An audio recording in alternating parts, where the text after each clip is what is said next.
Chapter 683. The surroundings fell silent for a moment. Chu Luiyue turned around and saw that it was the people from the Purple Shao Sword sect. This was said by the man in the lead. He looked to be in his late 20s. He was tall and thin, had an ordinary face, and the ends of his hair were faintly purple. Song Qingnian? Chu Luiyue recognized him. This person was the eldest son of the Purple Shao Sword sect master, Song Lian. He was also the young master of the sect. His talent was not bad. If he remembered correctly, he had just broken through to the upper stage of the 7th stage 2 years ago. From the looks of it, he didn't continue to break through. However, with his realm and strength, it was normal for him to not take the 5th stage Chu Luiyue seriously. Senior brother Qingnian, he's the champion of the Wanjing competition. Moreover, he won against 3 people in the sect competition. It's inevitable that he's a little arrogant. Chu Luiyue glanced at the woman behind him. Well, she was also an acquaintance. Yang Qin. She seemed to be persuading Song Qingnian, but she couldn't hide the envy in her eyes. Chu Luiyue looked innocent. I was standing here just now. I don't think I said anything. Why are you so smug? Yang Qin choked. Song Qingnian was still the experienced one. He scanned Chu Luiyue from head to toe as if he didn't hear her. It's just a small fight. Qin, when you see more of the world in the future, you naturally won't take this seriously. Cultivate well in the future. How can you lose to her? Chu Luiyue raised his brows and secretly admired her. It had only been a short while, but Yang Qin was already doing so well in the Purple Shao Sword sect. Even Song Qingnian spoke to her like this. In his memory, Song Qingnian was very arrogant because of his identity as the young master of the Purple Shao Sword sect. Now, it seemed that this habit hadn't changed at all. Yang Qin seemed to be blushing. Thank you for your praise, senior brother Qingnian. Song Qingnian looked at her and smiled. He patted her arm and walked to the other side. Yi Ranran was furious and wanted to go forward to argue with them. Chu Luiyue pulled her back and shook his head gently. Yi Ranran was furious. Lu Yu, that person said that to you. Are you going to just let it go? Chu Luiyue smiled. It's just a few words. You didn't lose anything. Why bother with them? I don't know how many people have said this about me in private. Don't tell me that I'm going to investigate every single one of them. But they did it in front of us, everyone's almost here. Let's keep a low profile so as to avoid unnecessary trouble. All right. Yi Ranran seemed to be holding back his anger, but seeing Chu Luiyue's firm attitude, he had no choice but to obey. She glanced at Song Qingnian and whispered, What's so good about being the young master of the Purple Shao Sword sect? When he was your age, Lu Yu, he was a far cry from you. The corners of Chu Luiyue's lips lifted slightly. I know. Song Qingnian was a few years older than her. Back then, he was not convinced by her and challenged her one-on-one. In the end, Song Qingnian was beaten so badly that he took a detour when he saw her. He didn't even attend the regular palace banquet. Chang Wanzhou glanced at Song Qingnian coldly and retracted his gaze. Song Qingnian faintly felt a chill run down his spine. When he looked back, he did not discover anything. On the other hand, Chu Luiyue and the other 2 were whispering something. Their expressions were calm, and they even laughed occasionally. It was as if they didn't take his words seriously at all. Song Qingnian sneered.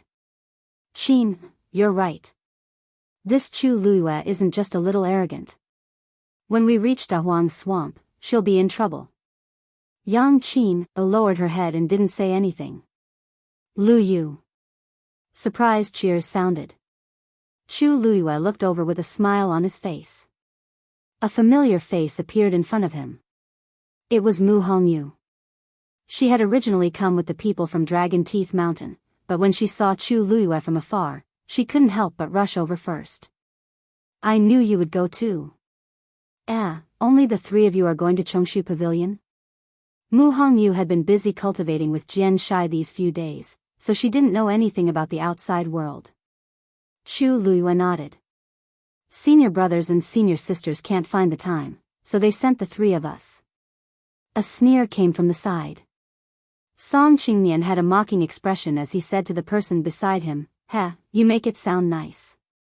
Who doesn't know that Chongshu Pavilion is like this because they can't send anyone?" A Chongshu Pavilion with less than 100 people was actually ranked as one of the 4 major sects with them. It really made him feel proud. The smile on Chu Luiyue's face faded slightly. Mu Hongyu had already spoken with a cold smile.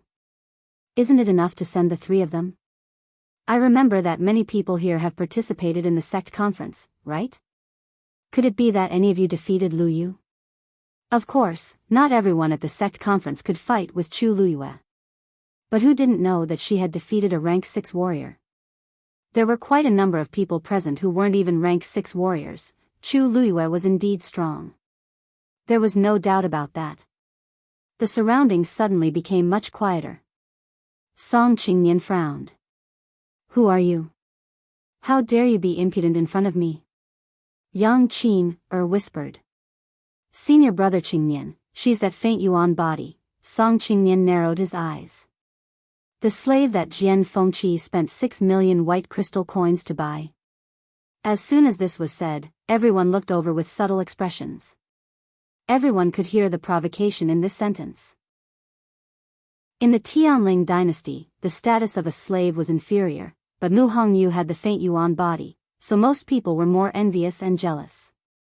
With such a physique, would she still be afraid of being looked down upon when she became a powerhouse in the future? But if this identity was brought out alone, it was obvious that it was deliberately embarrassing. Chu Luiyue's face turned cold. A handsome young man had already walked forward and said calmly, "Hongyu is our disciple. Hongyu is the last disciple of our hill master. I wonder if young Master Song has any questions?" Song Qingnian's expression changed slightly. The surrounding people also revealed looks of astonishment. Mu Hongyu was actually Jian Shai's disciple. If that was the case, then her identity would be extraordinary. One had to know that Jian Shai had only accepted 3 disciples in all these years. Mu Hongyu was the 4th. Jian Shai didn't seem to care about her identity as a slave. And since he was willing to do so, it was enough to show how much he valued Mu Hongyu. In other words, he was Mu Hongyu's backer. Although Song Qingnian had always been arrogant and looked down on others, he wasn't stupid. He knew who he could offend and who he couldn't. Dragon Teeth Mountain's Jian Shai was an extremely protective person.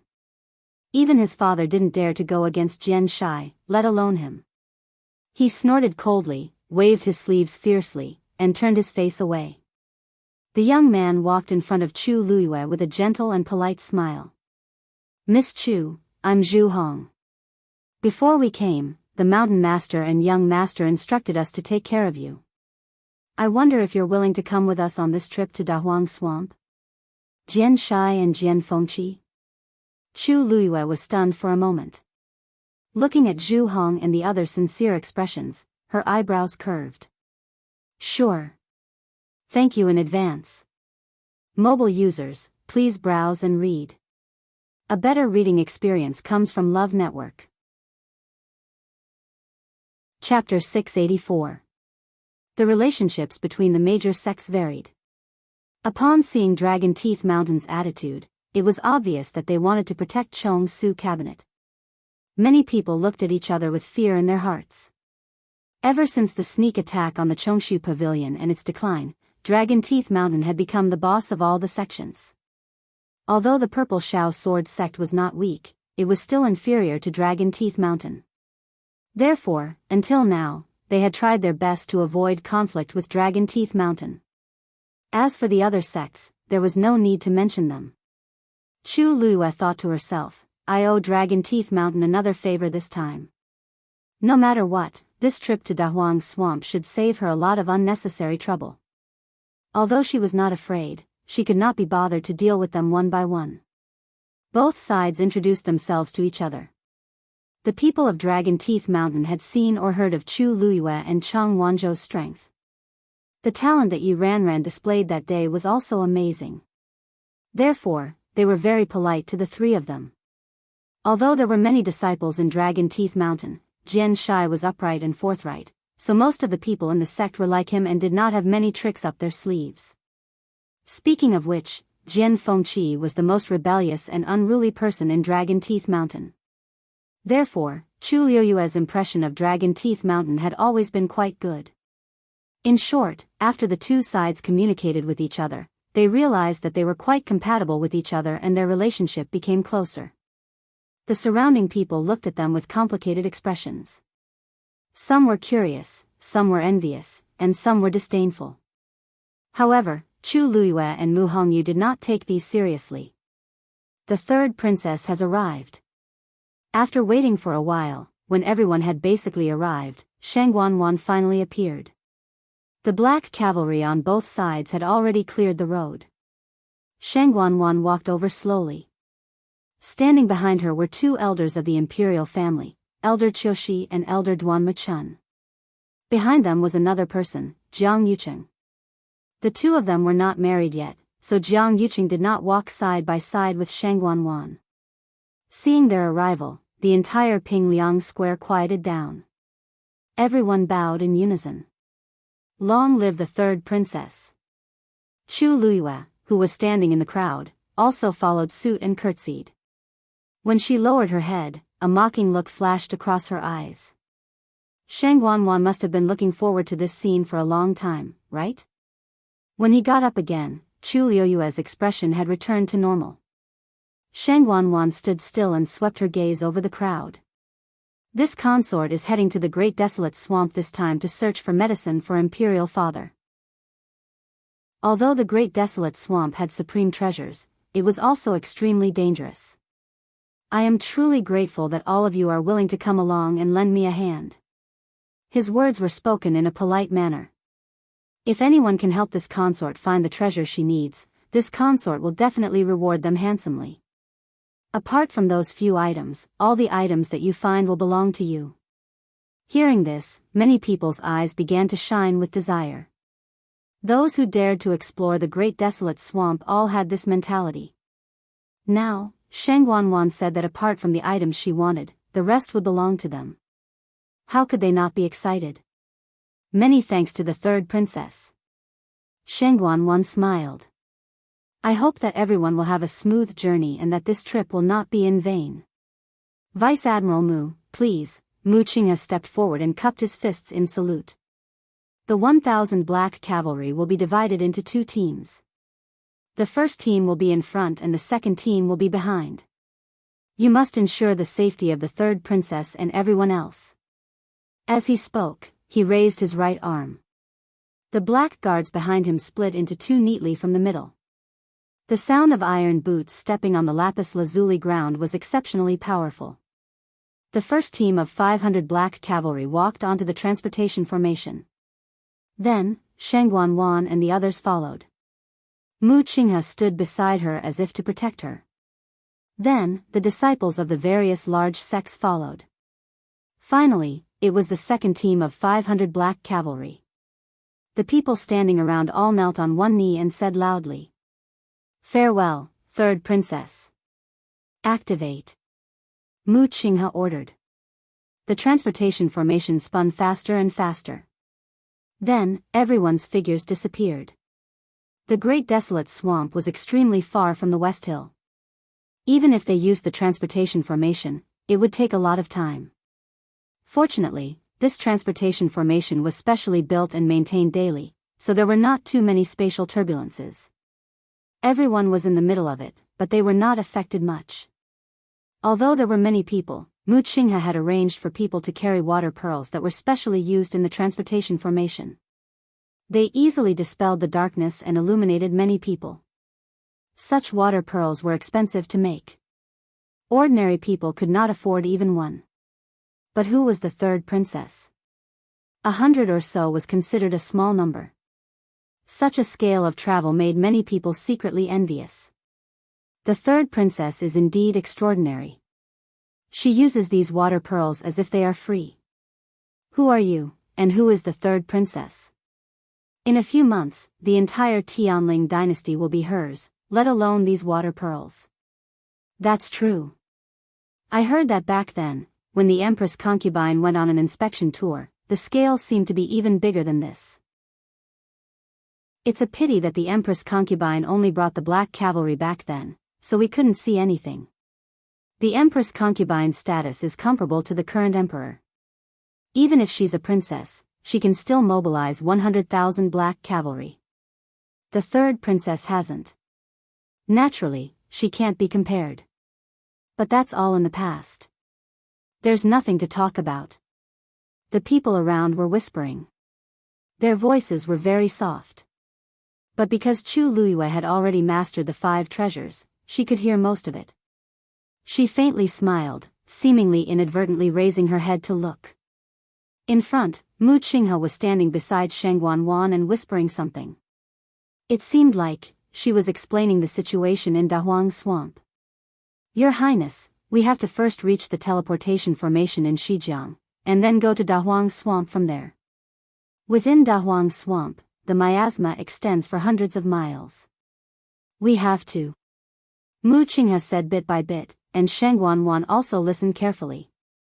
From where Chu Luiyue was, she couldn't see the expression on Sheng Wanwan's face, but she could see her nodding from time to time. She seemed to be very serious. The corner of Chu Luiyue's lips moved, and she thought silently.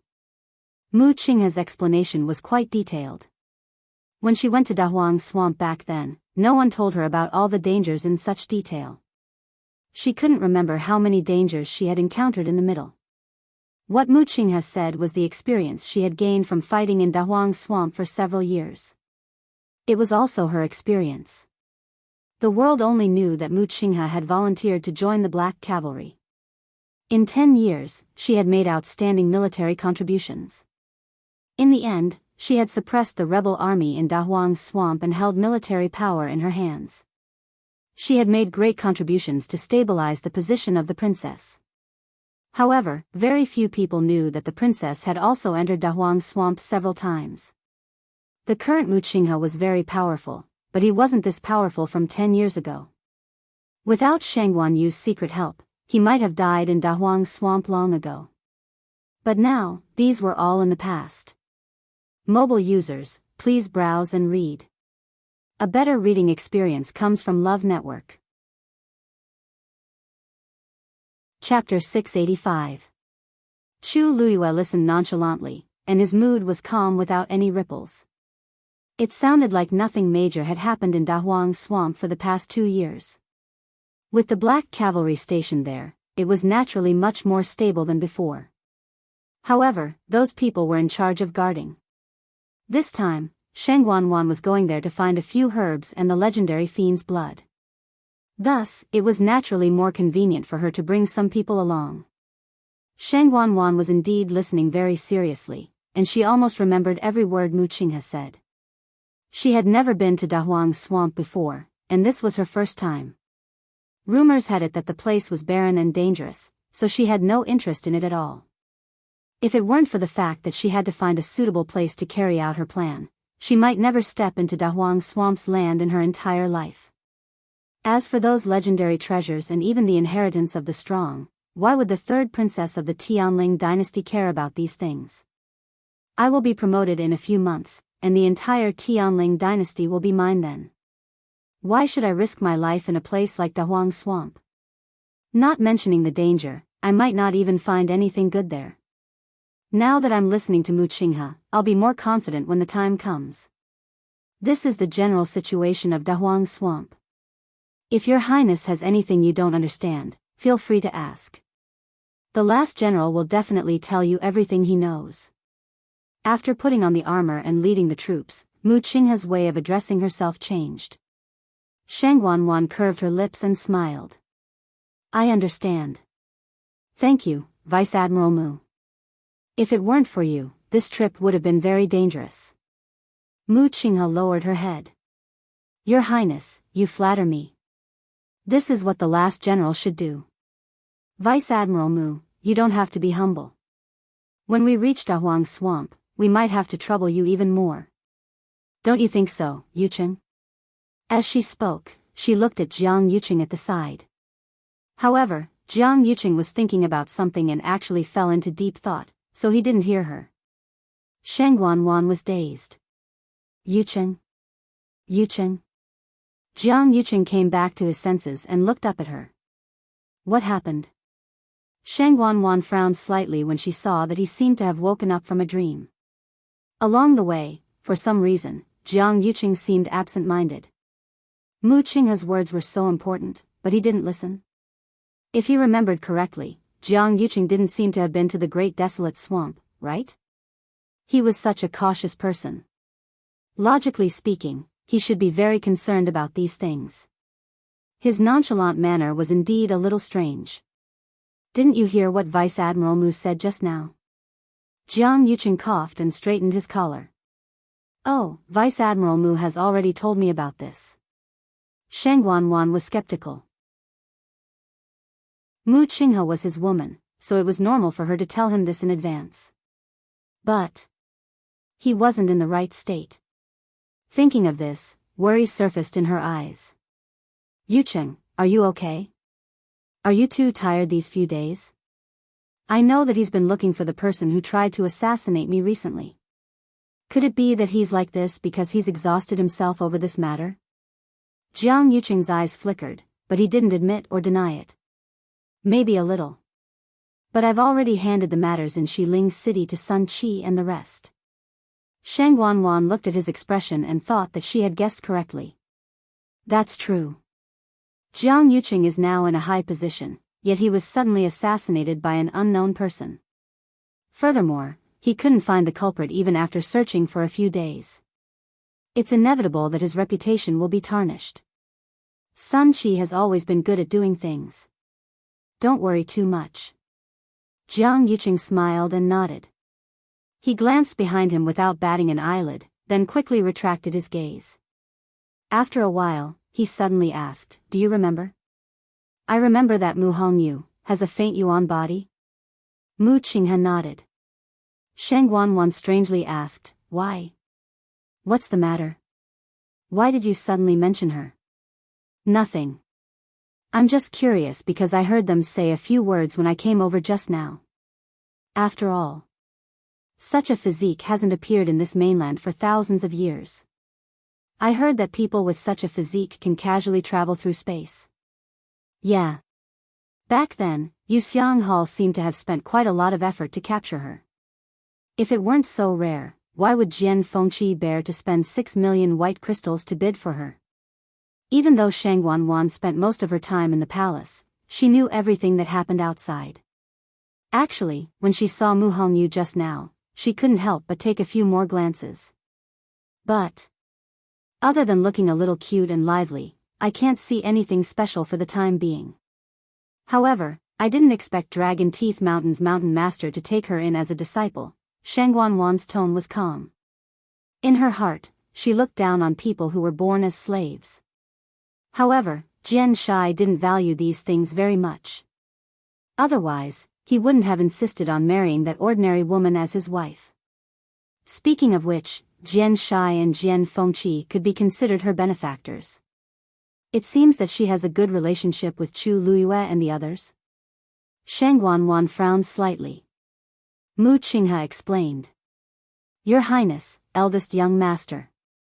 Mu Hongyu is actually also from country Yaochen. And they used to be students in the same academy. No wonder. Shang Wanwan nodded in understanding. In her heart, she hated Mu Hongyu and Chu Luiyue even more.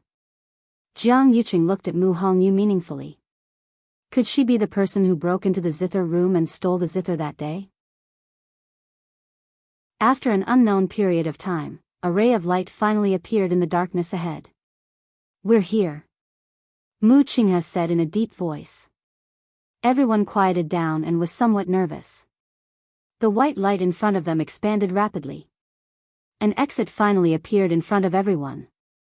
The black cavalry at the front took the lead and walked out. Then, Shang Wanwan and the others followed. Yi Ranran was a little worried but also a little excited. Are we in Dahuang Swamp when we go out?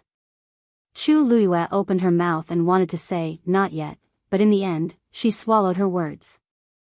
The few of them followed the crowd and walked out. After a burst of force, there was a lot of light in front of them.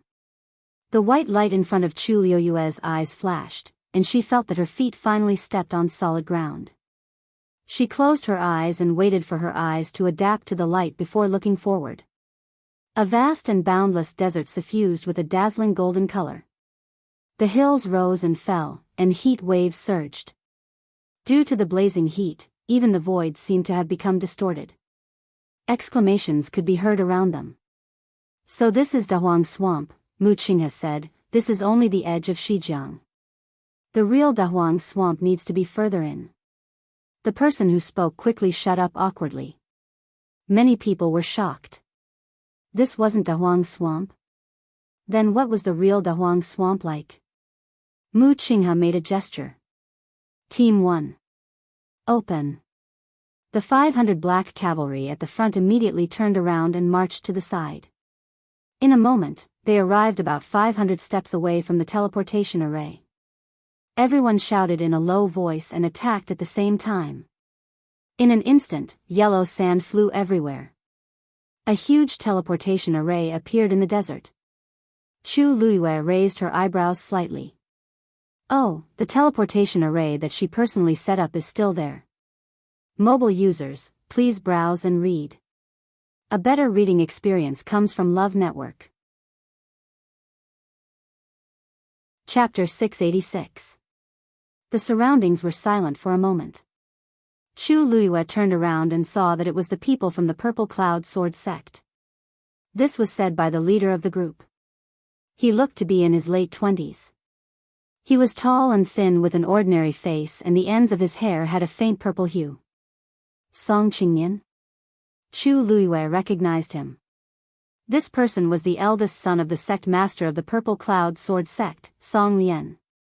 He was also the young master of the Purple Cloud Sword sect. His talent wasn't bad. If he remembered correctly, he had just broken through to the 7th rank 2 years ago. Now, it seemed like he didn't continue to break through. However, with his realm and strength, it was normal for him to look down on Chu Luiyue, who was only at the 5th rank. Senior brother Qingnian, he is the champion of the Wanjing Association. Moreover, he won against 3 people in the sect meeting. It's inevitable for him to be a little arrogant. Chu Luiyue glanced at the woman who was speaking behind him. Right, she was also an acquaintance. Yang Xian, She seemed to be persuading Song Qingnian, but she couldn't hide the envy in her eyes. Chu Luiyue looked innocent. I was just standing here just now. I don't think I said anything. Why are you so smug? Yang Xian, was speechless. Song Qingnian was still the old Taoist. He scanned Chu Luiyue from head to toe as if he didn't hear what she said. It's just a small fight. Xian, when you see more of the world in the future, you will naturally not take this kind of seriously. If you cultivate well in the future, how could you lose to her? Chu Luiyue raised her eyebrows and secretly admired him. It hadn't been long, but Yang Xian was already doing so well in the Purple Firmament Sword sect. Even Song Qingnian spoke to her like this. In her memory, Song Qingnian was very arrogant because of his identity as the young master of the Purple Firmament Sword sect. Now, it seemed that this bad habit hadn't changed at all. Yang Xian seemed to blush. Thank you for your praise, senior brother Qingnian. Song Qingnian looked at her and smiled. He patted her arm and led his men to the other side. Yi Ranran was furious and wanted to go forward to argue with them. Chu Luiyue pulled her back and shook his head gently. Yi Ranran was angry. Luiyue, are you going to let that person off just like that? Chu Luiyue smiled. It's just a few words. I didn't lose anything. Why should I be calculative with them? I don't know how many people have said that about me in private. Am I going to pursue every single one of them? But they did it in front of me. Everyone is almost here. Let's keep a low profile to avoid more trouble. Yi Ranran seemed to be holding back her anger, but seeing Chu Liuyue's firm attitude, she could only listen. Yi Ranran felt like she was holding back her anger, but seeing Chu Liuyue's firm attitude, she could only obey. What's there to be proud of as the young master of the Purple Firmament Sword sect? When he was your age, he was far inferior to you. When he was your age, Luyue, he was far worse than you. I know. Song Qingnian was a few years older than her. Back then, he wasn't convinced of her strength and challenged her to a duel. Song Qingnian was a few years older than her. Back then, he was not convinced of her strength and challenged her to a duel. Song Qingnian was a few years older than her. Back then, he hadn't been convinced by her and had challenged her to a duel.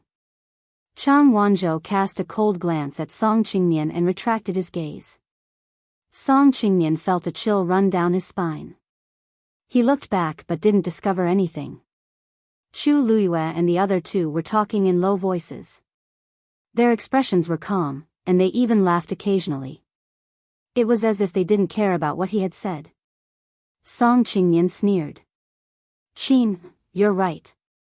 This Chu Luyue is really arrogant. When we reach the Great Desolate Swamp, she'll be in trouble. Yang Qin lowered her head and didn't say anything.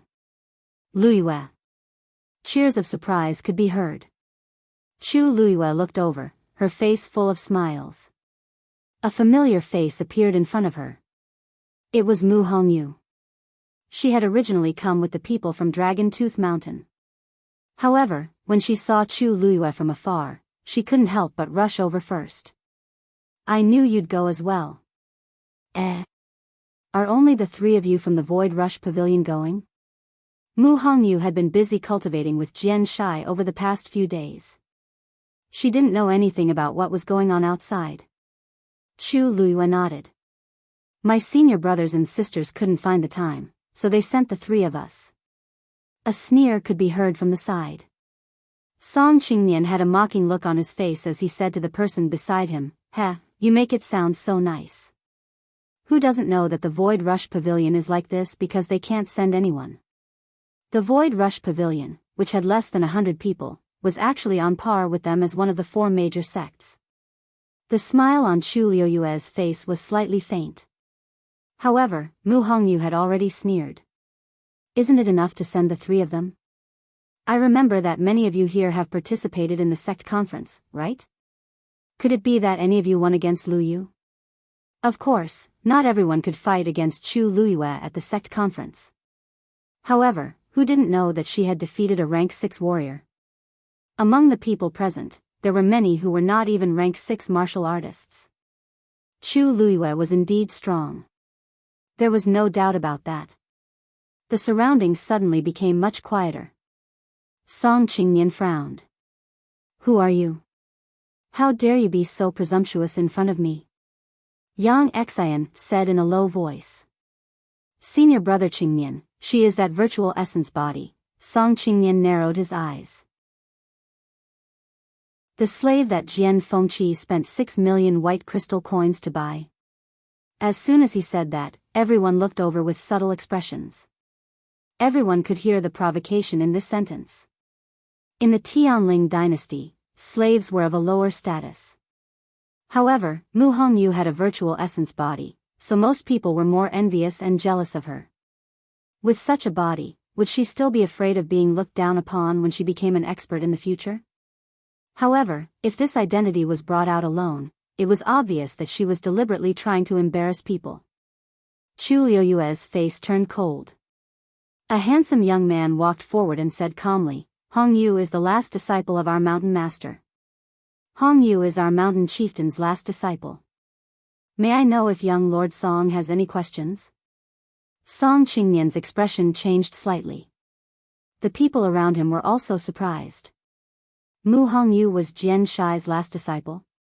If that was the case, then her identity was extraordinary. After so many years, Jian Shai had only accepted 3 disciples. Mu Hongyu was the 4th. Jian Shai didn't seem to care about her identity as a slave.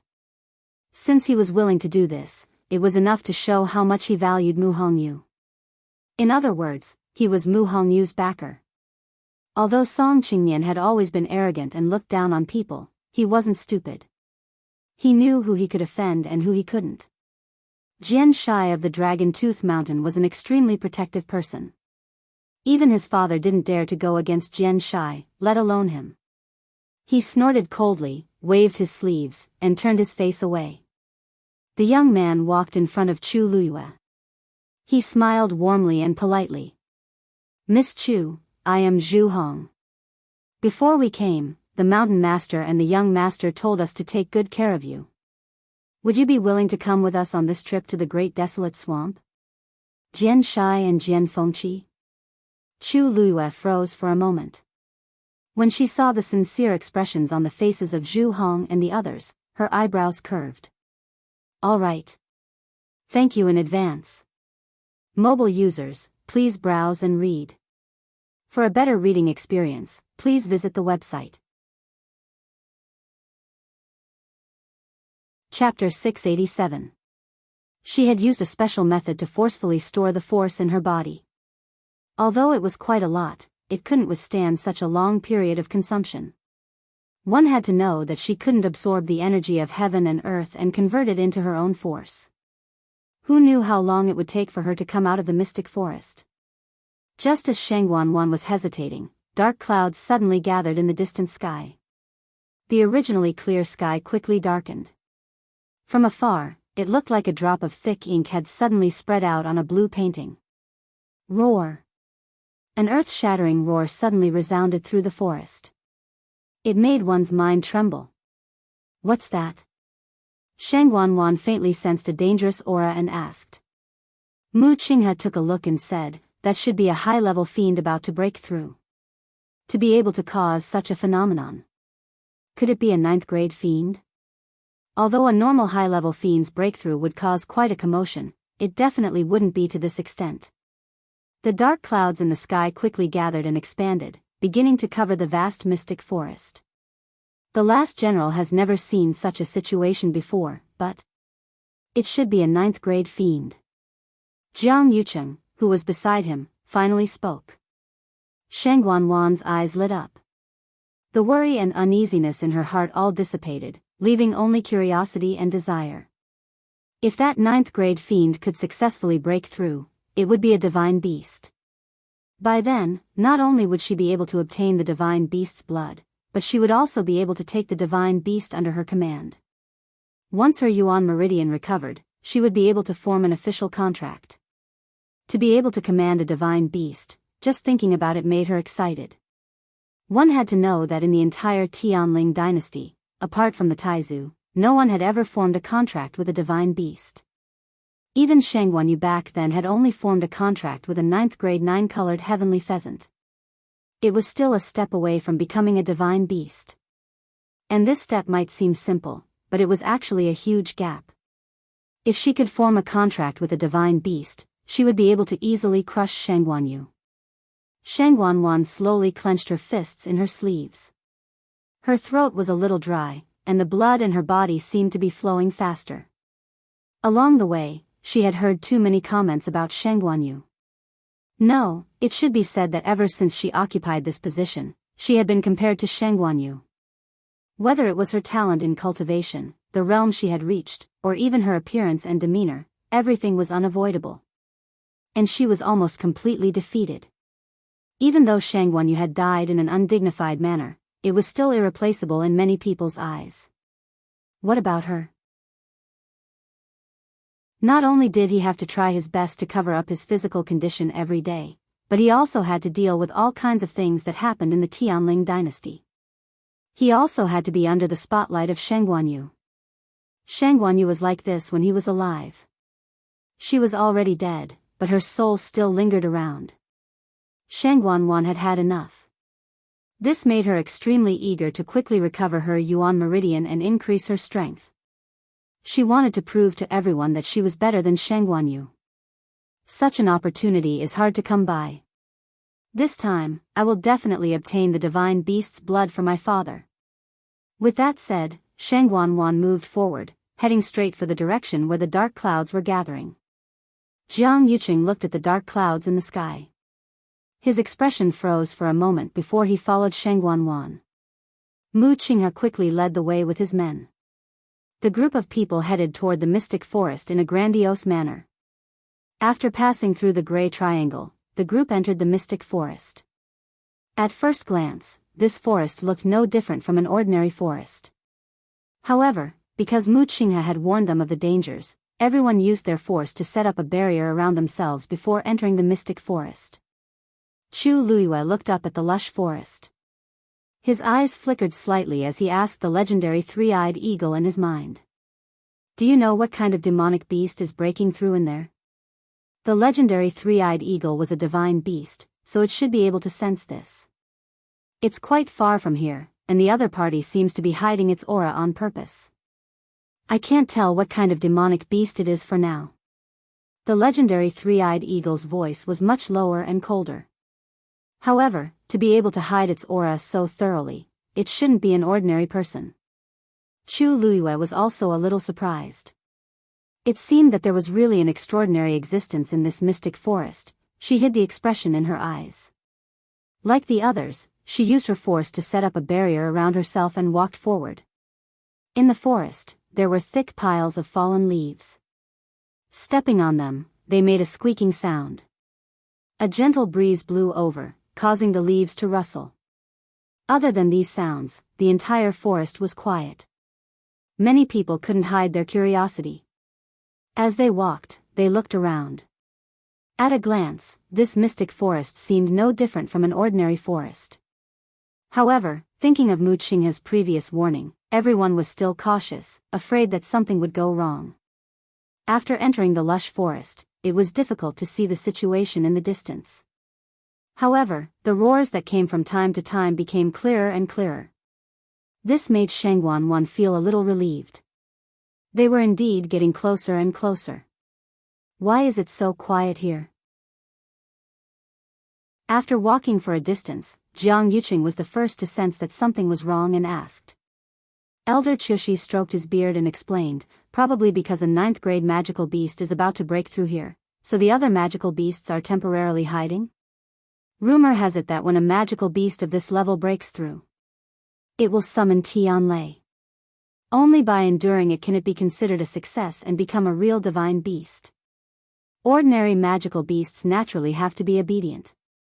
Elder Duanmu Chun beside him also nodded in agreement. Elder Qiushi is right. This kind of scene has only appeared in rumors. I didn't expect to encounter such a thing as soon as we arrived at the Great Desolate Swamp. I have to say that it's a great blessing. In this world, there were countless people who wanted to see it but couldn't. Hearing this, Jiang Yuqing was relieved. "I see." Elder Qiushi smiled and said, "Didn't Vice Admiral Mu also say that he has never seen such a scene? I think it's because Her Royal Highness the Third Princess disregarded the danger and came to find the medicine in person. That's why we just happened to make it in time." Sheng Wanwan was also in a good mood. "As long as I can help Father, I can do anything. Besides, with everyone accompanying me, I have even less fear. Now, as long as we can find that magical beast, wait for it to break through to become a divine beast, then take its blood and bring it back to Father." At this moment, the sky above everyone's heads suddenly darkened. Many people looked up. What's going on? Why did the sky suddenly turn dark? Could it be that the dark clouds have gathered here? It can't be so fast, right? Suddenly, a cry of surprise came from the crowd. "Look! That tree is moving." Mobile users, please browse and read. A better reading experience comes from the Love Network. Chapter 688. A single stone stirred up 1,000 ripples. Countless pairs of eyes followed that person's hand and saw a tree that was as thick as a person moving slowly to the right of the group. Upon closer inspection, there seemed to be something moving under the thick layer of leaves. And it was this movement that caused the tree to move to the side. Poof! A tree root that was as thick as an arm suddenly emerged from the fallen leaves. It turned out that there were several roots of the tree under the pile of leaves. Seeing this strange scene, everyone was dumbfounded. Mu Qinghe glanced at it and explained with a straight face, "It's just a small matter. This is Wan Yeshan. Its roots are buried very shallowly underground, and it can move on its own under special circumstances. Everyone was enlightened. I see, Dahuang Swamp is indeed Dahuang Swamp, even the trees are different. That gave me a fright just now. I thought something big was going to happen. Wait a minute, didn't Lieutenant Mu just say that it would only move under special circumstances? So, is it doing this because the 9th grade fiend is about to break through? Other than the Black Cavalry, the disciples of the other sects were all discussing. Mu Hongyu was watching when she suddenly felt something and looked towards her arms. It was the golden mane bear cub that came out. It hugged Mu Hongyu's arm and shook its head uneasily, as if it was warning her about something. Song Song. What's wrong? Mu Hongyu asked curiously. The golden mane bear cub let out a low whimper and turned to look at the moving Wan Yeshan. It then started making a fuss in Mu Hongyu's arms again. Almost a year had passed, and the golden mane bear cub had grown a lot. Mu Hongyu could barely hold it in her arms with its current size. If it kept moving around, Mu Hongyu wouldn't be able to handle it. She tried to comfort Song Song in her arms while looking at Chu Luyue. She lowered her voice and asked worriedly, Luyu, do you feel that something is wrong? Song Song wouldn't act like this for no reason. It seems a little uneasy. Chu Luyue followed the golden mane bear cub's gaze and frowned. She had seen Wan Yeshan escape before, so she wasn't shocked when she saw this. But the golden mane bear cub did look a little strange. Could it be, because of the 9th grade fiend that was about to break through? Thinking of this, Chu Luyue shouted in her heart. Dumpling. As soon as she said that, a red shadow appeared in front of her. Tuanzi blinked its round eyes and looked at the golden mane bear cub in Mu Hongyu's arms. It was deep in thought. Then, it jumped into Chu Luyue's arms. Then, Chu Luyue easily caught its tail. With a gentle tug, the claws that had just reached the coat were forced to let go. Don't learn good things. Chu of her of a hand of song of her. Dumpling, which was hanging upside down in her arms, also swayed. We're both fiends, but why is there such a big difference? It just missed its master's embrace. The guy next to it was so big, but its master didn't even dislike it. On the other hand, it couldn't even touch a strand of its master's hair. Comparing beasts really makes beasts angry. Looking at Dumpling's watery eyes, Chu Luyue was indifferent. She asked, do you feel that something is wrong? Dumpling was stunned. It hugged her wrist and turned around. Then, it obediently squatted on her hand and turned to look at Wan Yeshan, who was moving away. A dark light flashed in its eyes, but it quickly disappeared. Then, it scratched its head and looked at Chu Luyue. It shook its head hard. Nothing. Look. Wan Yeshan over there is moving too. A voice came from the crowd. And over there. No. It seems like all the trees here are moving. It was unknown who had shouted. The whole group was silent for a moment. Chu Luyue looked around and her expression turned serious. As expected. All the Wan Yeshan around her were moving quietly. The key was that they were moving in different directions. At a glance, it was extremely chaotic. Chu Luyue had seen such a situation before. But that time, only one area of Wan Yeshan moved, and they were all moving in the same direction to avoid danger. But now, Dumpling climbed onto her shoulder and obediently curled into a ball. It seemed to unintentionally glance at the golden mane bear cub. The golden mane bear cub seemed to have felt something. It gradually calmed down and leaned into Mu Hongyu's arms. Mu Hongyu saw that it had finally calmed down. She calmed it down and coaxed it for a while before finally letting it go back.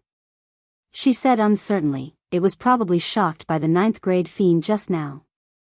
Chu Luyue knitted her brows slightly as an ominous feeling rose in her heart. Vice Admiral Mu, what's going on with these Wan Yeshan? When Shang Wanwan saw this, she panicked a little. Mu Qinghe's expression was serious. The last general has never encountered such a situation before. Shang Wanwan's expression was a little ugly. Her tone was a little sarcastic. Vice Admiral Mu, you've been in Dahuang Swamp for 10 years, and you've never seen this place? It seems like you don't know this place that well. Mu Qinghe's brows moved slightly. Her voice was a little cold. Dahuang Swamp is vast. Other than this mystic forest, there are many other dangerous places. The last general led the army to quell the rebellion. Wherever the enemy is, we will fight. Naturally, it's impossible for us to stay in one place and not move. But the last general dares to say that no one in the Tianling dynasty is more familiar with this place than the last general. If the last general has never seen it, then it's even more impossible for the others to have seen it. Shang Wanwan was embarrassed by her words. Her face was red and white. Sensing the various gazes from the surrounding people, Shang Wanwan only felt embarrassed. This consort was just asking casually.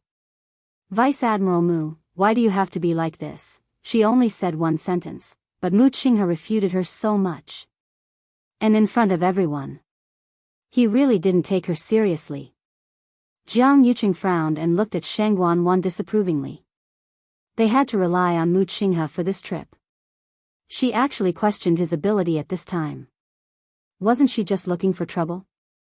Mu Qinghe had been fighting here for several years and had experienced life and death. To him, these words should be the most serious humiliation. That's enough, Vice Admiral Mu won't lie. Since he said that he hasn't seen it, it can only mean that this matter is indeed strange. It's very likely that there's a 9th grade magical beast trying to break through there. Don't be too calculative. The most important thing now is to find that 9th grade magical beast, isn't it? If we're late, won't all our efforts be in vain? Jiang Yuqing came out to smooth things over. At the mention of the 9th grade magical beast, Shang Wanwan finally swallowed the anger in her heart and continued to walk forward. She had to hurry. After all, the force stored in her body was constantly being depleted. Your Highness, the situation is chaotic now. Please don't be rash. Mu Qinghe had just opened his mouth when an angry roar suddenly came from afar. Crack. The ground under everyone's feet instantly cracked. Mobile users, please browse for a better reading experience from Love Network. Chapter 689. Protect Her Highness. Elder Qiushi reacted very quickly and shouted loudly. The people around them, especially the black cavalry, rushed over. But even though they were fast, the ground cracked even faster. Ravines quickly spread out. Everyone scattered and fled. Even so, some people still fell into the cracks in the ground. The whole team immediately fell into chaos. Many of the slower Wan Yeshan also couldn't escape the fate of falling into the cracks. Looking at the many broken or even disappearing Wan Yeshan, Chu Lue finally understood why they fled in such a hurry just now. Crack. A muffled sound was heard. Chu Lue looked down and saw a crack spreading rapidly from her feet. Dumpling suddenly jumped up from her shoulder and ran forward. Dumpling! Chu Lue exclaimed. Then, she saw Dumpling passing through those cracks and running toward the depths of the mystic forest. Come back. Dumpling paused, turned around, and glanced at her. Then, it went inside again. Chu Liuyue's heart skipped a beat. Is this Dumpling calling me over? What does it want to do? Chu Luyue didn't have time to think. She gritted her teeth and quickly followed it. Luyu, where are you going? Mu Hongyu only saw a blur before Chu Luyue disappeared on the spot. She looked confused as she followed Chu Liuyue's back view and shouted. A cold wind blew past her ears. It turned out that Chang Wanzhou had already followed behind her silently. Hey, Mu Hongyu wanted to call out to them, but she saw that the two of them had gradually disappeared into the distance. She glanced at Yi Ranran. What do we do now? Yi Ranran's eyes widened. Follow them, of course. Before she came, she told the pavilion master and master that she definitely wouldn't be a burden to Lu Yu and Wanzhou. Even if what lay ahead was unknown and dangerous, she still had to go. Mu Hongyu nodded firmly. Good. Let's go. After that, the two of them took a deep breath and followed him almost at the same time.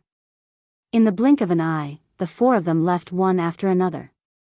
At this moment, the forest was in a state of chaos. The ground was filled with crevices, and everyone was trying their best to escape. For a moment, no one noticed that these people had disappeared. On the other hand, with the help of Elder Qiushi and Elder Duanmu, Sheng Wanwan was much more relaxed.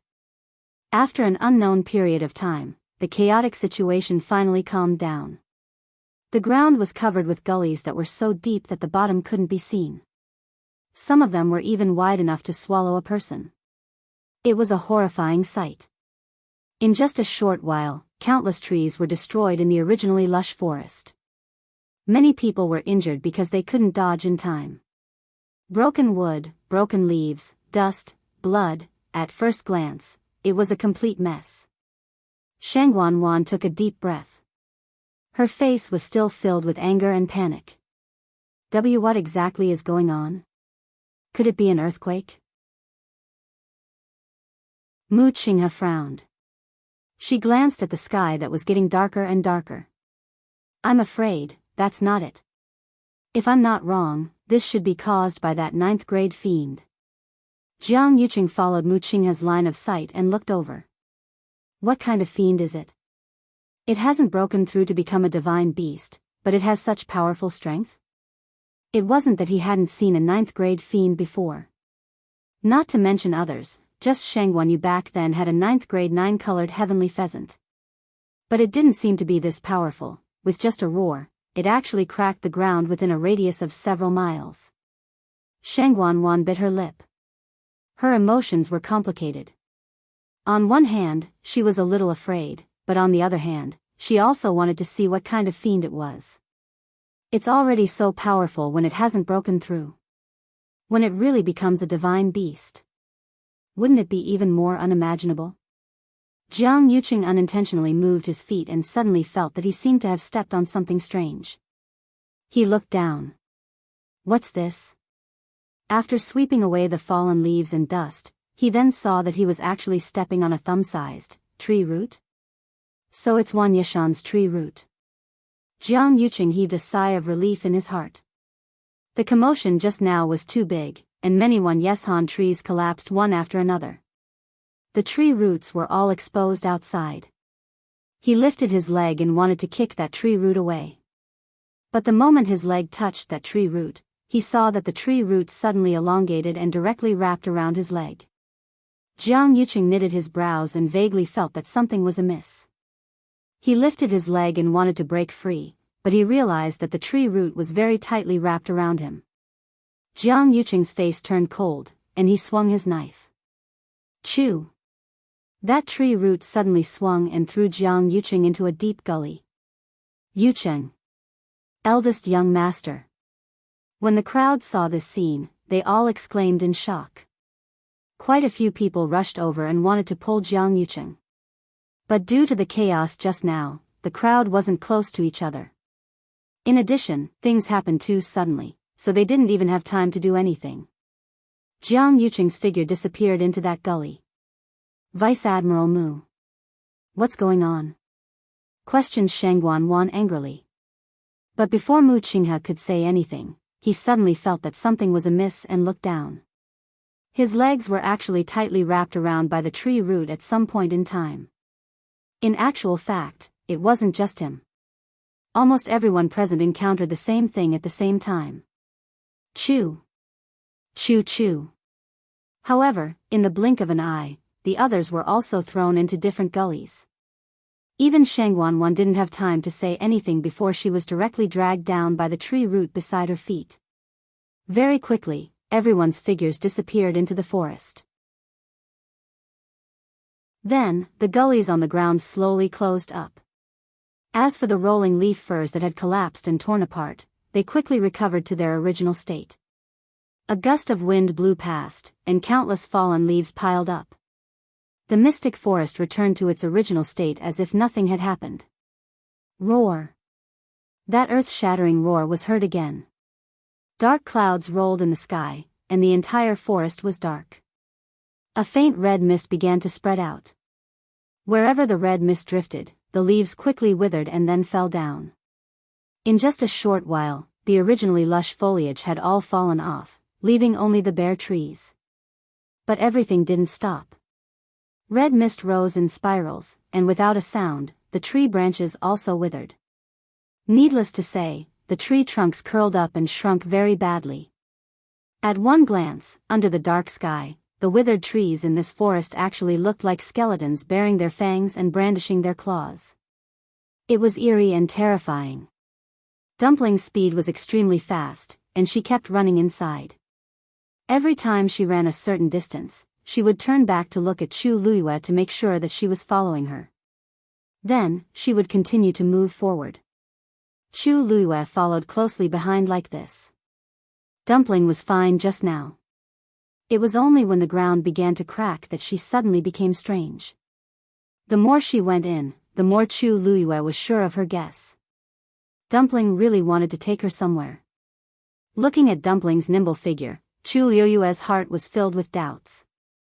How could Dumpling be so familiar with this mystic forest? Digression, it seemed that the update system had gone crazy again. She didn't know if these chapters could be displayed normally. Continue at 6 p.m. Mobile users who want to add more chapters, please browse and read. A better reading experience comes from AI Network. Chapter 690. For a moment, Chu Luiyue even thought that Dumpling had been here before. However, this thought only flashed past her mind. The first time she saw Dumpling was in the forest outside country Yao Chen's capital. This was the Tianling dynasty's Dahuang swamp. The two places were thousands of miles apart, and there was also Heaven's Canopy. No matter how she thought about it, it was impossible. Chu Luiyue followed Dumpling and kept moving forward. Chang Wanzhou quickly caught up. After a while, Mu Hongyu and Yi Ranran also came over. Chu Luiyue was relieved to see that everyone was safe and sound. Dumpling left too suddenly just now, and she didn't have time to explain to them. Mu Hongyu followed Chu Luiyue and couldn't help but ask. Luyu, where are we going now? The mystic forest was eerily quiet. The deeper they went, the quieter it became. In addition, the golden mane bear cub's agitation made her feel uneasy. Chu Luiyue shook her head gently. Dumpling suddenly went in that direction. I don't know where it's going either. Mu Hongyu looked ahead and saw Dumpling waiting for them. It seemed like it didn't suddenly run away for no reason. Is Dumpling bringing us somewhere? Mu Hongyu asked softly. Chu Luiyue nodded. I think so. She didn't know what was going on either. Ah! Look! Yi Ranran, who was following behind them, suddenly exclaimed. He couldn't hide the shock in his voice. Chu Luiyue and the rest heard the sound and immediately turned around. When they saw it, shock flashed across their faces. He saw that the forest behind them had been covered by a black cloud at some point in time, and it was incomparably gloomy. As for those originally lush trees, they had all withered at some point in time, leaving only bare and shriveled silhouettes. In the dark shadows, it was like a malicious spirit had crawled out from the ground. It was arrogant and unbridled. It was terrifying. What's going on? Mu Hongyu stuttered, her eyes full of shock. Who would have thought that the forest that was fine just now would become like this in the blink of an eye? Where are those people? Those people, Mu Hongyu's hand trembled as she pointed at the ghostly place. There seemed to be no one there. Chu Luiyue's pupils constricted as she stared intently. Vaguely, one could see a red mist drifting in the woods. Yi Ranran was the youngest. When she saw this scene, she was also frightened and couldn't help but ask, Is it because we walked too far, so we can't see them? They should still be there, right? The rest of them didn't speak. There was an eerie silence around them. Yi Ranran's eyes reddened as tears welled up in her eyes. She subconsciously looked at Chu Luiyue as if she was asking for help. Luyu, what's going on? In fact, she also knew how unreliable her conjecture was. They were indeed a distance away, but there were thousands of people there. If they were still there, how could they not see them? Although the forest was dark, if one looked carefully, they could still see the outlines of the trees and leaves. It didn't make sense that so many people couldn't see them. The most terrifying thing was that those people had disappeared without a trace. If she hadn't inadvertently turned around to take a look, she probably wouldn't have known that such a big thing had happened. Chu Luiyue pulled her over and comforted her. Don't worry. That should be the miasma in the mystic forest. The miasma is extremely poisonous and can cause people to hallucinate. The miasma has already spread in this direction.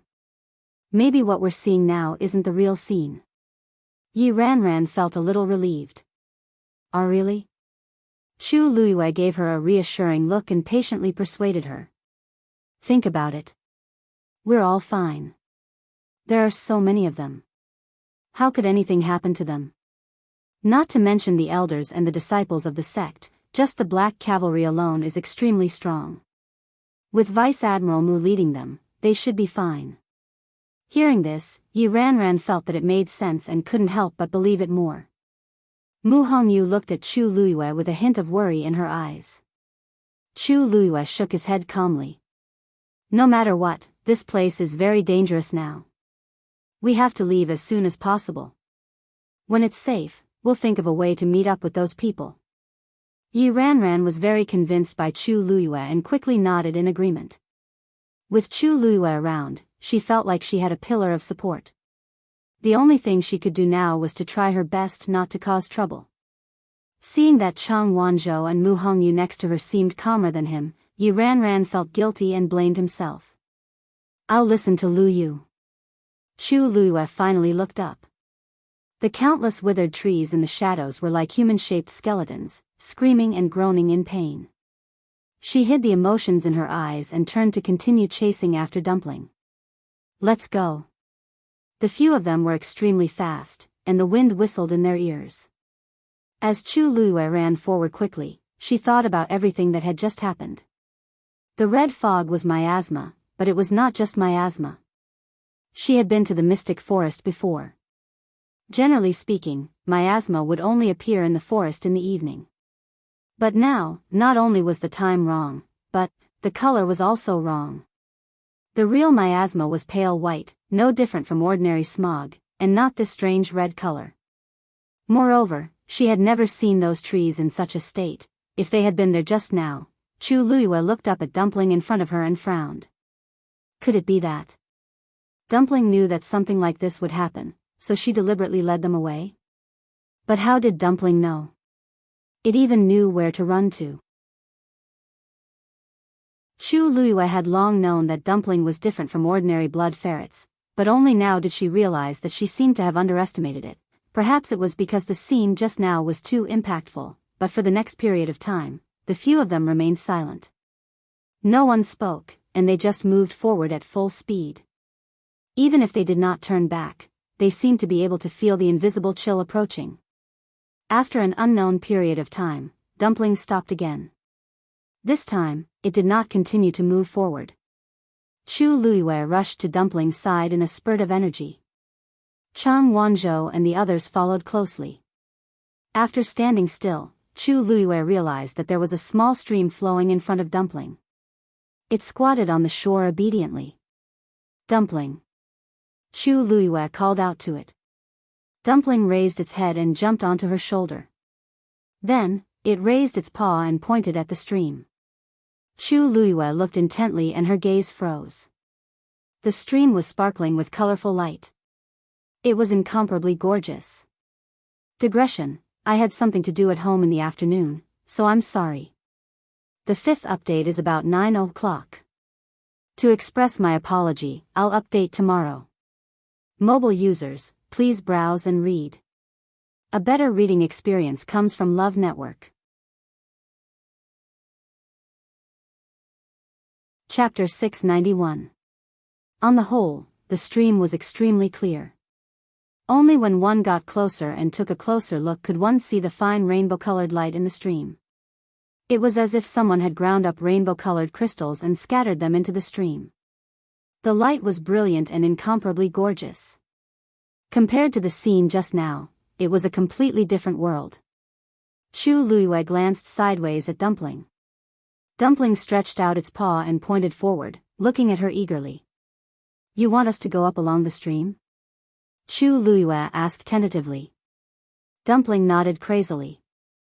Chu Luiyue turned her head and looked at the upstream of the stream. The stream was very narrow. Chu Luiyue could cross it by taking a step forward. It seemed to flow from the depths of the forest and headed in a direction. Chu Luiyue looked along the stream and narrowed her eyes. The source of the stream seemed to be roar. An earth-shattering roar sounded. It was deafening. Compared to the previous roars, this roar was clearly much clearer.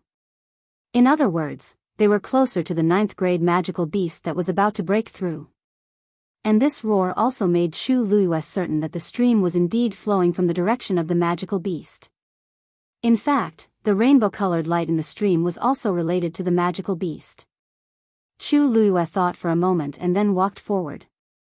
Chang Wanzhou and the others immediately followed silently. It seemed that Chu Luiyue had unknowingly become the leader among them. It was as if with her around, all problems would be solved. There was always a kind of person in this world who could become the most dazzling and important existence no matter where they were. Chu Luiyue was such a person. Although this place was full of danger, they still followed her forward unconsciously. The few of them walked along the stream and gradually walked deeper into the forest. The deeper they went, the larger the stream became, and the colorful light in it became more and more intense. Gradually, the color of the stream began to change. As Chu Luiyue walked, he looked at the stream and thought to himself. The power contained in the stream was becoming more and more abundant. This made her even more curious about what was at the upper reaches of the stream.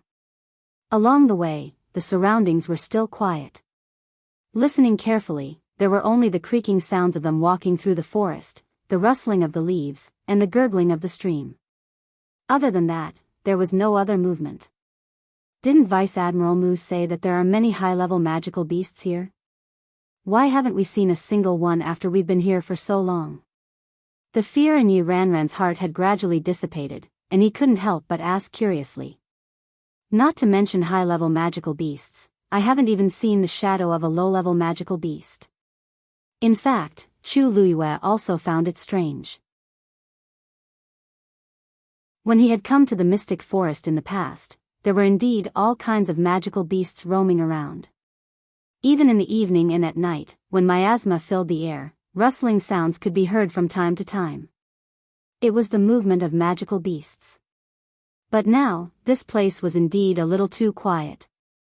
Even if it was really due to the pressure of a 9th grade magical beast that caused many magical beasts to hide, it didn't seem to be in such a state. To put it bluntly, it was dead silence. This place didn't have the slightest bit of vitality. Except for the stream. But in the stream, there was nothing else except for the increasingly rich colors. Maybe we'll find it after we walk a little more. Chu Luiyue said. When a high-level magical beast broke through, it would indeed produce a great amount of pressure, causing the low-level magical beasts in the vicinity to feel a fatal threat and retreat. But it was different when a 9th grade magical beast tried to break through to a divine beast. Even though the pressure was terrifying, the bloodline aura of a divine beast had a natural attraction to other magical beasts. The concept of hierarchy engraved in their bones made them full of reverence and admiration for divine beasts. This would drive them to endure the shocking pressure and go to worship the divine beast. That 9th grade magical beast had caused such a big commotion. Logically speaking, many magical beasts should have gone there.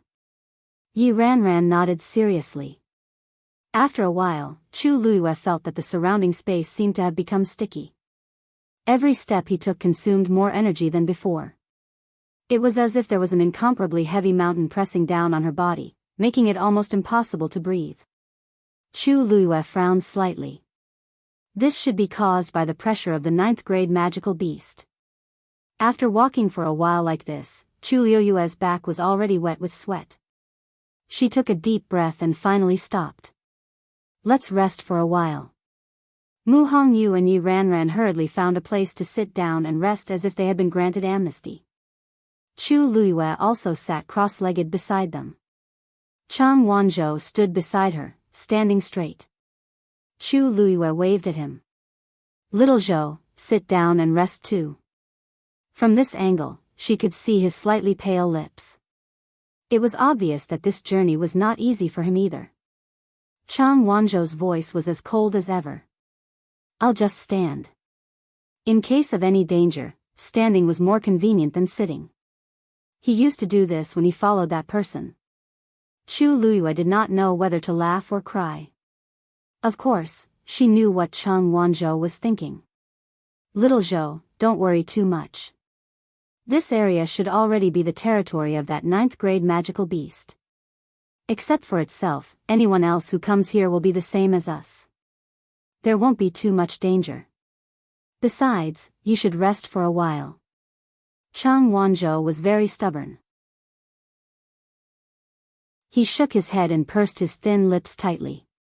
His forehead was full of sweat, flowing down his exquisite jade-like face, along his neck, and finally into his gray linen clothes. At this moment, he was obviously not feeling well. Chu Luiyue sighed softly and said, Little Zhou, in fact, a month's time has already passed. You are no longer my follower, so you don't have to do this anymore. Chang Wanzhou suddenly trembled and looked at her, a trace of panic flashing in his eyes. You don't want me anymore? Chu Luiyue was confused. What is this about? No, don't misunderstand. I just think that the contract between us has ended, so you don't have to ask yourself to be my follower anymore. In fact, you are now my junior brother, aren't you? Chu Luiyue said this, the corners of her mouth raised slightly, and there seemed to be bright stars in her eyes. Chang Wanzhou breathed a sigh of relief. No need. After that, as if afraid that Chu Luiyue would misunderstand, he said again, I think it's good this way. He was used to this kind of life and did not want to make any changes. Seeing that he was so stubborn, Chu Luiyue knew that it was useless to persuade him, so she simply gave up. Anyway, this child always had a bunch of strange persistence. It was not bad to treat him as a junior brother and follow him like this. While Chu Luiyue was thinking, she suddenly heard the sound of something breaking through the air. A gust of cold air came towards her neck. Her heart suddenly jumped. Danger. Digression. Tomorrow at 12:00 mobile users, please browse and read. A better reading experience comes from Love Network. Chapter 692. Crack. Chang Wanzhou stepped to the side, stood in front of Chu Luiyue, and swung his sword. Crack. The sound of something breaking could be heard. Chu Luiyue's heart skipped a beat, and she turned her head to look. There was no one in the forest in the distance. Beside her feet was a wooden arrow that had been broken into 2 pieces. The wooden arrow was made of a tree branch, and it was only as thick as a thumb. The workmanship was very simple, and only the sharp arrowhead had a sharp aura.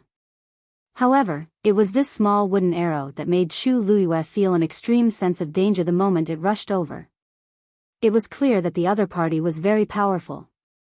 Chu Luiyue looked up again and looked around. However, she still didn't see anyone around. What's going on? Did someone sneak attack us?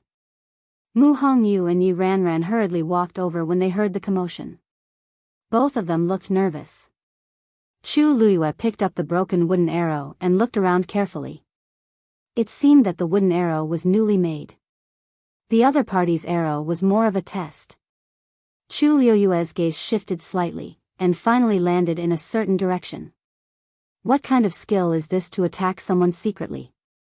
Why don't you come out and meet me? The wind blew the leaves, rustling them. Other than that, no one else responded. Chu Luiyue waited for a while, but there was still no response from the other party. She exerted a little force in her palm, and a ball of red flames shot out. The wooden arrow quickly burned in her hand, and finally turned into a handful of ashes and was completely annihilated. She knew that the other party could see it, and that was her warning. If you don't want to come out, then it's best that we stay out of each other's business," Chu Luiyue said coldly. With that, she turned around and continued to walk upstream. Chang Wanzhou followed with his sword. Yi Ranran quickened his pace and couldn't help but ask, "Lu Yu, the other party sneaked an attack.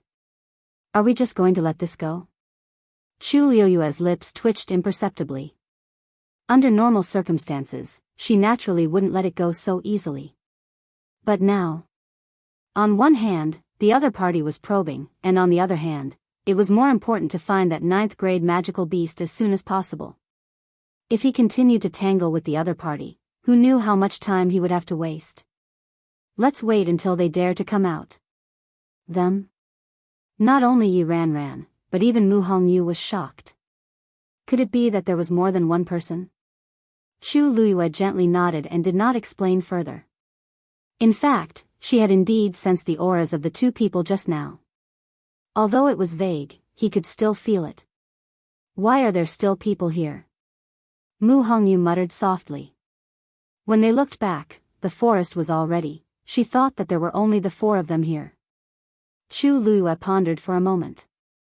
She had a vague guess in her mind. The person who ambushed her was probably the person in charge of protecting the 9th grade magical beast. But such a guess was too absurd. Not to mention how powerful a 9th grade magical beast was, even if it was facing a breakthrough and was in danger of being vulnerable, there might not be any magical beast willing to let a human protect it. Under normal circumstances, high-level magical beasts would be somewhat hostile and suspicious of humans. They didn't trust humans, so why would they entrust such an important task to them? Therefore, after this thought surfaced, Chu Luiyue quickly suppressed it. The more likely guess was that the two of them were also here for the 9th grade magical beast. Chu Luiyue suppressed her thoughts and continued forward. The color in the stream had become more and more intense. Clusters of colors gathered together, and the stream was resplendent. An extremely faint fragrance wafted out. Mu Hongyu wrinkled her nose. "Hey, do you guys smell anything?" It seems to be the fragrance in the stream."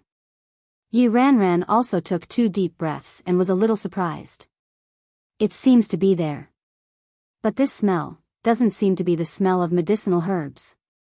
She had been cultivating with Elder Xiai and had seen countless medicinal herbs, so she could tell what it was with just a sniff.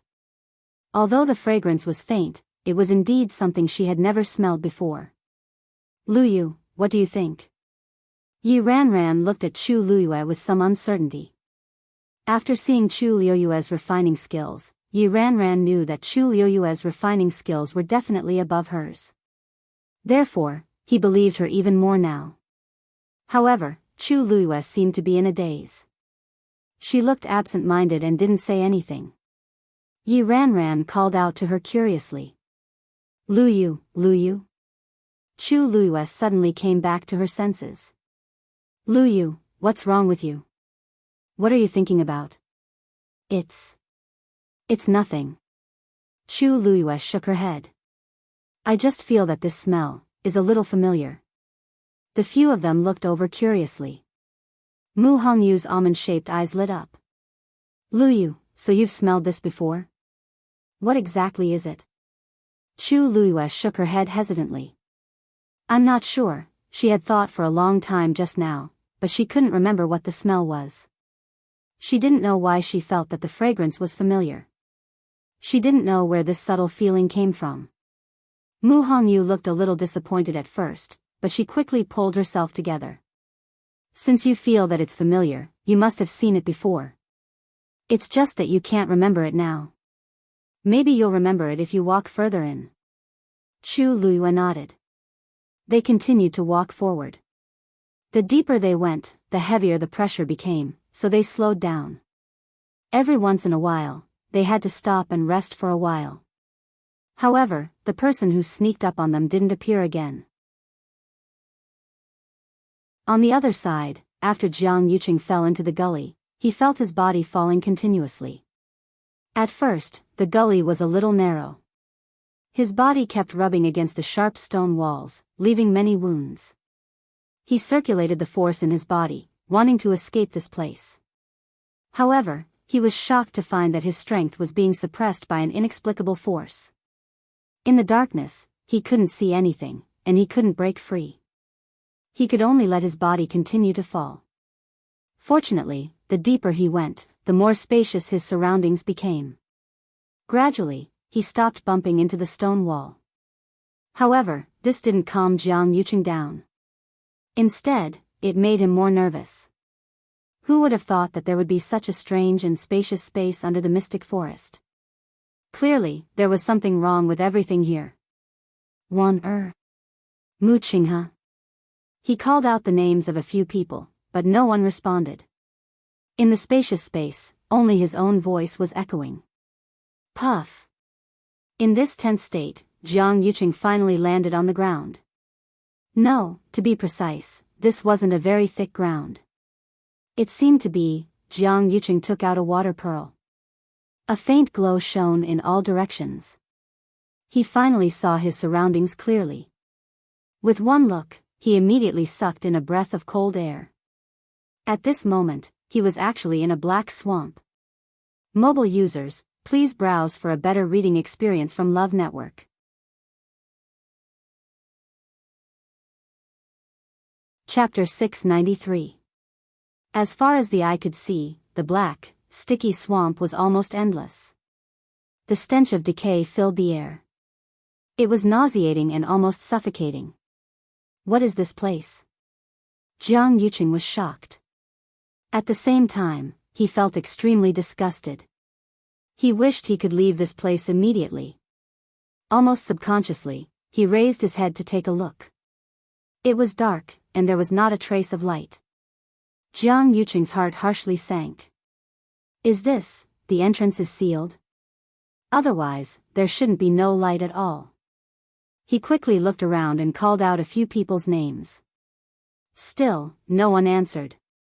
Am I the only one who fell down? Jiang Yuqing frowned. What he didn't know was that after him, Shangguanwan, Mu Qinghe, and the others were also dragged down. However, they all fell into different gullies, so they naturally weren't with him. At this moment, their situation wasn't much better than Jiang Yuqing's. However, Jiang Yuqing didn't know any of this. He really couldn't stand the environment of this place, so he could only choose a random direction and plan to get out first. However, just as he lifted his foot, he couldn't lift it. An ominous premonition surged in his heart, and he slowly lowered his head to look. His 2 feet had already sunk into the swamp. Unbeknownst to him, it had already reached his ankles without him noticing. Jiang Yuqing's heart tightened, and he immediately raised his qi. However, there seemed to be something under the swamp that was holding him tightly, and he couldn't break free. After repeatedly trying various methods, not only did Jiang Yuqing not come out, but he sank even deeper. The swamp was already up to his calves. He couldn't go on like this. Jiang Yuqing's mind raced, and he finally took out an icicle the size of a thumb. He poured his force into it, and a cold chill immediately spread out from it. His hands were covered with a thin layer of frost. Then, the chill spread out in all directions. After a while, the swamp around him began to freeze. Jiang Yuqing held on to the layer of hard ice above him and finally pulled himself out of the swamp. A strong stench assailed his nostrils. His feet and even his calves were covered in a thick layer of black mud. One of the boots had fallen into the mud and was unable to be brought out. Jiang Yuqing sat paralyzed on the ice. Suppressing his nausea, he threw away his other boot. In his memory, he had never been in such a sorry state. After cleaning up the dirt on his body, Jiang Yuqing finally got up. In all directions, there was only endless darkness. He furrowed his brows. Mu Qinghe had never mentioned that there was such a place in the mystic forest. Just as he was hesitating, a strange sound suddenly came from afar. In this quiet place where even the sound of a pin dropping could be heard, even the slightest movement would be infinitely amplified. Jiang Yuqing was in a state of high tension. When he heard this voice, his heart trembled. He held his breath and walked in the direction of the voice. What he did not see was that after he left, a hand reached out from the swamp behind him. The eerie white bones of a skeleton waved at his back, and then fell silent again. The swamp surged silently. It seemed that something was moving quietly. Chu Luiyue and the others walked for about an hour. The trees around them gradually became sparse, but they were all very thick and looked as if they had been growing for 100 years. An incomparably gorgeous colorful barrier appeared in front of them. The terrifyingly powerful pressure was coming from above. Chu Luiyue stared at the barrier and said in a deep voice, "It seems that we can't go any further." Plop. Yi Ranran panted heavily and sat on the ground. "I'm so tired. What kind of magical beast is this? Its pressure is so strong." She was the weakest among them, but she didn't complain at all along the way and insisted on keeping up with them. After saying that, she did not forget to feed herself a pill to replenish her strength. Then, she gave one to each of the remaining 3 people. Although Chu Luiyue also brought her own pill, she accepted it with a smile when she saw Yi Ranran enthusiastically handing it over. Chang Wanzhou saw that she accepted it and did not refuse. Chu Luiyue swallowed the pill and adjusted her breathing as she turned around to look at the barrier. This barrier was like a huge colorful semicircular glass cover that enveloped this area. That stream was originally just a very ordinary stream in the forest. But because it happened to be crossed by this barrier, countless colorful streams of light flowed down and fell into the stream. Gradually, it became what they saw. The place where the stream and the barrier were connected had even condensed into a solid state. From afar, it looked like a huge colorful crystal was pressing down on it. Countless colors melted into the stream, and it was incomparably magnificent. Above the barrier, a vast and terrifying pressure was exuding, indicating that it was a supreme being. Even just standing in front of it, Chu Luiyue faintly felt a little breathless. She had been to the mystic forest before, but she had never seen such a scene. When did it appear, or did it exist in the first place? And what exactly was inside this barrier? Because the barrier was too dazzling, they couldn't see what was going on inside. As for the fragrance, it was also coming from the barrier. That sense of familiarity was getting stronger. Chu Luiyue almost couldn't control herself as she walked forward. Chang Wanzhou frowned and immediately stopped her. A hint of worry flashed across the young man's beautiful face. "It's dangerous." Chu Luiyue looked into his clear eyes and smiled. "Don't worry, I know what to do." Chang Wanzhou looked back at the barrier and said, "It's fine. I'll do it." With that, he raised his foot and walked forward.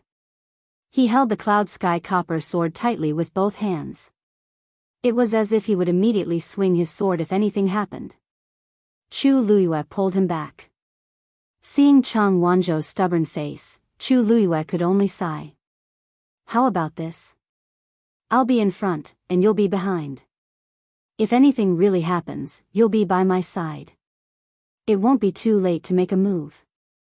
Chang Wanzhou pondered for a moment before finally agreeing. Chu Luiyue took 2 steps forward and stood in front of him. At this moment, she was only 1 step away from the rainbow-colored barrier. As long as she stretched out her hand, she would be able to easily reach it. Chu Luiyue took a deep breath and quickly circulated the force in her body. At the same time, she gripped the glass barrier tightly with one hand and prepared herself. Actually, what she did not tell Chang Wanzhou and the others was, she did not feel that this barrier was dangerous. For some reason, she felt that this barrier did not seem to be a threat to her, even though the power on it was enough to destroy her. Chu Luiyue slowly stretched out her hand. Tuanzi squatted on her shoulder, and colorful lights were reflected in her eyes. Mobile users, please browse and read. A better reading experience comes from the Love Network.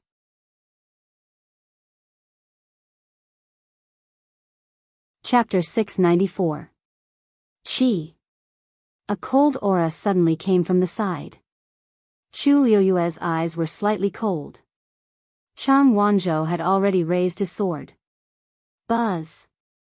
Right in front of him, Chu Luiyue could even hear the sound of the arrow's tail vibrating violently. Chang Wanzhou's hair on his forehead was swayed by the tyrannical aura. A trace of piercing pain came from between his eyebrows. The cloud sky copper sword was already in front of him. As long as that arrow moved an inch forward, it would be cut down by him. However, at this moment, that arrow actually stopped 3 steps away from the two of them. Chu Luiyue could even see the ripples in the void. It was like a stone thrown into a lake, causing countless ripples. This was a long black arrow made of fine iron. It was made of excellent quality, with smooth lines and incomparably sharp. Compared to the crude wooden arrow just now, it was completely different. This attack contained a true killing intent. Chu Luiyue looked towards the direction of that arrow and narrowed his eyes. Since things have come to this, you better come out. There's no point in hiding. As soon as he finished speaking, the forest fell silent. Chang Wanzhou was still holding his sword tightly and was extremely vigilant. Mu Hongyu and Yi Ranran's hearts were also raised as they looked over. A moment later, a tall and sturdy man walked out. He was born with thick eyebrows and big eyes. He was wearing coarse hemp clothes and had bronze-colored skin.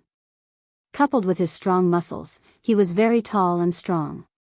Chu Luiyue was slightly shocked. She actually didn't see any figure of such a strong and sturdy man just now, nor did she hear any sound of movement. If she didn't feel the aura on his body, she was afraid that she wouldn't know that such a person had always been following them. It was enough to see the strength of this man. Chu Luiyue had just broken through to the 5th stage and was unable to pry into the other party's true realm. But from the aura around him, he was at least at the middle stage of the 7th stage. It was even possible that he was at the peak of the 7th stage. He was holding a bow in his hand and carrying a quiver of arrows on his back. It was obvious that he was the one who had attacked. Strangely, there was a black hammer on his waist. The hammer was dark in color, and its bottom seemed to be engraved with silver patterns. However, Chu Luiyue couldn't see what it was. Mu Hongyu and Yi Ranran became even more nervous when they sensed the strength of the newcomer. This person. If they were to really fight, they might not be a match for him even if they joined forces. Chu Luiyue also noticed this. Therefore, she patted Chang Wanzhou's shoulder. "Little boat, step back." Chang Wanzhou did not move, and the cloud sky copper sword emitted a chilling intent. His entire body was brimming with battle intent. It was as if they had already made up their minds to fight with their lives on the line. Chu Luiyue didn't know whether to laugh or cry. "Xiao Zhou, let's not fight with him. If they fought, they would be the ones at a disadvantage. Why bother?" Chu Luiyue had always been very sensible. If they could win, they would fight. If they couldn't, they would run. The key was that she didn't have the confidence to successfully escape from this man's hands with these few people. So, it wasn't a bad idea to sit down and have a chat. Chang Wanzhou finally took half a step back, but he was still on guard as he looked at the man opposite him with vigilance. That man didn't seem to mind as he laughed out loud. "You're quite sensible." He had long seen that this young lady in red was the backbone of this group of people.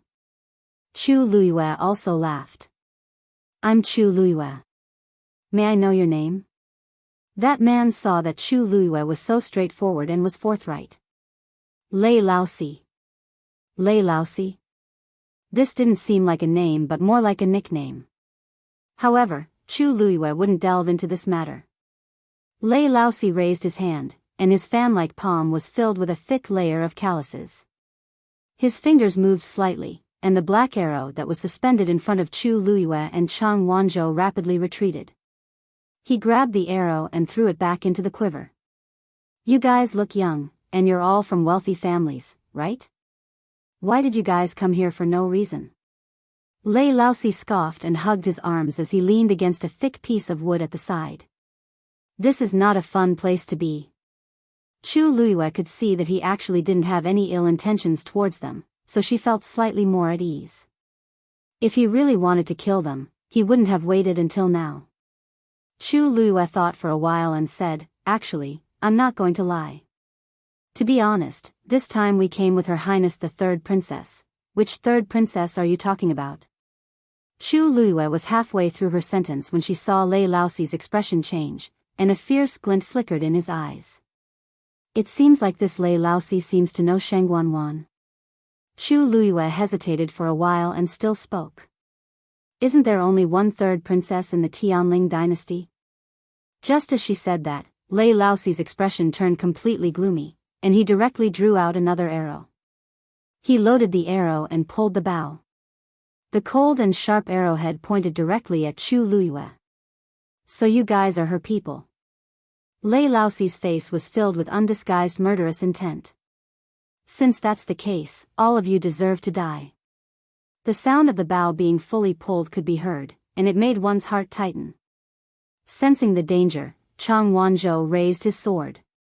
A sparrow blue flame suddenly rose. Lei Laosi glanced from the corner of his eye, squinted his eyes, and sneered. Do you guys deserve to use such a sword? As he spoke, he was about to release the arrow. Chu Luiyue immediately said, We don't. We're not Shangguanwan's people. Hearing that name, Lei Laosi's eyes twitched slightly. He sneered. You just said that you followed her here. Why are you saying that you're not her people now? You're full of lies. Chu Luiyue lifted her hand and pressed Chang Wanzhou's wrist, forcefully pressing his sword down. Then, she stepped forward with a calm expression and said word by word, We did indeed come here. It's true that we came with her, but that doesn't mean we're her people. In fact, she brought a total of thousands of people here this time. Lei Laosi was slightly shocked. What? Why did she bring so many people here? Chu Luiyue quickly explained the situation simply. That's why so many of us came here this time. However, not long ago, we got separated from them and came here. As for the others, we don't know where they are now. After hearing that, Lei Laosi's expression gradually calmed down. You said that you guys are from Chongshu Pavilion? Chu Luiyue nodded slightly and glanced at Mu Hongyu again. She's from Dragon Teeth Mountain, but she's our friend. Dragon Teeth Mountain. Humph. Lei Laosi scoffed, but the murderous intent in his eyes had already dissipated. Chu Luiyue heaved a sigh of relief in her heart. It seemed like she guessed correctly. This Lei Laosi indeed didn't have any ill intentions toward Chongshu Pavilion and Dragon Teeth Mountain. On account of the Chongshu Pavilion's pavilion master, I'll let you guys off this time. Leave quickly. Lei Laosi waved his hand impatiently. Chu Luiyue glanced at the colorful barrier beside her and didn't move. We're already here, so how can we leave? Mobile users, please browse and read. A better reading experience comes from Love Network.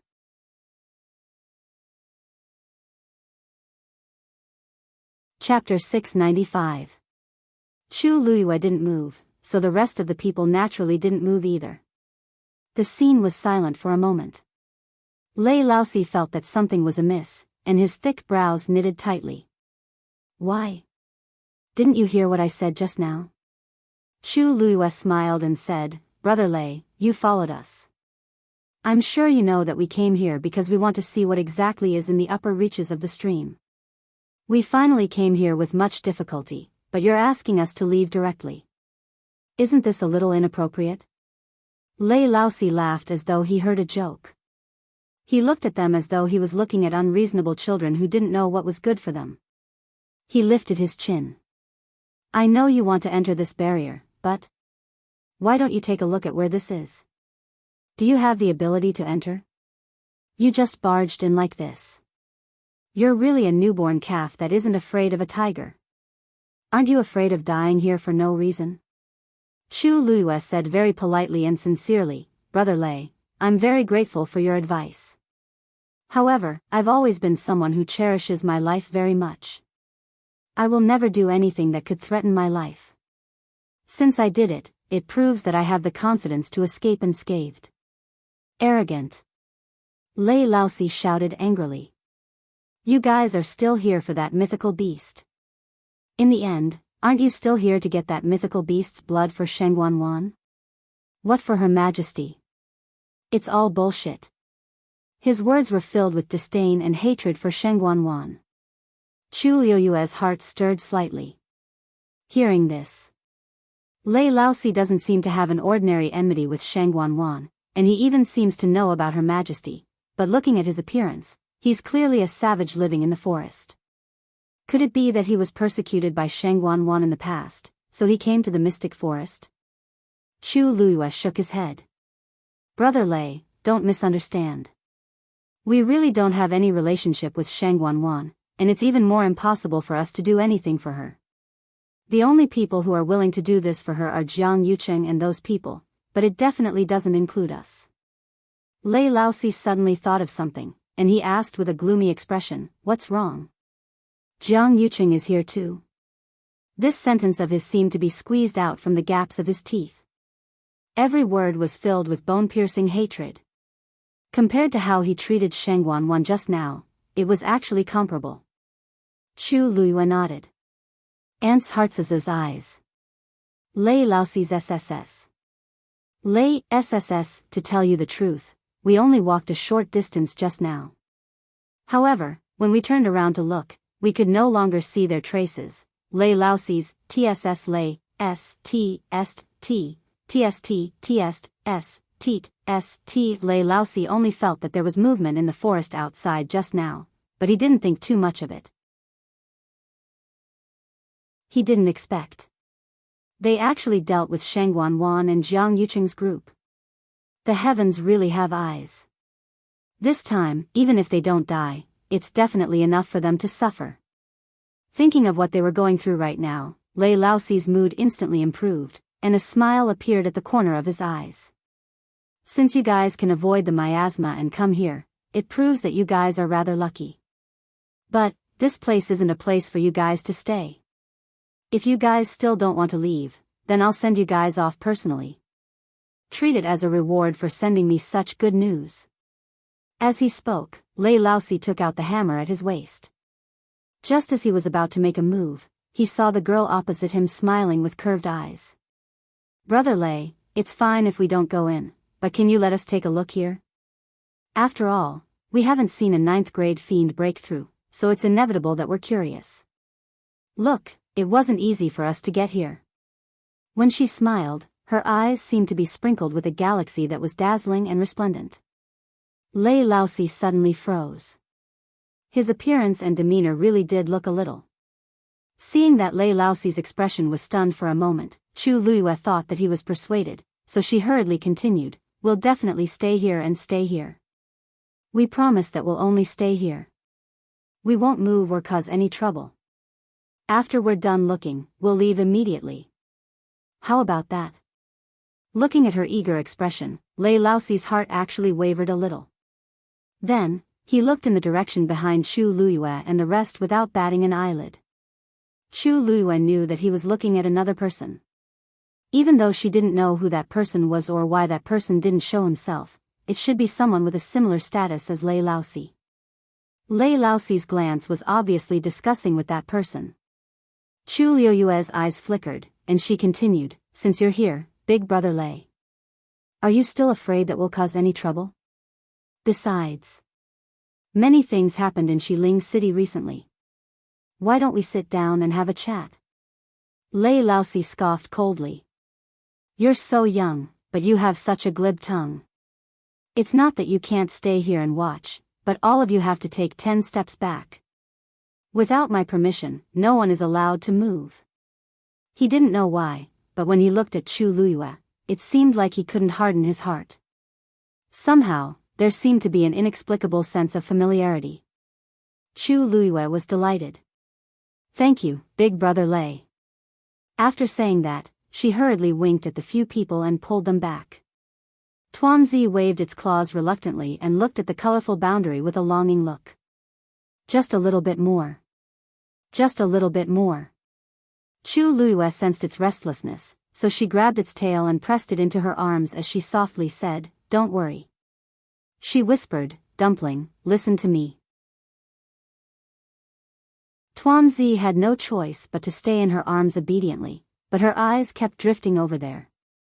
After taking 10 steps back, Chu Luiyue and the rest stood still. Lei Laosi looked at them and asked, "What happened in Xiling City? Tell me about it." Chu Luiyue smiled in her heart and thought that he indeed wanted to know. She calculated for a while and said, "In a few months, Sheng Wanwan and Jiang Yuqing will be getting married." Lei Laosi immediately stood up straight, and the veins on his forehead popped out. His face flushed red and was filled with shock and anger. "How dare they!" roar. A roar that shook the mountains and rivers suddenly came from that colorful barrier. Boom! Dark clouds rolled in the sky. A silver snake-like lightning quickly gathered in the clouds. A terrifying aura swept across the area. The forest howled. Chu Luiyue trembled, and even her eardrums were about to burst. The rest weren't any better, and their faces all turned pale. Chu Luiyue quickly looked up. Countless rainbow-colored streams of light were converging upward.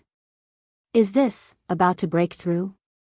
Dumpling popped its head out from her arms, and its pair of black eyes gradually turned colorful. Digression, update at noon. I'm going out in the afternoon, so the remaining 2 updates will have to be updated at night. It's about 8 or 9 p.m. Everyone, please wait for a while. Mobile users, please browse and read. A better reading experience comes from Love Network.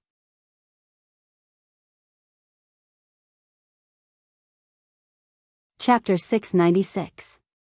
At this moment, Chu Luiyue was fully focused on the colorful barrier and did not notice the subtle changes in Dumpling, who was in his arms. In the sky, Tianlei was moving crazily in the thick clouds and quickly converging. From the looks of it, it did not seem to be any weaker than the power of Tianlei that Chu Luiyue had attracted when he was forging the Cloud Sky Copper Sword. Chu Luiyue narrowed his eyes slightly. Actually, I miss it a little. At that time, Tianlei had refused to come down for a long time, and she had spent a lot of effort to tidy it up. If the people around her knew what Chu Luiyue was thinking at this moment, their jaws would probably drop in shock. In this world, whether it was cultivators or magical beasts, they both loved and feared Tianlei. They loved the powerful energy contained within it. As long as they could trigger Tianlei, it basically meant that their strength had increased. At the very least, it would be an increase in the grade of the Yuan tool. They hated the power of Tianlei. If they were not careful, they might even lose their lives. However, there was probably only one person like Chu Luiyue, who had forcefully pulled Tianlei down from the sky and stuffed it into the Yuan tool to temper it. After that, he still could not forget about it. Even Taizu could not help but say, "Girl, don't tell me you want to snatch Tianlei from him." That was only attracted when he broke through to become a divine beast. Chu Luiyue coughed. "Taizu, look at what you're saying. Am I that kind of person?" Taizu was silent for a while before he said faintly, "How would I know?" Chu Luiyue was speechless. It seemed that the previous incident had left quite a shadow in Taizu's heart. "Don't worry, I'm just looking to see what kind of magical beast is breaking through here. I don't have any other thoughts. After all, I've already contracted a divine beast, right?" Chu Luiyue advised inwardly.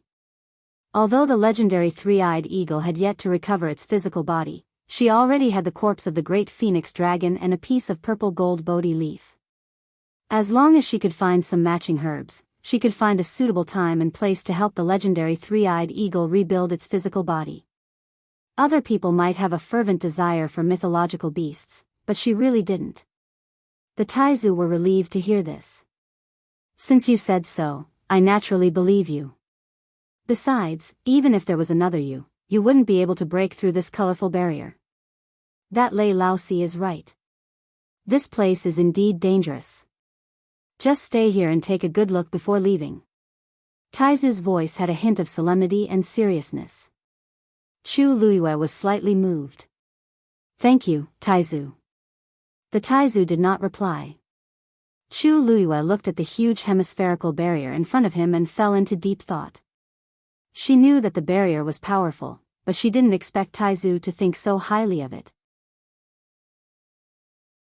Could it be? Was he really that strong? They couldn't see what was happening inside the barrier at all, even though they were very close to it. Apart from the beautiful flowing light, nothing else could be seen. There wasn't even a rough outline. What was there to see? Chu Luiyue couldn't help but ask the legendary three-eyed eagle in his mind. Now, can you sense what kind of magical beast is inside? This time, the legendary three-eyed eagle hesitated for a moment before saying, no idea. Chu Luiyue felt a little strange. Logically speaking, the legendary three-eyed eagle was a divine beast, and its rank was higher than a 9th-grade demonic beast. At such a close distance, he should be able to sense the other party's aura. This. If even you don't know, as if sensing the suspicion in Chu Luiyue's words, the legendary three-eyed eagle explained. This rainbow-colored barrier should have been built by the demonic beast a long time ago. It contains an extremely powerful force. Furthermore, if he was not wrong, he should have used other means. So for a while, I can't tell. I see. Chu Luiyue believed it a little in his heart and couldn't help but be more curious. He laughed. It's really strange. There's actually such a smart and powerful 9th-grade demonic beast in this world. No wonder it could try to break through to the divine beast level. I just don't know what it is. If only I could see it with my own eyes. Even if it was just to satisfy her curiosity, it would be fine. The legendary three-eyed eagle didn't reply. Dumpling shrunk into Chu Luiyue's arms with a guilty conscience. He quickly glanced at her, and then looked at the rainbow-colored barrier. Above the barrier, there seemed to be countless rainbow-colored sand flowing gently. It was magnificent and intoxicating. Whoosh, a huge shadow flashed within the barrier. Chu Luiyue's eyes lit up. She immediately sat up straight and looked over. However, that shadow disappeared in a flash and quickly dispersed among the countless flowing light.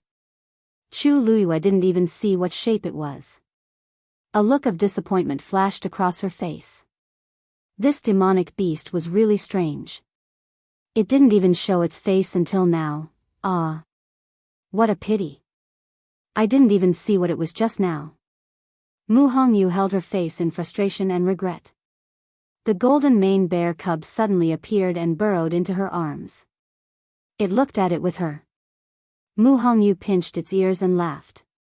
Song Song, why did you come out? Aren't you afraid now? The golden mane bear cub obediently stayed there and let her pinch it. Hearing this, it actually shook its head. It was saying that it wasn't afraid. Mu Hongyu was very happy. She widened her almond eyes and asked. Are you really not afraid? That's a 9th-grade demonic beast. The golden mane bear cub was also a high-level demonic beast, but compared to this 9th-grade demonic beast, it was nothing. She originally thought that Song Song wouldn't dare to come out. After all, not long ago, it was quite anxious. Then why were you so afraid before? Did Song Song become more powerful? The golden mane bear cub had been with Mu Hongyu since it was born. As a result, Mu Hongyu always looked after it as if it was a baby. Even though the golden mane bear cub was now half her height and even heavier than her, she would still coax and play with it. The golden mane bear cub sneaked a glance at Tuanzi, who was next to it. Dumpling was playing with Chu Luiyue's hair. She flicked her claws lightly. The golden mane bear cub immediately looked away and nodded at Mu Hongyu's question. Mu Hongyu smiled happily and proudly. Since you want to see it too, let's see it together. Speaking of which, it would also break through when it reached adulthood, right? Just now. Was that a wing? Yi Ranran suddenly asked in a low voice with uncertainty. Mu Hongyu looked at her. A wing? Did you see it? Yi Ranran shook her head. I was just guessing. But at first glance, it looked a little like, now that you mention it, it does seem like it. Mu Hongyu thought for a moment and suddenly became spirited. It should be a flapping wing. But the shape looks a little strange. I've never seen a wing like this before. Chu Luiyue tilted her head and looked at the two of them. What kind of wing? Yi Ranran raised her hand and drew a line in the air. It's like this, digression, updated at around 9:30 a.m. Mobile users, please browse for a better reading experience from Love Network.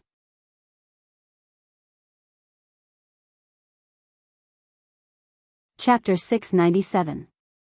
Boom! A bolt of Tianlei landed. A loud clap of thunder was heard. It reverberated through heaven and earth. The suppression it contained was extremely strong, and the violent energy spread in all directions crazily. The wind howled and swept across everything. The trees around Chu Luyue and the rest were all blown apart, and some were even uprooted. Smoke and dust rose everywhere. Chu Luyue was slightly shocked. Just as she was about to move, she felt a gentle yet powerful energy shrouding her. That terrifying turbulence was instantly blocked outside. Chu Luyue looked back in shock and saw that Lei Laosi had set up a white barrier. Ice-blue lightning-like radiance flickered on the barrier. Chu Luyue looked over and realized that Lei Laosi was holding that hammer in his hand. The energy of this barrier seemed to be emitted from that hammer. Humph, now you know how powerful it is, right?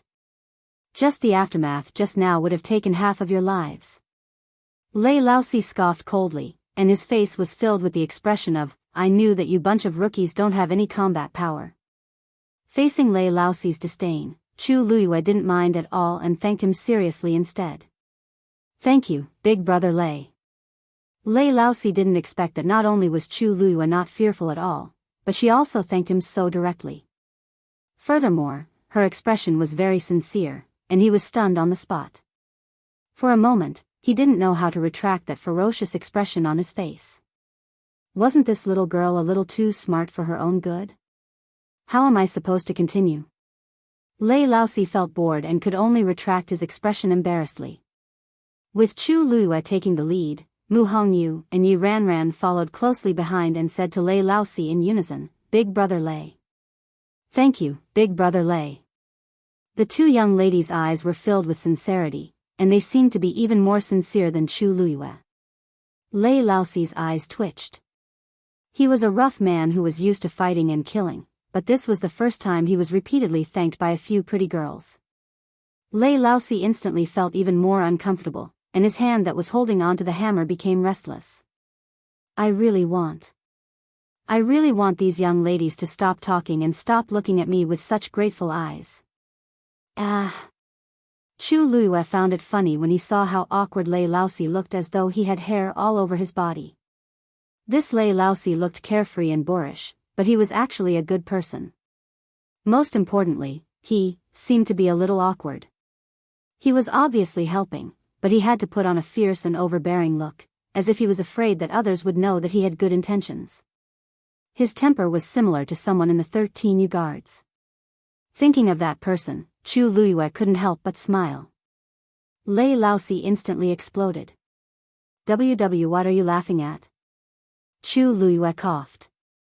It's nothing.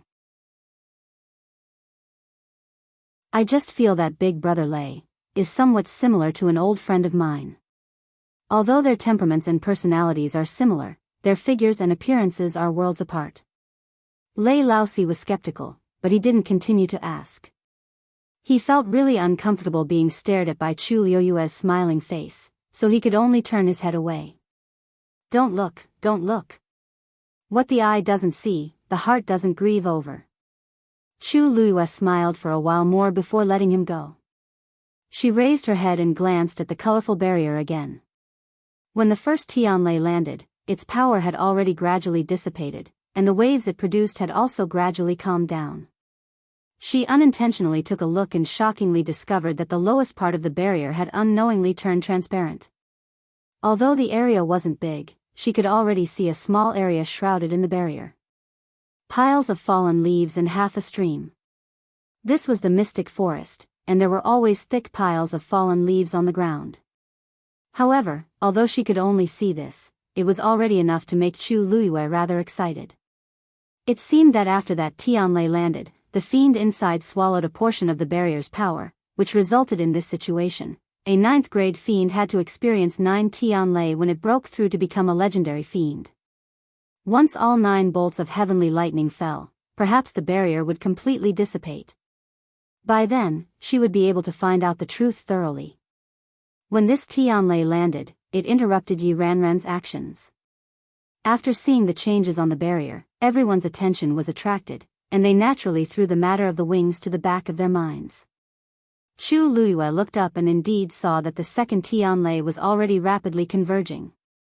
However, she didn't notice that Dumpling, who was in her arms, quietly closed her eyes and covered that dazzling brilliance. Ah! A painful roar suddenly came from behind the crowd. Chu Luiyue frowned and turned around to take a look. This voice, it sounded like Jiang Yuqing's voice. Mu Hongyu and the rest followed her gaze and looked over as well. The nearby forest was in a mess because of the aftermath of the attack. And in the distance, there was no one. Who's shouting? Mu Hongyu asked uneasily. There's no one, did I hear wrongly? Yi Ranran shook his head. I heard it too. There's indeed someone. It seems to be underground. Underground? Mu Hongyu's expression froze for a moment. Yi Ranran had already looked at Chu Luiyue. Luyu, you heard it too, right? Is that voice coming from underground? Chu Luiyue's eyes flashed slightly. Jiang Yuqing was quite capable. He could actually escape from that situation and come here. Although she didn't know why his voice came from underground, Chu Luiyue still felt very disgusted. She didn't want to know what was going on. She only hoped that Jiang Yuqing could get away and not disturb her here. However, Jiang Yuqing's voice didn't stop, and it was getting closer and closer. Chu Luiyue's mind moved slightly, and a thought suddenly flashed through her mind. It's a moonless and windy night, the time to kill and set fire. Now that the sky was dark, the entire forest was shrouded in a thick layer of shadow, and everyone's vision was inevitably obstructed. In addition, the 9th grade magical beast was breaking through, and the commotion was huge. Even if something really happened, it wouldn't attract anyone's attention. She stood up. You guys stay here and don't move. I'll go take a look. Digression. Tomorrow at 12:00 the comments section had been quite lively these 2 days. February sincerely thanked every original reader. Without them, February wouldn't be here today, and these books wouldn't be here. Not only did they support the original, but they also worked hard for February. They are not only my readers, but also my friends. So, I will always be on this side. Friends who want to read pirated copies, if you have the ability, you can work hard to support the original. You are always welcome. In the end, I still hope that everyone can read happily. Mua mua. Mobile users, please browse and read. A better reading experience comes from Love Network.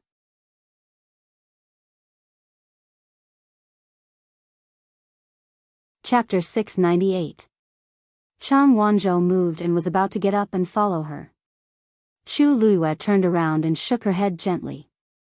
Chang Wanzhou pursed his lips and had no choice but to stay where he was. However, his eyes were fixed on Chu Luiyue, as if he was afraid that she would encounter some danger. After all, the mystic forest was indeed very strange along the way. Thinking of the scene he saw before, Chang Wanzhou felt a trace of uneasiness in his heart. Chu Luiyue didn't care about him and continued walking forward. She didn't know if it was due to the influence of the 9th grade divine beast, but the strange miasma didn't spread here. The forest within the radius still looked very normal. Chu Luiyue stepped on the thick layer of fallen leaves and moved forward. Dumpling jumped onto her shoulder, turned around, and looked at the Tianlei that was gathering in the sky. Chu Luiyue patted it comfortingly. When we're done here, we'll go back immediately. Not only Dumpling, but she also wanted to continue watching. If it wasn't for Jiang Yuqing, as Chu Luiyue walked, she carefully listened to the direction of the sound. After walking for a while, the sound got closer and closer. Finally, Chu Luiyue stood in front of a tree that was hugged by 2 people and stared at the ground. It seemed that it was below. On the surface, this place was piled with thick dead leaves, no different from other places. But standing here, she could clearly hear Jiang Yuqing's painful moans coming from below. Chu Luiyue's mind moved and she waved her sleeve. The fallen leaves flew up one after another, and there was a protruding tree root below. It was covered with dust and moss. If one didn't look carefully, they wouldn't be able to tell what it was. Chu Luiyue listened carefully and was almost certain that Jiang Yuqing was under this tree. I don't know how he got here, Chu Luiyue thought and knocked on the tree root. Knock knock. Jiang Yuqing's voice suddenly stopped. Clearly, he had heard the voice. Chu Luiyue sneered. According to Jiang Yuqing's cautious and suspicious nature, when he heard this sound, he definitely didn't think of asking for help, but how to avoid danger. Now, even if he was given 10 guts, he would not dare to charge forward. Chu Luiyue knocked twice more. Knock, knock, knock. This time, Jiang Yuqing was even quieter. Instead, it was the tree roots that slowly moved. Chu Luiyue looked up. The tree beside him was also a Wan Yeshan.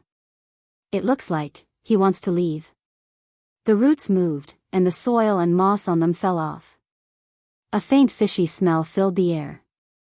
Chu Luiyue frowned slightly. This smell. It smelled a little like blood, and there was also the smell of something rotten. Suddenly, her eyes focused as she looked at the few roots that were pulled out from the ground and exposed to the outside. The thin wall was almost transparent, and it was filled with a red liquid that was slowly surging. It was like blood. Chu Luiyue's pupils constricted. She had seen Wan Yishan's roots before, but she had never seen such a situation. Chu Luiyue took a deep breath and stared at the tree root that looked like a bloody hand. The scene that she had seen before kept replaying in her mind. That's right. Those Wan Yishan's roots also seemed to be red. It was just that those trees were not as old as this tree, so the roots were naturally much smaller. In addition, I didn't look carefully back then. Could it be that those tree roots actually look like this? Chu Luiyue took half a step back, pulled out her dagger, and stabbed it into the tree root. Chi! A red liquid spurted out. A strong smell of blood instantly rushed over. Chu Luiyue was shocked. It was actually blood. Although it might not be pure blood, it was definitely mixed with a lot of real blood. Otherwise, it definitely wouldn't have such a color and smell. This blood. Where did it come from? Chu Luiyue felt a chill down her spine when she thought of the cold and strange scene she saw when she turned around. Could it be, those people? Dahuang Swamp was full of danger, but it was also full of temptation. Every year, countless cultivators came here. However, only a small number of them could survive. The majority of the rest were actually buried in Dahuang Swamp. If Wan Yeshan really relied on drinking human blood to nourish himself, what about the lush mystic forest? Chu Luiyue's eyebrows twitched violently. Boom! The second Tianlei slashed down fiercely. Chu Luiyue immediately looked back. The dazzling light was almost blinding. The power of this Tianlei was obviously stronger than the first one. Chu Luiyue narrowed his eyes. He could vaguely see the colors at the bottom of the barrier quickly dissipating and converging toward the top. Finally, it merged into the bright ball of light. This should be the demonic beast absorbing the power of his barrier to resist the Tianlei, right? The barrier's transparent range became wider, but from where Chu Luiyue was, he could still only see a fallen leaf and some rocks inside. Other than that, there was nothing else. Chu Luiyue was slightly disappointed. It seemed that he would have to wait for a while before he could see the demonic beast's appearance inside. Whoosh! The sound of something being dragged on the ground could be heard. Chu Luiyue immediately turned his head and looked at the tree root that he had cut open. The tree root was gurgling with blood. The bright red liquid was flowing in all directions and soon dyed a large area. It looked very terrifying. Chu Luiyue's actions seemed to have stimulated it to a certain extent. It curled up for a moment, and the speed at which it surged became faster. The remaining tree roots were also being pulled out of the ground one after another. The entire tree began to sway, as if it was waiting for the tree root to be completely pulled out of the ground before it ran away. Chu Luiyue's eyes moved slightly. He clenched the dagger in his hand tightly and was about to attack again when he suddenly saw a piece of cloth hanging on the tree root. Although it was stained with mud, it could still be seen that the cloth was very new and very luxurious. That was Jiang Yuqing's clothes. He was indeed below. Looking at the trace of blood on the cloth, Chu Liuyue's lips curled into a sneer. It seemed that Jiang Yuqing was not having an easy time down there. Perhaps this tree root had also swallowed his blood? A familiar aura was getting closer and closer. Chu Liyue stabbed the tree root again. The tree root twisted even more violently. A large area of the ground was suddenly lifted. Half a figure was suddenly dragged out from below. It was Jiang Yuqing. His upper body was tightly bound by the branches of the tree root. Only one of his arms could still move. His lower body was still stuck in the ground. His body was stained with blood, and he looked very miserable. However, he was still very alert.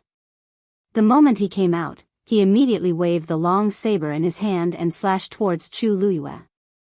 Chu Liyue nimbly dodged and said with a smile, "Eldest young Master Jiang, what are you doing?" Jiang Yuqing's movements paused for a moment before he saw the smiling girl in front of him clearly.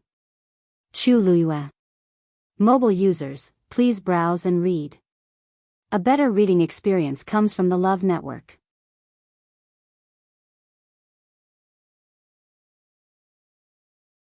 Chapter 699. Why is Chu Liyue here? This question quickly flashed through Jiang Yuqing's mind. He only remembered that after he was dragged down, the entrance above was completely sealed. He didn't know what happened to the others. Could it be that he was the only one who encountered this? If not, why would Chu Liyue be standing here perfectly fine? She didn't seem to have any injuries at all, and her entire body was clean. However, looking at Chu Liyue's smiling face, Jiang Yuqing couldn't help but heave a sigh of relief in his heart. He looked around. Other than Chu Liyue, there seemed to be a few other people in the distance. And a huge colorful barrier. Sensing the terrifying fluctuations coming from the barrier, Jiang Yuqing suddenly realized something and widened his eyes. That's a 9th grade magical beast. There was no other explanation for such a commotion other than a 9th grade magical beast. Chu Liyue didn't avoid it and nodded frankly. Eldest young Master Jiang has good eyesight. Jiang Yuqing immediately wanted to go over, but he suddenly remembered that half of his body was still buried below and he couldn't break free. Chu Liyue smiled and asked knowingly, "Eldest young Master Jiang, what's wrong with you?" Jiang Yuqing's face was red and white. When he thought of his current sorry state, his face burned with pain. He couldn't be seen by anyone, but it had to be Chu Liyue. Moreover, she looked fine, which made him even more unbearable to look at. Jiang Yuqing had always cared about his face. In the face of such a situation, he only felt embarrassed and wished he hadn't come out from below. He waved the saber in his hand and slashed at the tree roots that were tightly wrapped around him, trying to break free. Only then did Chu Liyue see that many tree roots had penetrated his body, leaving scars. As expected, this one Yeshan had indeed swallowed Jiang Yuqing's blood. With his current physical condition, how could he withstand such torture? Looking at that ghastly pale face. TSK, Chu Liyue admired his rare miserable appearance for a while, and her mood improved a lot. What was all this? It was not even a tenth of the pain she had experienced. If he couldn't make Jiang Yuqing repay him in every possible way, how could he dispel the hatred in his heart? As if sensing Chu Liyue's strange gaze, Jiang Yuqing finally glanced at her again with a slight frown. Before he could speak, Chu Liyue spoke first. Eldest young Master Jiang, you seem to be seriously injured. Do you need my help? Jiang Yuqing swallowed the words in his throat. For some reason, he felt that Chu Liyue's expression was somewhat subtle. It looked like he really wanted to help. However, his black jade-like eyes were flickering with light, making it hard for others to fathom his intentions. Jiang Yuqing was silent for a moment, then looked at the cut on the tree root and asked, "You did that?" Chu Liyue gently nodded. "I heard a sound here, so I came over to take a look. I just happened to see this tree root moving. I felt that this thing was really strange, so I tried to stab it with a knife. I didn't expect to see eldest young Master Jiang here." Her tone was very sincere. Jiang Yuqing believed her a little. It wasn't easy for him to find a way out. At this time, the force in his body was almost exhausted. He had to get out of here as soon as possible and find a place to recuperate. However, this tree root was really difficult to deal with. As he tried to break free, he asked, "Why are you here? Other than you, who are those people? Where are the others?" The corners of Chu Liuyue's mouth curled up imperceptibly. Jiang Yuqing was still worried about her and wanted to ask for an explanation. "Eldest young Master Jiang, it's a long story. Let's wait for you to come out before we talk about it in detail. Why don't I help you? What do you think?" Jiang Yuqing saw that it was really difficult to rely on himself, so he could only nod. Chu Luyue took a step forward. "Just cut off these tree roots," Jiang Yuqing said. Chu Luyue agreed easily and raised the dagger in her hand. As the tree roots moved, Jiang Yuqing's body was also dragged out more. Almost only a pair of legs were left, still buried inside. Chu Luyue glanced out of the corner of her eye. Boom! The third Tianlei fell. A series of loud noises reverberated throughout the entire forest. Layers of dark clouds covered the sky and the sun, and the forest was dark. Chu Luyue deliberately used her body to block Jiang Yuqing. In addition, there were thick tree roots and other objects here, which covered Jiang Yuqing even more. Even Chang Wanzhou, who had been looking over, couldn't see what was happening here. Accompanied by the terrifying aftermath, a dazzling light flickered endlessly. It reflected on Jiang Yuqing's face, half bright and half dark. Chu Luyue stretched out her hand. There was only a step between the two of them at this moment. As long as she waved her hand, the dagger could easily slit Jiang Yuqing's throat. Surging hatred and killing intent surged from the bottom of her heart. A cold light flashed in Chu Luyue's eyes. The blade turned slightly, and the cold light was biting cold.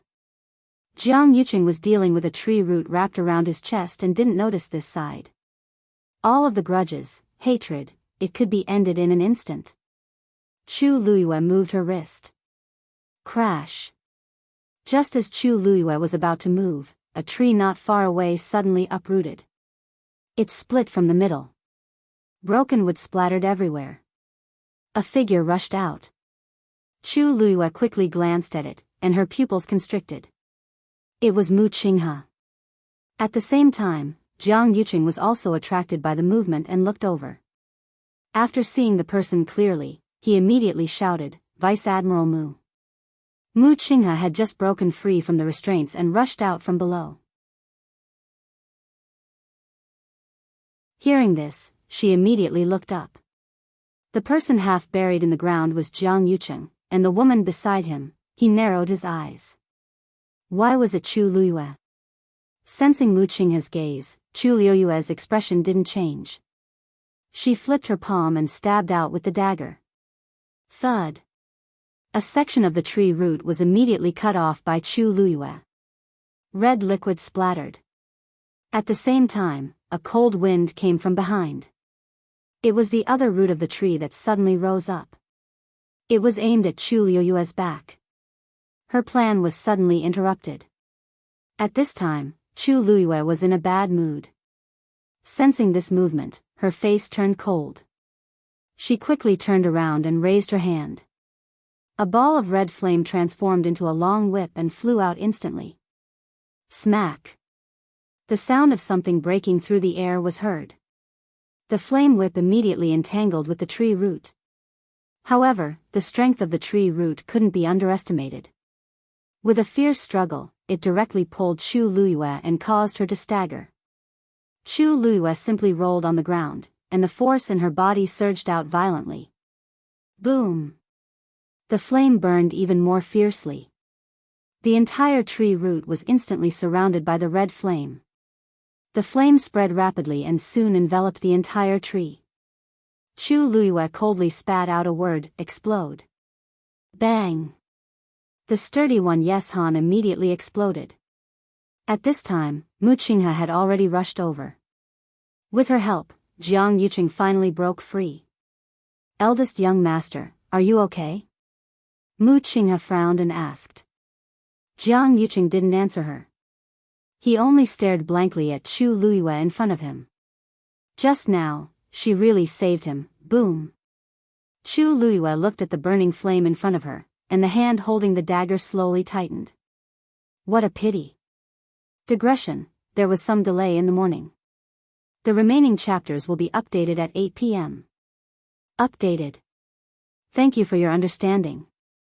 Moi mobile users, please browse and read. A better reading experience comes from Love Network.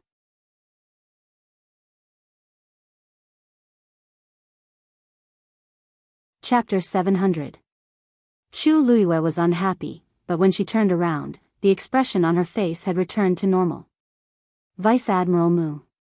She greeted Mu Qinghe very politely. It was a pity that she couldn't get rid of Jiang Yuqing directly this time, but thinking about it carefully, she still felt a little reluctant to kill him like this. Wouldn't it be too easy to die with a knife? There's still a long way to go. It's better to let young Master Jiang enjoy his life. As Chu Luiyue thought about it, she openly sized up Jiang Yuqing from head to toe, as if she was concerned and sympathetic. Young Master Jiang, I don't think your current condition is very good.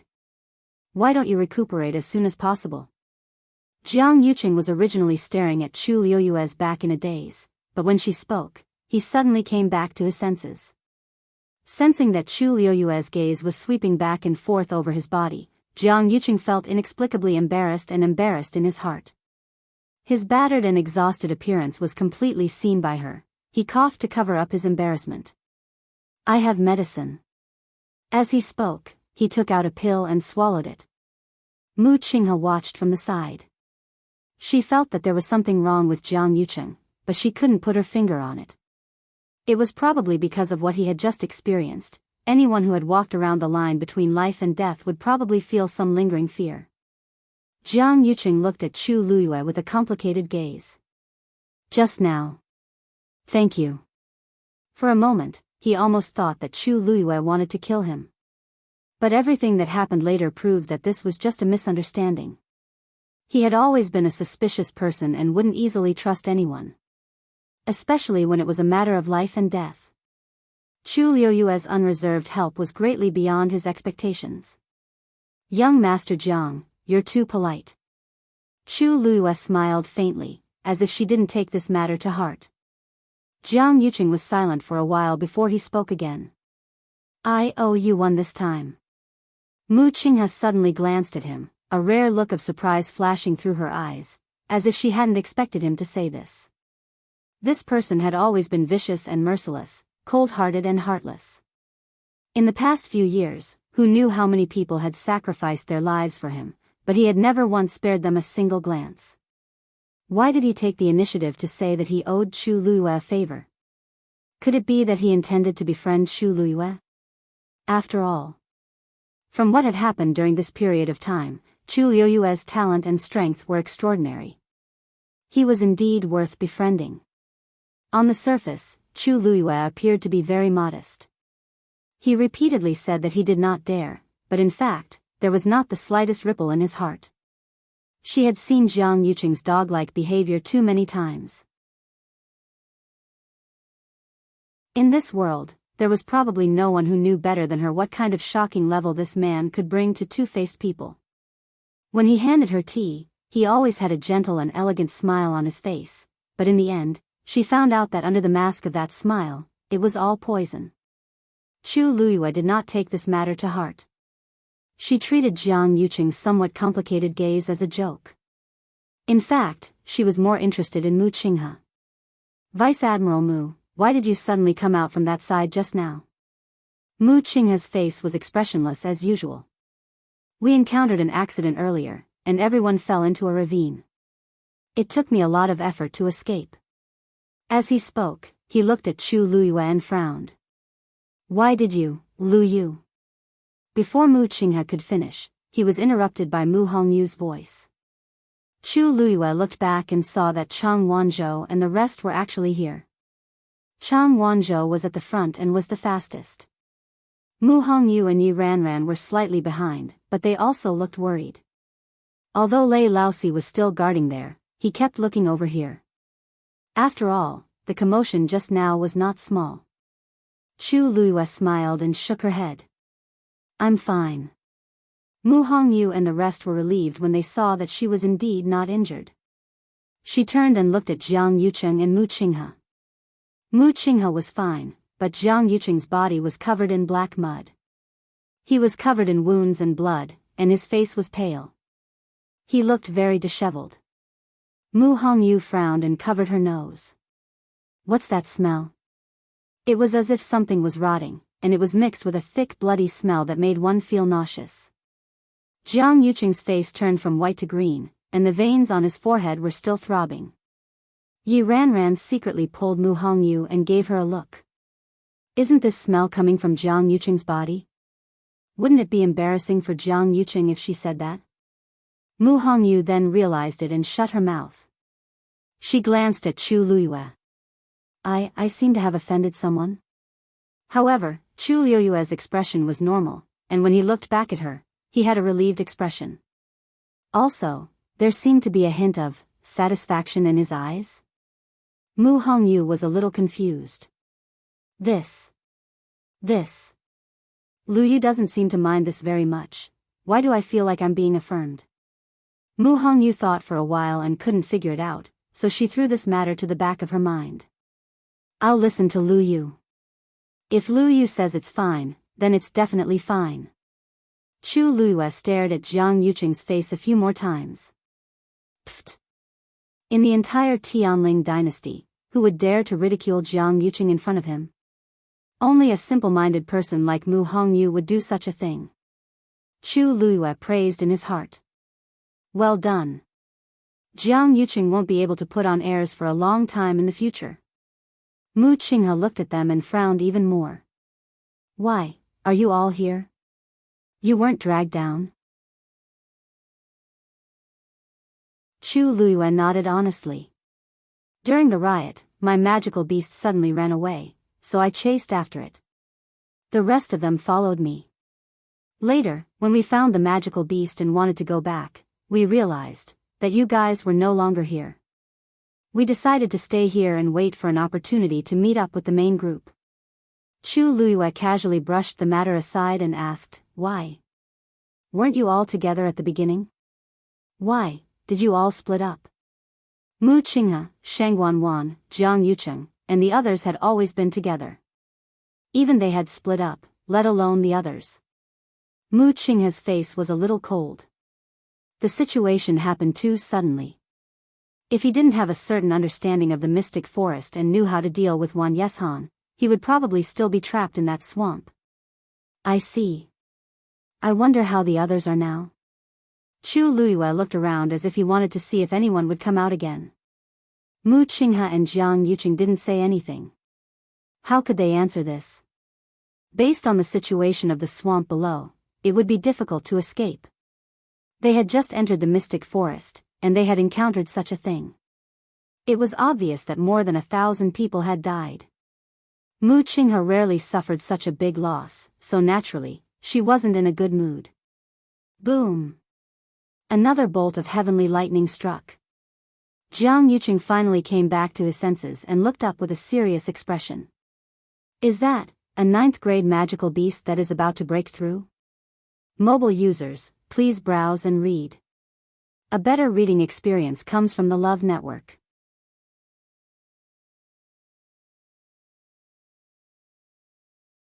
Chapter 701.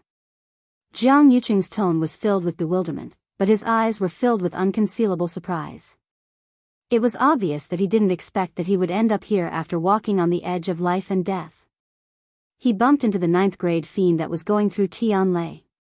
Previously, he had been thinking about it, but now that he saw it as soon as he raised his eyes, how could he not be happy? Chu Luiyue nodded calmly. They were already here, and Tianlei kept falling. Even a fool could tell what the situation was now. Jiang Yucheng got up and wanted to walk forward. Chu Luiyue raised his brows slightly. Lei Laosi was guarding over there, and it would be a miracle if Jiang Yucheng could go over safely. With his current ability, he probably couldn't even last 10 moves under Lei Laoxi's hands. It was Mu Qinghe who stopped him. "Eldest young master, it's very dangerous over there. Let's wait and see first." Jiang Yuqing was a little displeased. Chu Luiyue and the rest came from there just now, but they couldn't go over now. It was already embarrassing enough. If they continued to hide here, wouldn't they seem even more cowardly? Jiang Yuqing didn't listen and continued walking forward. However, he just took 2 steps when a burning pain suddenly came from his lower abdomen. Jiang Yuqing's face turned pale instantly, and he staggered and almost fell to the ground. Mu Qinghe immediately went forward to support him and frowned. "Eldest young master, what's wrong?" Due to the intense pain, Jiang Yuqing's forehead was filled with sweat, and his lips were trembling slightly. He couldn't say a word. He had felt this a few times before, but it was never as painful as this time. It was as if a flame directly penetrated his lower abdomen and entered his dantian. It was also the first time Mu Qinghe saw Jiang Yuqing like this, and she thought that he was injured by Wan Yishan's roots just now. "Eldest young master, you should rest for a while first. Your body is more important." Even if Jiang Yuqing wanted to refuse, he couldn't say anything now. Chu Luiyue glanced at him indifferently. Jiang Yuqing barely managed to sit cross-legged when he felt the pain quickly disappear. However, the bone-piercing pain lingered in his mind for a long time. A trace of worry and fear finally appeared in Jiang Yuqing's heart. This time, it might be a coincidence. What about twice? What about the 3rd time? There was definitely something wrong with his body. But no matter how he thought about it, he still couldn't figure out what was going on. Back then, that Xia Mu had only used a brush to leave a bloody hole in his body. In fact, it wasn't a serious injury. As long as he recuperated well, he would recover very quickly. However, even after some time had passed, the wounds still did not heal. And from time to time, there would be this strange burning pain. However, Jiang Yuqing didn't dare to expose this in front of outsiders. He could only nod briefly and say nothing more. Chu Luiyue suddenly felt a little itchy on her neck. She turned her head and saw Dumpling pulling her hair and wagging its tail, as if it wanted to go back. She didn't know what was over there that made it yearn for it so much. Chu Luiyue patted its head comfortingly and looked at Jiang Yuqing. "Eldest young master Jiang, why don't you rest here first? We'll go and see how that 9th-grade demonic beast is doing. The 3rd princess came here this time for the divine beast's blood. Wouldn't it be a pity to miss it?" Jiang Yuqing wanted to go by himself. However, he really couldn't do anything in his current state. He could only nod and look at Mu Qinghe. "You should go with them." Mu Qinghe was stronger, so she would definitely be more confident if she went. Chu Luiyue's eyelids twitched, but she didn't say anything. "Eldest young master's body." Mu Qinghe seemed to be a little hesitant. "Just go ahead. I know how my body is." Jiang Yuqing's expression became a little more solemn. Mu Qinghe didn't hesitate anymore and immediately agreed. "Yes." Chu Luiyue's lips curled up. With Vice Admiral Mu around, we'll be more confident. Mu Qinghe's expression was cold as she followed them forward. Hearing that Chu Luiyue and the rest were back, Lei Laoxi turned around to take a look. With this glance, she saw Mu Qinghe, who was following behind the few of them. Murderous intent surged out from Lei Laoxi's eyes instantly. "I didn't see her earlier, but I didn't expect her to be here." He gripped the hammer in his hand tightly, and the force around him surged. Mu Qinghe seemed to have noticed something and suddenly raised his head to take a look. The two of them looked at each other. Mu Qinghe immediately felt the other party's intense murderous intent. It was as though he was going to attack the next moment. He furrowed his brows slightly. Who is this person? Why does he seem to have a deep hatred for me? Before Mu Qinghe could think too much, a figure suddenly walked in front of her and blocked her line of sight. It was Chu Luiyue. Mu Qinghe's gaze landed on Chu Luiyue. However, Chu Luiyue seemed to have no intention of doing so as he shouted at the man in front of him. "Big Brother Lei." Hearing this, Lei Laosi suddenly returned to his senses, and the murderous aura in his eyes was restrained. However, his expression still looked like he wasn't someone to be trifled with. Chu Luiyue walked to him and smiled. "Big brother Lei, don't worry. This is Vice Admiral Mu that I mentioned to you just now. He came with us, and he has no ill intentions." Lei Laosi looked at Chu Luiyue suspiciously. Her words seem like she's trying to hide something. Chu Luiyue then looked at Mu Qinghe and explained, "Vice Admiral Mu Qinghe, Vice Admiral Mu Qinghe. Vice Admiral Mu, this is Lei Laosi, Big brother Lei. He's in charge of protecting this 9th grade fiend." Lei Laosi instantly understood Chu Luiyue's plan. Is she trying to help me hide my identity? It's true that I can't expose myself in front of Mu Qinghe now, but how did Chu Luiyue see through it? Many doubts arose in Lei Laosi's heart.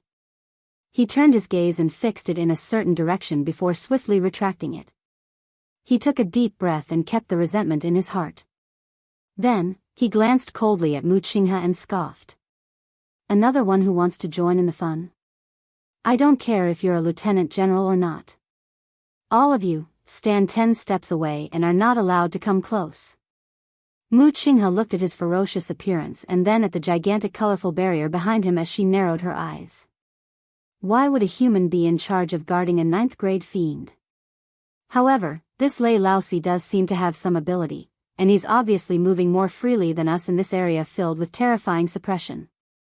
It's obvious that he's been here for a long time, and he might really be related to that 9th grade fiend. Chu Luiyue smiled and said, "Don't worry. Don't worry, we're just here to watch.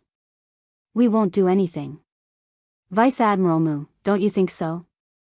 Mu Qinghe paused for a moment and nodded. Lei Laosi scoffed. Now is the crucial moment, and there mustn't be any mistakes. Mu Qinghe. It's not too late to deal with her in the future. Just as he was about to turn around, his gaze suddenly focused on a figure far away. Who is that person? Mobile users, please browse and read. A better reading experience comes from Love Network.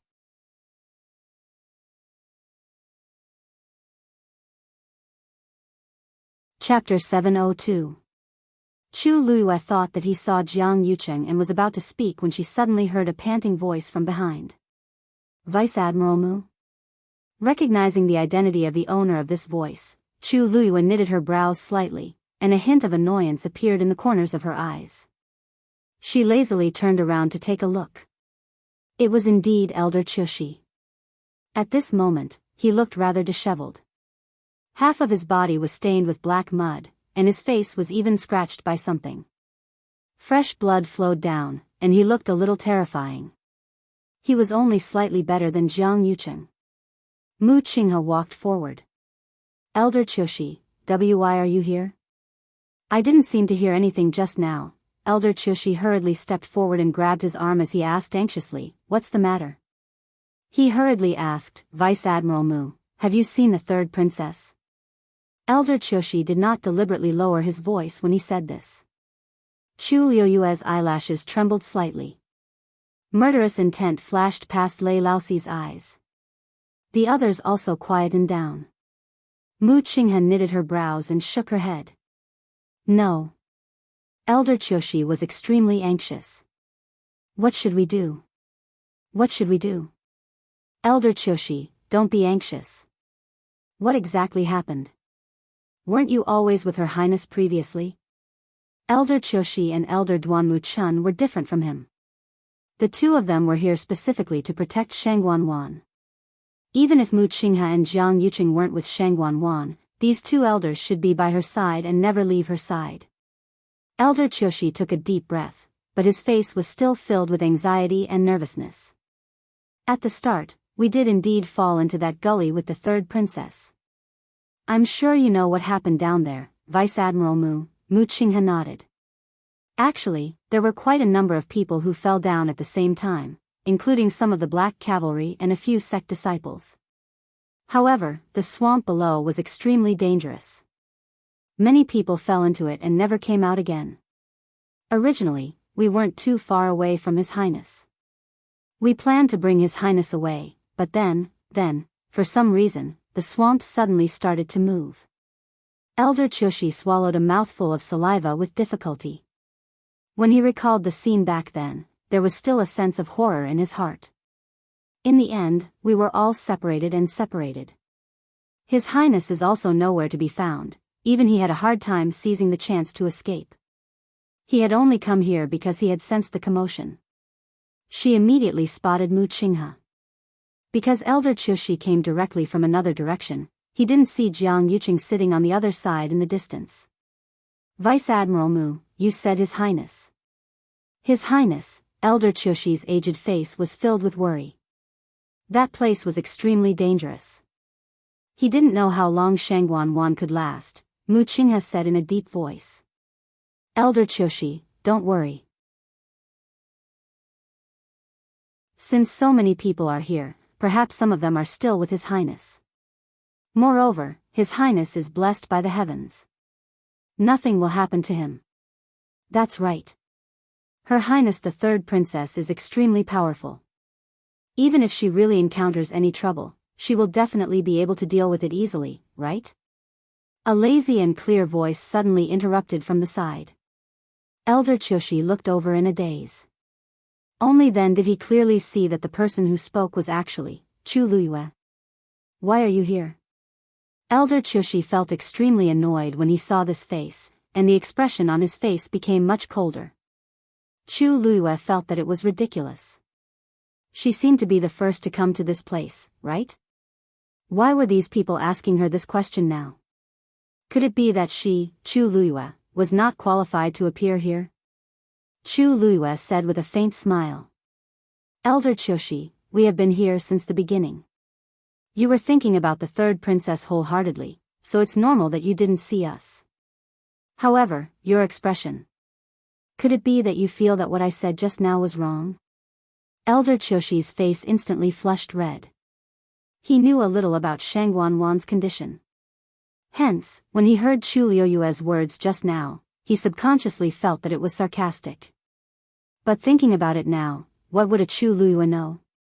If he admitted it, wouldn't it be equivalent to saying that something would definitely happen to Shangguan? He waved his sleeves fiercely. The third princess will naturally be safe and sound. Do I need you to say that? Chu Luyue smiled with curved eyes as though she didn't mind Elder Chushi's bad attitude at all. Lei Laosi clenched the hammer in his hand tightly and suppressed the emotions in his heart with much difficulty as he turned to look at the colorful barrier. Everyone is really here.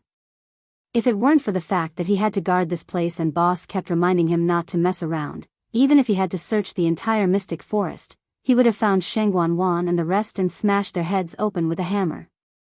Chu Luyue glanced at him lightly. Even if she only saw his back view, she could still feel that suppressed anger. It's really tough for him to hold it in, Chu Luyue's lips curled up. If there was a chance, she really wanted to have a good chat with Lei Laosi. Mu Qinghe persuaded in a low voice. Elder Chushi, since you're here, the third princess should be nearby too. Why don't we use this place as the center and search the surroundings? You might be able to find her. Elder Chushi's face was filled with worry. Sigh. That's the only way. Right, what's that? As he spoke, he raised his finger and pointed at the colorful barrier with a bewildered expression. Just now, he only wanted to find Shangguan and didn't pay attention to anything else. Now that he paid a little more attention, he realized that there seemed to be something wrong with this place. The suppression contained in that colorful barrier was incomparably shocking. The most important thing was that it seemed to have attracted Tianlei. Isn't this is the 9th grade fiend that we were looking for previously? Mu Qinghe said softly. Although Elder Chushi had already expected it, he was still shocked when he heard it personally. He couldn't help but take 2 steps forward as he stared intently ahead. This is real? He had never seen a legendary fiend before. If this 9th grade fiend could successfully break through, then, Elder Chushi, aren't you in a hurry to find the third princess? Chu Luyue asked lazily. Elder Chushi's expression froze. I think I should wait here to get the blood of the legendary fiend. After all, the third princess is here for this. If I miss it, the third princess will definitely blame me. Zap! A black arrow pierced through the air. It went straight for Elder Chushi's glabella. At the same time, his furious voice was like a clap of thunder, exploding in their ears. Old thing, you're dreaming. Digression, there's one more update. Around 9 p.m., mobile users, please browse and read. A better reading experience comes from IUN.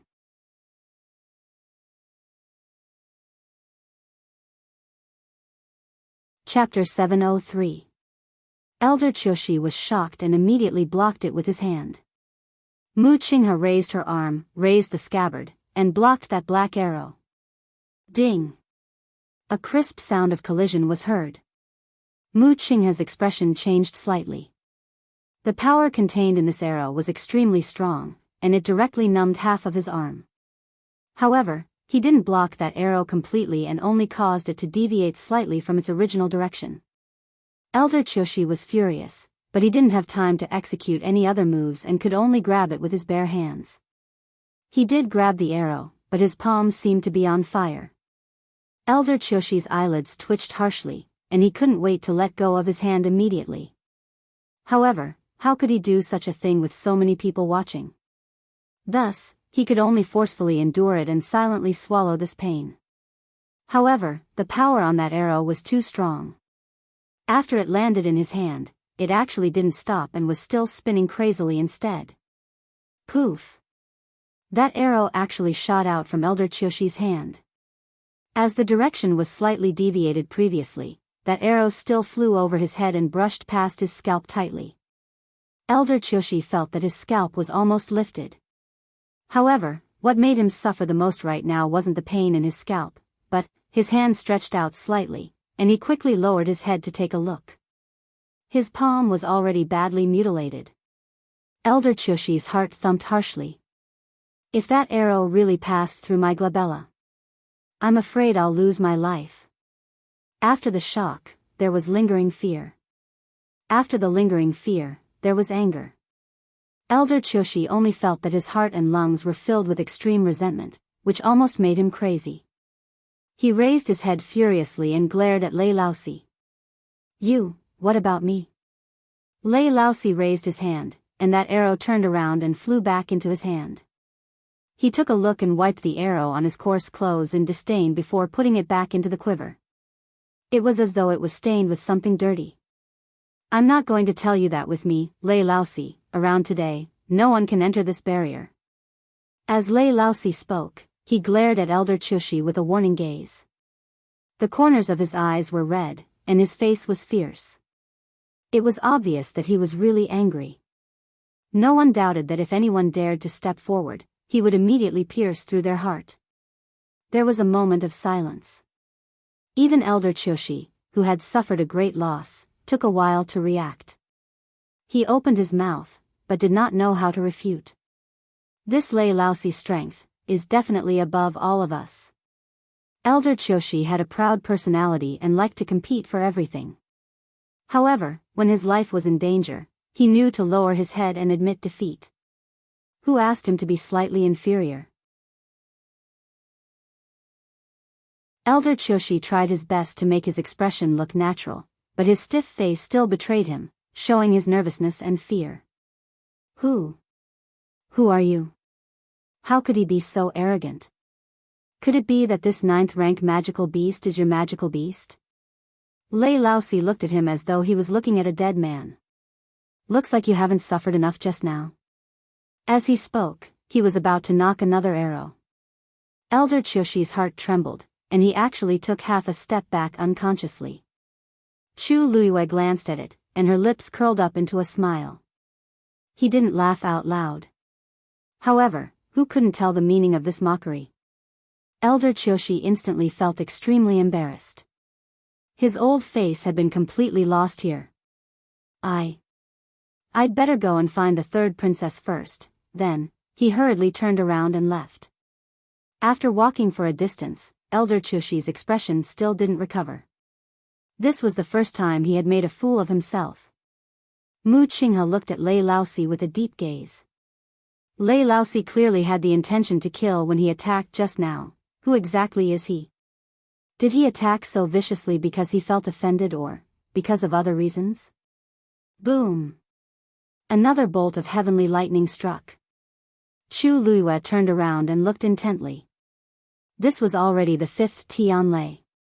Half of the 9th Tianlei was already gone. The transparent part of the barrier also became wider and wider, almost reaching half of the entire height. However, the strange thing was that no one could see the magical beast's appearance until now. Chu Luiyue looked carefully again, and suddenly, her gaze focused. What is that? Hearing her voice, the few of them followed her line of sight. A piece of dried brown tree bark? That seems to be a tree. Yi Ranran was the first to speak with sharp eyes. Chu Luiyue actually saw it too. At the center of the barrier, there indeed seemed to be a huge and thick one yeshan. At first, they could only see piled up fallen leaves and extended tree roots, but now, they could see a section of the tree trunk. This tree was taller and more majestic than any tree they had seen before. Chu Luiyue took a closer look and realized that even if 5 people hugged the tree together, they might not be able to do it. However, wasn't there a 9th-grade magical beast trying to break through inside the barrier? Why is there a strange tree here? As the light kept flashing above, everyone couldn't see clearly what was inside other than the tree. Fortunately, the colorful light above the barrier continued to converge toward the top. Below, another part of the barrier became transparent. The pressure became stronger and stronger. Obviously, that magical beast had successfully survived the 5th Tianlei. Whoosh, the sound of wings flapping and the sound of the wind suddenly came. A huge shadow was cast on the barrier.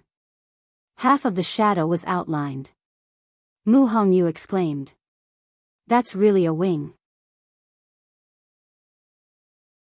That must be the magical beasts. She couldn't hide her surprise and shouted at Chu Luiyue, Luyu, what we saw just now is that. Chu Luiyue didn't respond.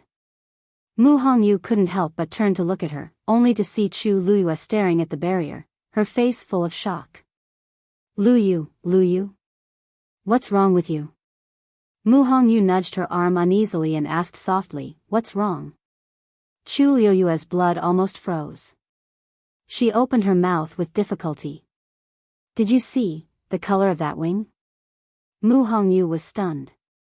Color? I think it's colorful. What's wrong? Chu Luiyue's heart skipped a beat. Just now, that half of the wing, she couldn't be more familiar with it. That was the wing of the 9-colored heavenly pheasant. Digression. Tomorrow at 12:00 mobile users, please browse and read. A better reading experience comes from Love Network.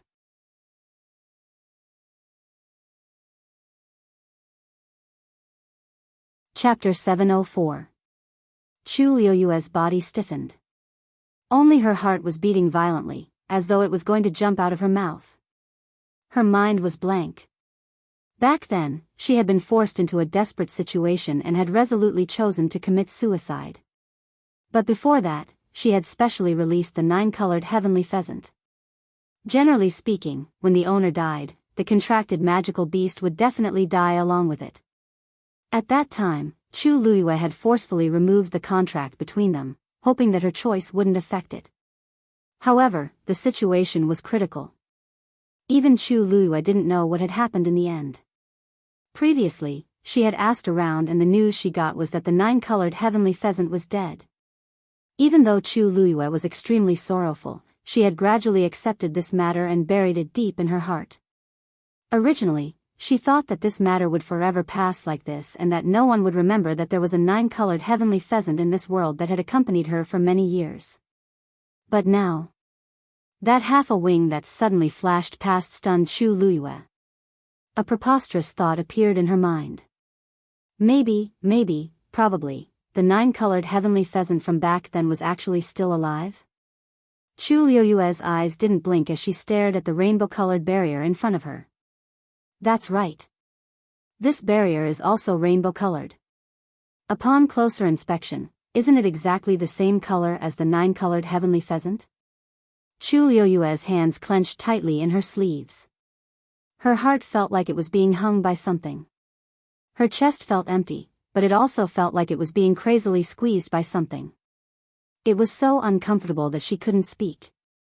If the 9th-grade magical beast inside is really, but what if it isn't? Chu Liuyue's knuckles turned white.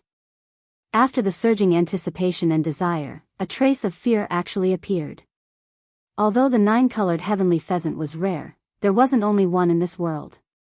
Two thoughts were crazily fighting in Chu Liuyue's mind. One was thinking, maybe it is. Maybe I really received pity from the heavens and returned my magical beast to me? The other was thinking, how can there be such a coincidence in this world? If not, then wouldn't I have been happy for nothing?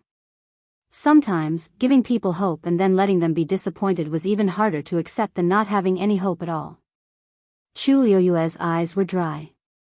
Her throat seemed to be blocked by something, and her limbs were cold. She had already lost too much and definitely didn't want to experience such pain again. Mu Hongyu was worried when she saw that Chu Liuyue's expression was off. Lu Yu. What's wrong with you? She had never seen Chu Liuyue had such an expression. She seemed to be something. Is she to look to the magical beast inside the barrier too? But she Chu Liuyue lightly shook her head. Li. How do you to her to be to Mu Hongyu pressed her lips against each other. Seeing that Chu Liuyue didn't seem to want to say anything and that her attention was still on the fiend that was breaking through, she could only swallow her words. Forget it, I'll ask her what's going on later. Suddenly, Mu Hongyu caught a glimpse of Dumpling, who was squatting on Chu Liuyue's shoulder. Her body seemed to have flashed with a colorful light. It was fleeting. Mu Hongyu blinked and took a closer look. She found that the light had disappeared. Dumpling was still the same Dumpling. Her body was furry and blood-red, and she didn't seem to have changed. Maybe I saw wrongly, Mu Hongyu rubbed her eyes. Staring at the colorful barrier, she felt like she was about to start hallucinating. Dumpling quietly leaned against Chu Liuyue's neck. Chu Liuyue didn't look back, but subconsciously patted her body. If she turned her head to look, she would see that Dumpling's eyes were closed. And between her eyebrows, there was a faint flash of light. But Chu Liuyue didn't see any of this. She only raised her head to take a look. Among the layers of rolling dark clouds, the 6th Tianlei had gathered. Now, she was more anxious than anyone else. She couldn't wait for the remaining Tianlei to fall. As long as the colorful barrier faded and became transparent, she would be able to see the situation inside. Also, she wanted to know if the demonic beast that was breaking through inside was what she guessed. The waiting time seemed to be unbearable. Chu Liuyue counted silently in her heart. Finally. Boom. The 6th Tianlei fell with a loud bang. Boom boom boom. The power of each Tianlei was stronger than the previous Tianlei. When the 6th Tianlei fell, it even tore the void apart. Behind it, a straight black spatial crack stretched across the sky. It slashed down from top to bottom. Violent energy shockwaves spread out in all directions, sweeping across everything in its path. All the trees in the vicinity were overturned. Even Lei Laosi, who was guarding at the front, was forced back by 3 steps. He cursed in his heart, and the hammer in his hand fell harshly to the ground. A barrier instantly appeared in front of him. He turned back and shouted at Chu Liuyue and the rest. What are you waiting for? What are you waiting for? Are you looking for death by standing so close? I'm supposed to stay here to guard. Why are they joining in the fun? Chi. A formless wave of energy surged forth. It went straight for Chu Liuyue. Chang Wanzhou's expression turned cold, and he immediately went forward. A sparrow blue flame flashed past. Boom. The two forces collided harshly. Mu Hongyu immediately pulled Chu Liuyue's arm and wanted to retreat with her. Lu Yu. Quickly go. This position is simply too dangerous. However, Chu Liyue suddenly grabbed her hand and pushed it away slowly and firmly. Retreat first. Mu Hongyu was confused. What?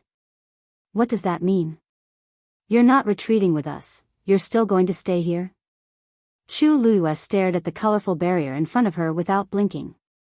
The surrounding light was so bright that it was almost blinding. However, she could still clearly see that the colorful stream of light in the middle of the barrier was fading away quickly. She could already see the extremely thick branches and leaves of Wan Yeshan.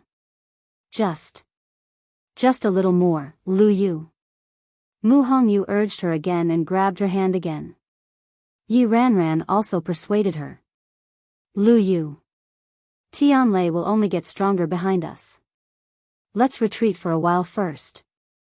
No matter what Chu Liyue wanted to do, she had to protect her own life first, right? Chu Liyue looked at Chang Wanzhou in front of her and quickly ordered in a low voice. Little Zhou, take the two of them and leave first. Chang Wanzhou turned around. His delicate eyes were full of shock. Seeing Chu Liuyue's determined expression, he pursed his lips and nodded gently. Since it was her order, he naturally had to obey it unconditionally. Chang Wanzhou quickly moved and pulled Mu Hongyu and Yi Ranran back. The two of them were no match for Chang Wanzhou at all. They were taken away just like that. Boom! The seventh Tianlei struck fiercely. Chu Liyue clenched her fists and took a step forward. Mobile users, please browse for a better reading experience from Love Network.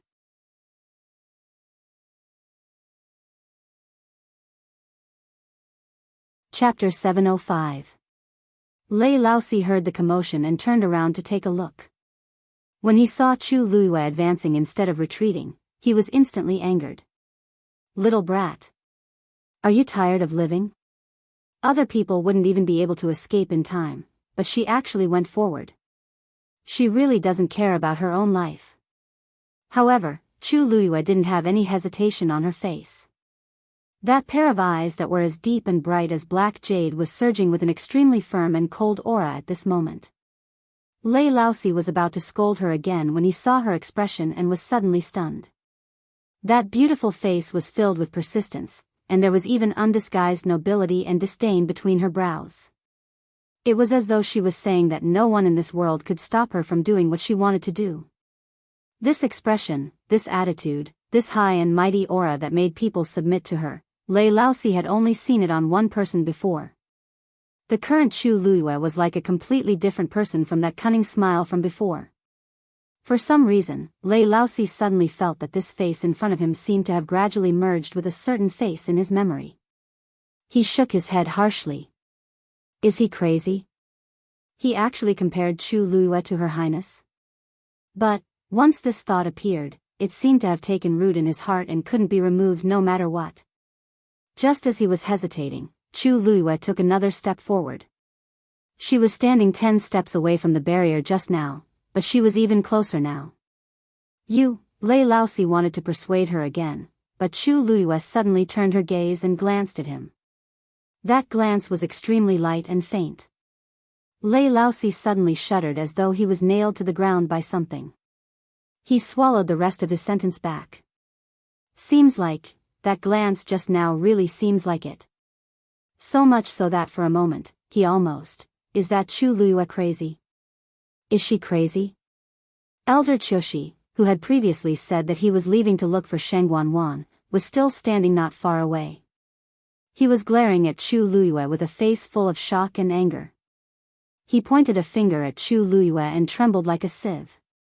Mu Qinghe frowned. Chu Liyue was her business. What did it have to do with others? Elder Qiushi was so angry because he was worried that Chu Liyue would be closer to that demonic beast. He was afraid that the pavilion closest to the water would gain the moonlight first. He took a few steps back and said calmly, Elder Qiushi, if something really happens to her, she can only blame herself for not caring about her own life. Why are you so agitated? Furthermore, didn't you say that you were going to look for the third princess first? Elder Qiushi was at a loss for words. He wanted to find Shengguan, but the 9th rank magical beast was here.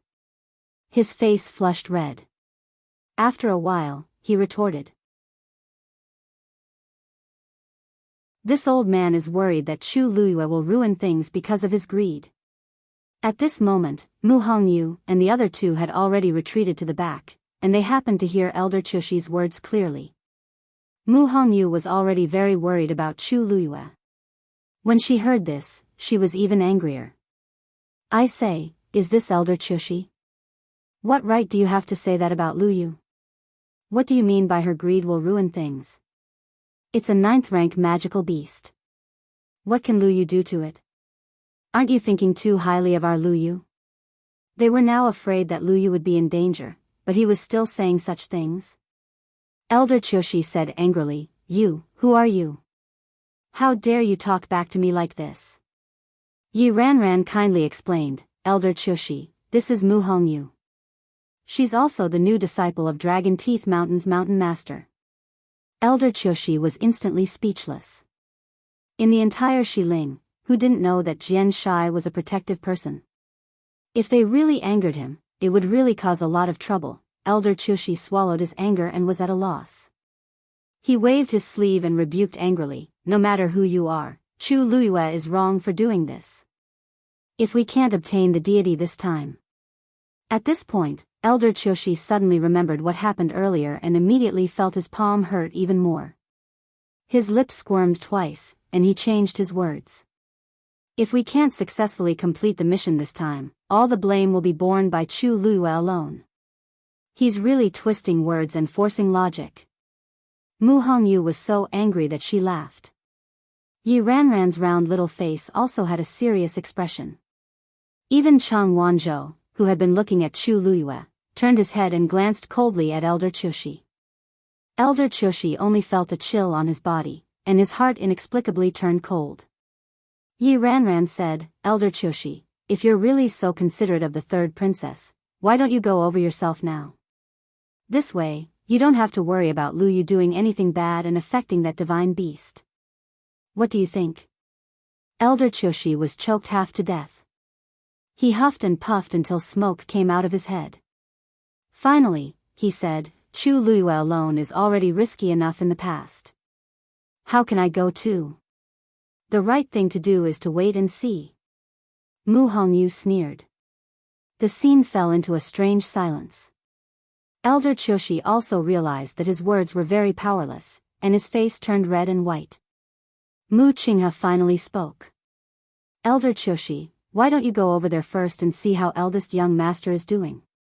Perhaps, eldest young master has a way to contact the third princess. Elder Qiushi turned around to take a look. Only then did he vaguely see a figure in the distance. That was Jiang Yucheng. Why is eldest young master there? He's injured and is recuperating for the time being, Mu Qinghe explained. You can go over and protect eldest young master while you're at it. Elder Qiushi was really speechless. Thinking that it was so embarrassing here, he might as well leave first. Elder Qiushi thought for a moment and put on a worried expression. How can we let eldest young master stay alone in such a situation? I'll go first. With that, he really left. On the one hand, he didn't want to see Mu Hongyu and the others again. On the other hand, Jiang Yucheng's location wasn't very far from here. If something really happened here, he could quickly rush over from there. Of course, the most important thing was that he felt that Chu Luyue was just courting death if he went over. It was impossible for him to cause any trouble. Then there was nothing to worry about. After he left, the remaining people finally quieted down. However, Chu Luyue, who was standing in front, was unaware of this. 2/3 of the area of the huge barrier had become transparent. From where Chu Luyue was, he could already see the branches of the thick tree. It seemed like there was something on this tree. Chu Luyue couldn't help but take another step forward. The 8th Tianlei suddenly fell. Boom! The bright and dazzling light almost lit up the entire world. Chu Liuyue's sight was filled with white light. Suddenly, in the vast expanse of whiteness, a brilliant stream of colorful light quietly arrived. Almost all the colors on the barrier faded away, leaving only the last circle at the top. A magnificent feather floated down to the ground. Mobile users, please browse and read. A better reading experience comes from Love Network.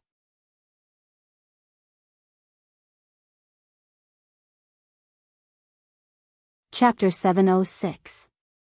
Chu Liuyue's entire body stiffened. Only her heart was beating furiously, as though it was about to jump out of her mouth. Her mind was completely blank. Back then, she had been forced into a desperate situation and had resolutely chosen to commit suicide. But before that, she had specially released the 9-colored sky pheasant. Generally speaking, when a master died, their contracted magical beasts would definitely die as well. At that time, Chu Liyue had forcefully rescinded the contract between them, hoping that her choice would not affect it. However, the situation had been dire. Even Chu Liyue herself did not know what had happened in the end. Previously, she had tried to ask around indirectly, and the news she had received was that the 9-colored sky pheasant was already dead. Even though Chu Liyue was filled with grief, she had gradually accepted this matter and buried it deep in her heart. Originally, she had thought that this matter would pass by forever and that no one would ever remember that there had been a 9-colored sky pheasant in this world that had accompanied her for many years. But now, that half of a wing that had suddenly swept past had completely dumbfounded Chu Liyue. An absurd idea popped up in her mind. Perhaps, possibly, probably, the 9-colored sky pheasant from back then was actually still alive. Chu Liyue's eyes did not blink as she stared at the colorful barrier in front of her. That's right. This barrier was also colorful. Upon closer inspection, wasn't it exactly the same color as the 9-colored sky pheasant's body? Chu Liyue clenched her fists tightly in her sleeves. Her heart felt like it was being hung by something and her chest was empty. However, it also felt like it was being squeezed by something crazily, making her so uncomfortable that she could not speak. If the 9th-grade magical beast inside was really, but what if it wasn't? Chu Liyue's knuckles turned white. After the surging anticipation and desire, a trace of fear actually appeared. Although the 9-colored sky pheasant was rare, there was more than one in this world. Two thoughts were frantically fighting in Chu Liyue's mind. One was thinking, maybe it is.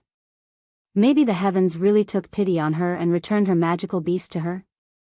The other was thinking, how could there be such a coincidence in this world? If it wasn't, then wasn't she rejoicing for nothing? Sometimes, giving people hope and then letting them down was even harder to accept than not having any hope at all. Chu Liyue's eyes were dry and her throat seemed to be blocked by something. Her limbs were cold. She had already lost too much. She definitely didn't want to experience such pain again. Mu Hongyu saw that there was something wrong with Chu Liyue's expression and felt worried. Liyue. What's wrong with you? She had almost never seen Chu Liyue reveal such an expression. It was as if she was waiting for something, but also as if she was afraid of something. Was she looking at the magical beasts inside the colorful barrier? But didn't she only see half a wing? Chu Liyue shook her head gently. I'm fine. How did this look like she was fine? Mu Hongyu pursed her lips. Seeing that Chu Liyue didn't seem to want to say more and her attention was still on the magical beast that was breaking through, she could only swallow her words. Forget it. I'll ask her what's going on later. Suddenly, Mu Hongyu glanced out of the corner of her eye and accidentally saw Tuanzi, who was squatting on Chu Liyue's shoulder. There seemed to be a flash of colorful light on its body. It was fleeting. Mu Hongyu blinked and took a closer look, only to find that the light had disappeared. Tuanzi was still the original Tuanzi. Its whole body was furry and blood-red. There didn't seem to be any change. Maybe she had seen it wrong. Mu Hongyu rubbed her eyes. She had been staring at the colorful barrier for so long that she felt like she was going to hallucinate. Tuanzi calmly leaned against Chu Liyue's neck. Chu Luiyue didn't look back, but subconsciously patted its body. If she turned her head at this moment, she would see that Tuanzi's eyes were closed. And between its eyebrows, there was a faint flash of light. But Chu Luiyue didn't see any of these. She just looked up. The sixth bolt of heavenly lightning had already gathered in the layers of dark clouds. Now, she was more anxious than anyone else. She couldn't wait for all the remaining heavenly thunder to fall at once. As long as the light on the colorful barrier faded away and became transparent, she would be able to see what was going on inside. And, she wanted to know if the magical beast that was breaking through inside was the same as she had guessed. The waiting time seemed to be particularly hard to bear. Chu Luiyue counted silently in her heart. Finally, boom! The sixth heavenly thunder fell with a loud bang. Boom! Boom! The power of each heavenly thunder was stronger than the previous one. When the sixth heavenly thunder fell, it even tore through the void. Behind it, a straight black crack in space stretched across the sky. It came down from the top to the bottom. Violent energy ripples spread out in all directions, sweeping across the area. All the trees within the perimeter were overturned. Even Fourth Lei, who was guarding at the front, was forced back 3 steps. He cursed in his heart and smashed the hammer in his hand onto the ground. A barrier instantly appeared in front of him. He turned around and shouted at Chu Luiyue and the others. "What are you waiting for? Hurry up and retreat." Were they looking for death by standing so close to him? He was going to stay here and be in charge of guarding. What were they doing here? Whoosh! An invisible wave surged over. It went straight for Chu Luiyue. Chang Wanzhou's expression turned slightly cold, and he immediately stepped forward. A sparrow blue flame flashed past. Boom! The 2 waves of energy collided violently. Mu Hongyu immediately grabbed Chu Luiyue's arm and was about to retreat with her. "Luiyue! Hurry up and leave. This position was too dangerous." However, Chu Luiyue suddenly grabbed her hand and then slowly and firmly pushed it away. "Both of you retreat first." Mu Hongyu had a blank expression. What? What did that mean? "You're not retreating with us, you're going to stay here." Chu Luiyue stared at the colorful barrier in front of her. Light shone around them, so bright that one couldn't open their eyes. However, she could still clearly see that the colorful flowing light in the middle of the barrier was fading away quickly. She could already see the thick branches and leaves of the curly fir tree. Just a little bit more, Luiyue." Mu Hongyu urged her again and grabbed her hand again. "Luiyue. The heavenly thunder will only get stronger and stronger. Let's retreat a little first." No matter what Chu Luiyue wanted to do, they had to protect their own lives first, right? Chu Luiyue looked at Chang Wanzhou in front of him and quickly ordered in a low voice. Chu Luiyue looked at Chang Wanzhou, who was in front of him. Chang Wanzhou turned around, his exquisite eyes filled with shock. Seeing Chu Luiyue's determined expression, he pursed his lips and nodded slightly. Seeing Chu Luiyue's determined expression, he pursed his lips and nodded slightly. Since it was her order, he naturally had to obey it unconditionally. Chang Wanzhou moved quickly. He pulled Mu Hongyu and Yi ran and retreated. The 2 of them were no match for Chang Wanzhou. They were taken away just like that. Rumble. The 7th Luiyue struck down ruthlessly. Chu Luiyue clenched her fists tightly and took a step forward. Mobile users, please browse and read. For a better reading experience, please visit the website.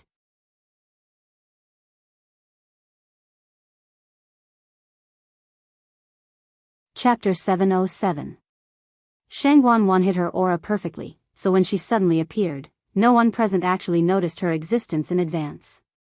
So, when her figure entered everyone's sight, it truly shocked everyone. She was stained with a bit of dirt, but it wasn't much. Compared to Jiang Yucheng and Elder Chushi, it was almost negligible.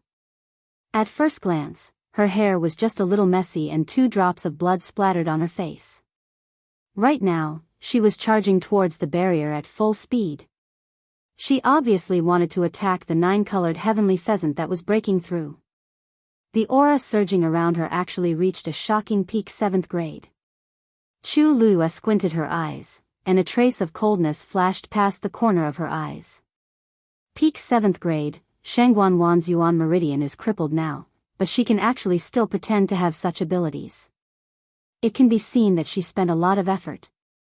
Seeing that she was getting closer and closer to the barrier, Chu Liuyue's heart suddenly surged with disgust. Even if this 9-colored heavenly pheasant had nothing to do with her, she wasn't willing to see Shangguan Wan succeed. Shangguan Wan didn't have the right to snatch it from the same clan of fiends that she once contracted with. Other people only thought that Shangguan Wan came for the so-called mythical beast's blood, but Chu Luyue was very clear that her motive for coming here was definitely not just this. Wanting to contract with a mythical beast, why don't you see if you have the ability and luck to do so? Chu Luyue paused in her footsteps, and a thought flashed across her mind. Lei Laosi, who was standing closest to the barrier, heard the commotion and immediately turned around to take a look. The next moment, he saw Shangguan Wan, who was rushing over aggressively. Lei Laosi was instantly enraged. Great! I haven't gone to look for them yet, but they all came to me one by one. Lei Laosi stomped his right foot harshly on the ground. The tall and sturdy figure immediately flew into the air. His speed was extremely fast.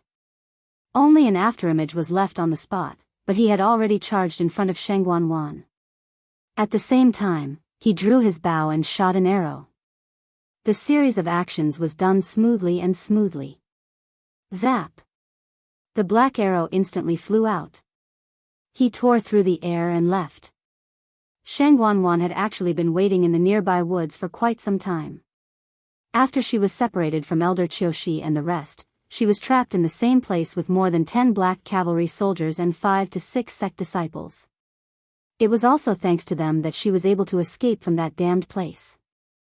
Of course, after she came out, those people would stay in the dirty and rotten swamp forever. After that, she searched aimlessly in the forest, hoping to find someone who was alone. However, it didn't take long for them to hear the commotion. Looking at the Tianlei falling one after another, what else was there to not understand? She couldn't care less about looking for him and rushed over without stopping. After arriving here, she didn't advance rashly. Instead, she waited in the distance for an opportunity to arrive. From her position, she could see Lei Laosi and the group. She even saw Elder Qiushi and Jiang Yuqing who came later. However, out of caution, she did not come out and only waited patiently.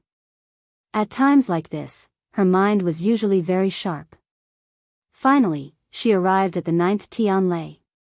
This was the best opportunity and the only opportunity. Because at this time, a 9th grade fiend's defense was the weakest. Hence, she rushed out without hesitation. However, she didn't expect Lei Laosi to be even faster. He actually blocked in front of her. Facing the black arrow that shot towards her glabella, Shangguan Wan's eyes darkened, and she flicked her wrist lightly. A black shield immediately appeared in front of her. Ding! The black arrow hit the black shield harshly and made a crisp sound. The arrowhead actually bent directly. On the other hand, that black shield didn't even have a scratch on it. Seeing the black shield that Shangguan Wan suddenly took out, Chu Luyue furrowed his brows slightly. On the other side, Mu Qinghe's expression was slightly cold, and a trace of complicated emotions flashed past the corner of his eyes. He didn't expect Shangguan Wan to actually take this for herself. Shangguan Wan scoffed. It's just a small trick. No matter who you are, get out of the way quickly. If you delay my matters, I won't let you off easily. Dahuang Swamp was also part of the Tianling dynasty's territory, so her identity was still the most honorable here. Normally, those who were tactful would turn pale with fright and move aside humbly. Shangguan Wan looked arrogant as she looked at Lei Laosi high up in the air as though she was looking at an ant. However, the scene in her imagination didn't happen. Not only did Lei Laosi's face not reveal any shock or fear, but he became even more ferocious instead. His gaze swept past the black shield in front of Sheng Wanwan, and the fury in his heart almost burst through the sky. There's actually such a shameless person in this world. Was this black shield something that she was worthy of? What is this? How dare you behave atrociously here? He put away the bow and arrows in his hands and replaced them with a hammer. Without another word, he raised it high up. The surrounding heaven and earth force rapidly gathered. His knotted muscles tightened, and a vast aura surged around him. It rose crazily. In the end, it stopped at beginner stage 8. Sheng Wanwan's heart skipped a beat. This Lei Laosi actually concealed his abilities previously. Beginner stage 8, how can I possibly be his opponent? The two of them were in a stalemate for a moment. At this moment, Chu Luiyue was thinking about how to stop Sheng Wanwan. Suddenly, a cool breeze brushed past her ears. She was shocked as she saw a red shadow scurrying out directly. It also went straight for that barrier. Dumpling! Chu Luiyue shouted, but she couldn't stop Dumpling. She turned around and followed her without thinking. The aftermath of the 9-colored heavenly pheasant breaking through to become a legendary beast was extremely terrifying. Judging from this smell, this 9-colored heavenly pheasant's bloodline power was extremely rich, and it was basically about to break through successfully. With such a horrible bloodline pressure, Tuanzi would be crushed if she went there. Just as Chu Luiyue followed her worriedly, Lei Laosi also noticed the situation here. Damn it! Both of them are so restless. If Sheng Wanwan wanted to barge into this place, he definitely had to stop her, but what was going on with Chu Luiyue? Didn't she want to leave just now? Did she think that she could barge into this barrier safely with her mediocre abilities? Damn girl! Go back! Lei Laosi couldn't hold it in and directly cursed. Seeing that Chu Luiyue didn't listen to a single word and rushed over here without stopping, Lei Laosi became even more anxious. Damn it! That Chu Luiyue is courting death herself. Why am I so anxious? Lei Laosi despised himself in his heart as he shouted in the other direction, "You're too arrogant. Big brother. Do something." Sheng Wanwan saw Chu Luiyue rushing over here, and her lungs were about to explode from anger. How dare a lowly person dream of becoming a legendary beast? Dream on. She grabbed this gap, turned her feet slightly, and rushed over from another direction. Chu Luiyue could clearly hear the commotion around her. However, she only wanted to bring Dumpling back. A terrifying shockwave carrying a gorgeous radiance suddenly spread out from the barrier. Chu Luiyue's heart tightened. Dumpling. Poof. Dumpling's body flashed, and she actually went into that colorful energy wave. Mobile users, please browse and read. A better reading experience comes from Love Network.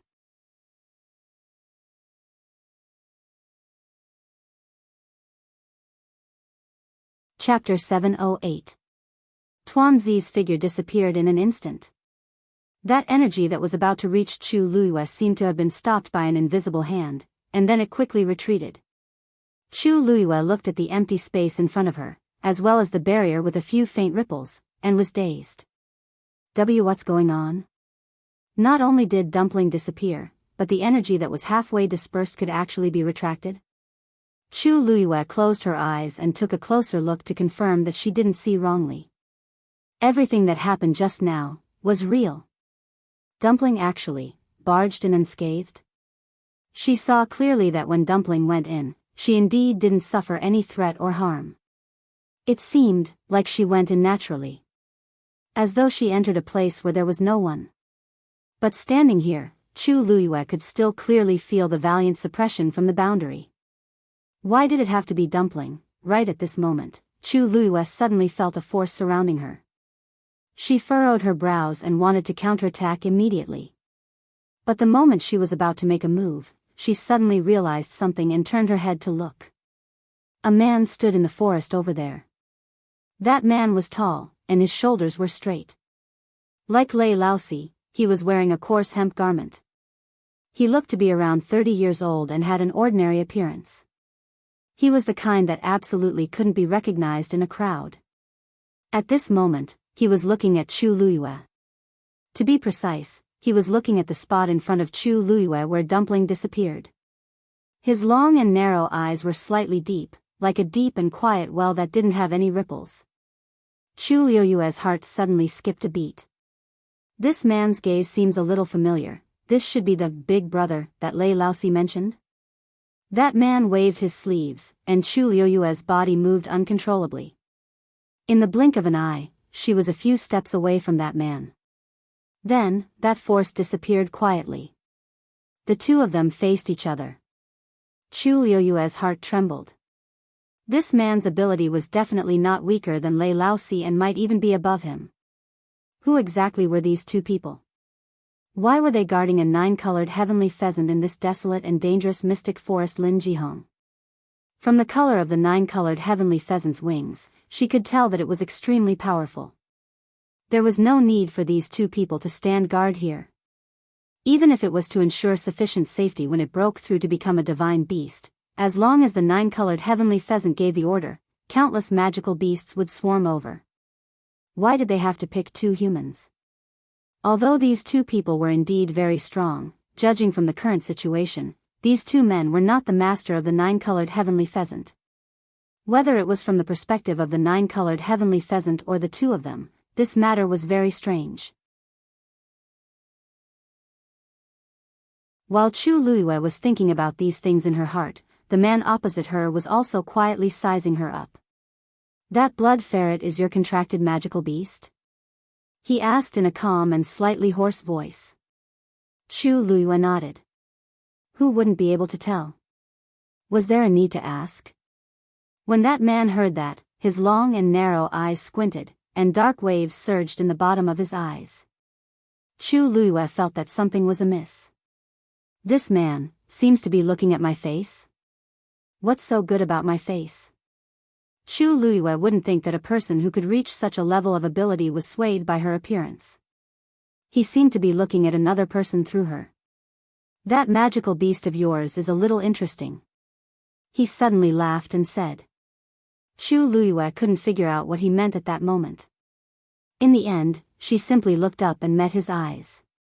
What exactly do you want to ask? Feel free to speak your mind. That man raised his brows slightly as if he didn't expect Chu Luiyue to be so direct. He suddenly raised his hand. Chu Luiyue's expression changed slightly.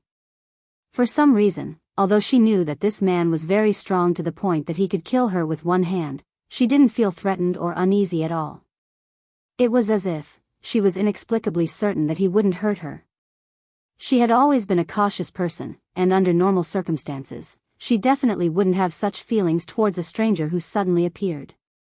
Chu Luiyue looked into his eyes, and a white light flashed across her mind. Wait. Could this man be, even the two of us can't enter this spirit formation?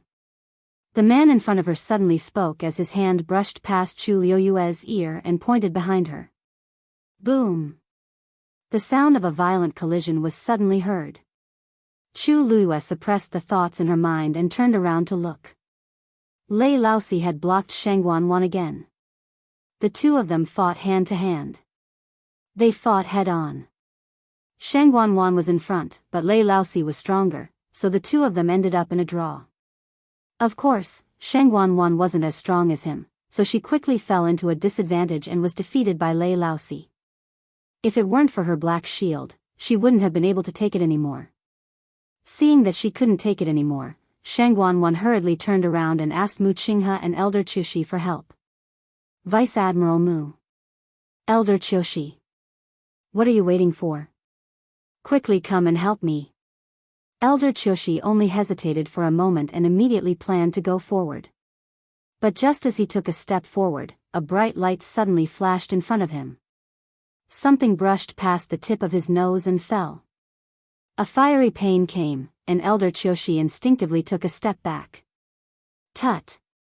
He looked down and saw a palm-sized metal piece piercing into the ground in front of his feet. If it was slightly wrong, his feet would be in trouble. Elder Qiushi was drenched in cold sweat. It's just an abandoned metal piece, and it has such power. This man's ability is terrifying. Behind Elder Qiushi, Jiang Yuqing was sitting cross-legged. He was regulating his breathing and waited for the excruciating pain in his abdomen to dissipate before he simply dealt with the injuries on his body. The force in his body was also smoothed out smoothly, and he recovered a portion of his ability. Seeing Shang Wanwan coming over, he was a little unhappy, but he didn't show it. He was planning to go forward with Elder Qiushi when he encountered this attack head-on. Jiang Yuqing stood up and looked at the man who suddenly appeared, and his brows gradually furrowed. There are only a handful of people with such abilities in the Tianling dynasty. Who exactly is this person? Boom, boom, boom. An earth-shattering sound came from within the barrier. The last circle of colorful light at the top was rapidly fading away. Under the watchful eyes of the crowd, the huge barrier finally became completely transparent. The huge and sturdy one Yeshan was as tall as a canopy. A beautiful and incomparably noble nine-colored heavenly pheasant was standing on top of it. It was like a dazzling ray of light in the sky. It was very luxurious, and its aura was astonishing. There were some charred wounds on its body that were rapidly recovering. Its aura was also rapidly rising. It was about to break through to become a divine beast. Suddenly, the nine-colored heavenly pheasant slowly lowered its head and looked at Chu Luyue. Chu Luyue seemed to have sensed something and looked up. Their eyes met. Chu Luyue's heart skipped a beat. A shout almost jumped out from his throat. Little Jiao. Digression, my eyes are so dry. Oh. I'm not going to update today. I'll update at 12 tomorrow. I'll update depending on the situation. Mobile users, please browse and read. A better reading experience comes from Love Network.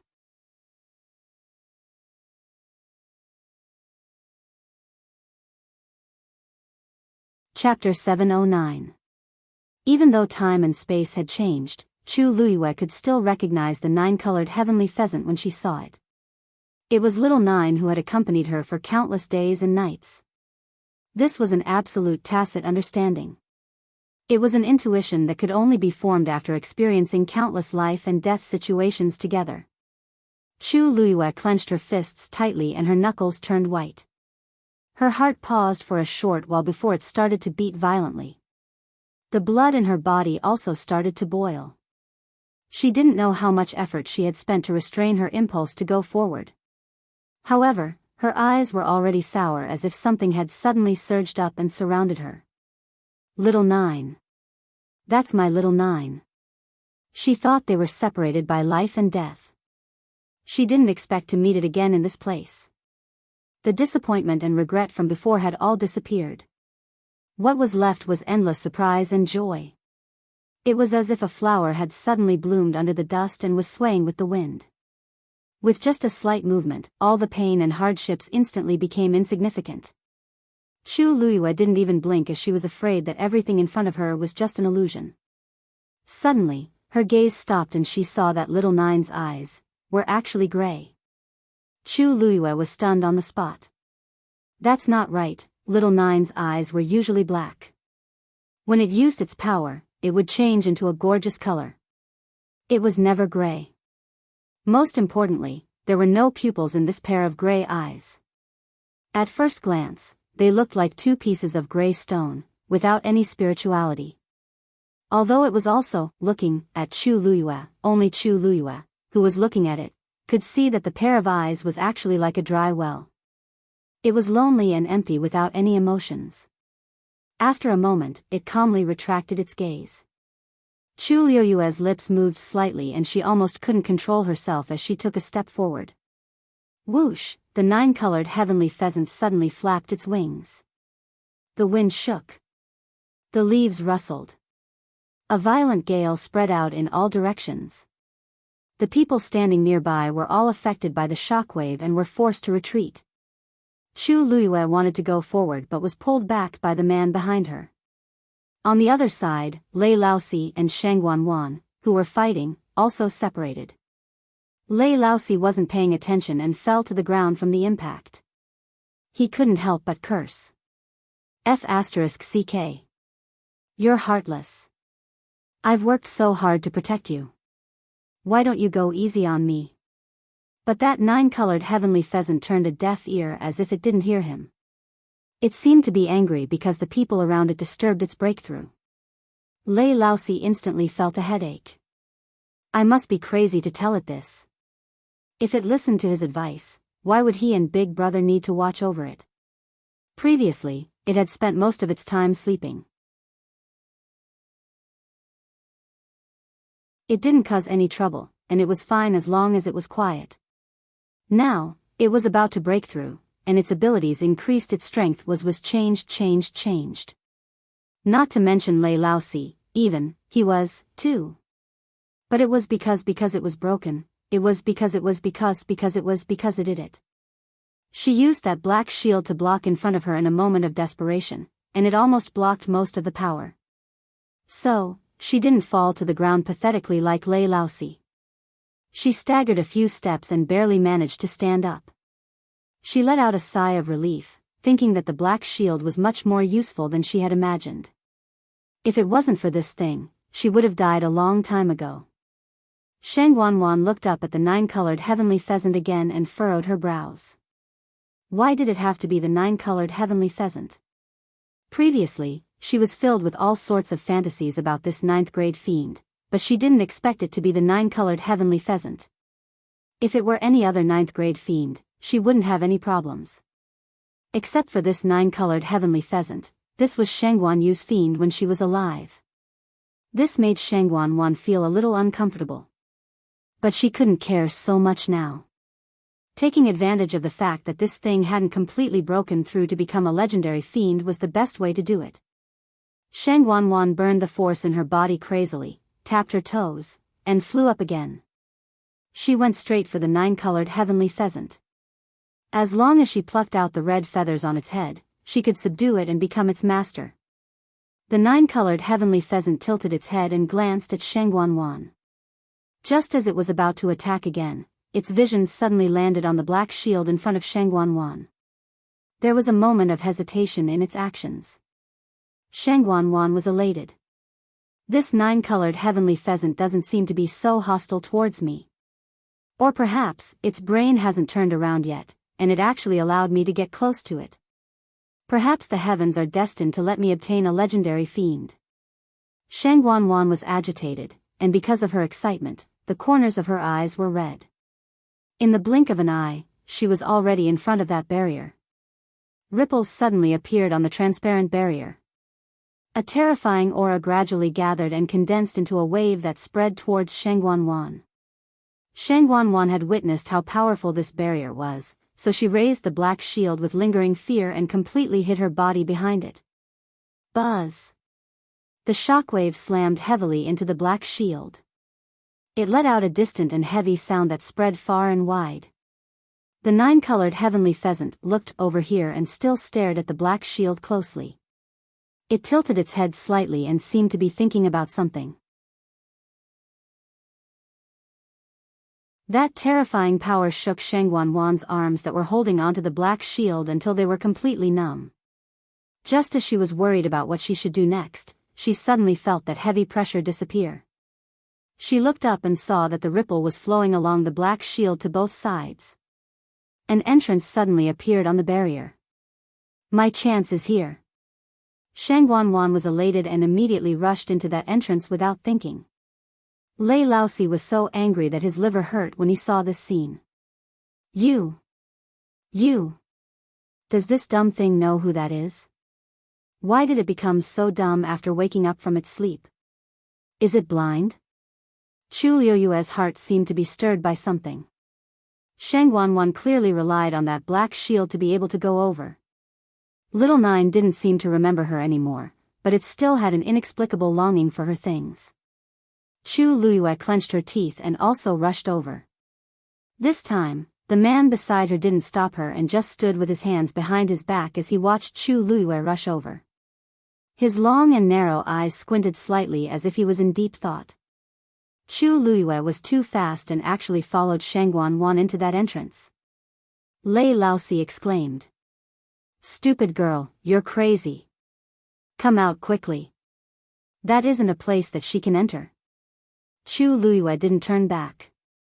She looked up at the 9-colored heavenly pheasant. The 9-colored heavenly pheasant also noticed her arrival. It flapped its wings, and a rainbow-colored stream of light wrapped around Chu Luiyue tightly like a rope. Shang Wanwan turned back and scoffed. You're overestimating yourself. Chu Luiyue felt as if her organs were being squeezed together harshly. She couldn't breathe, and her face rapidly flushed red. Her vision also turned black. However, she only looked at the 9-colored heavenly pheasant stubbornly. The 9-colored heavenly pheasant seemed to sense something and finally looked over again. Chu Luiyue's nose felt sour, but there was a smile at the corner of her lips. She opened her mouth and said silently, "Little 9, it's me. Little 9, it's me." Mobile users, please browse and read. A better reading experience comes from Love Network.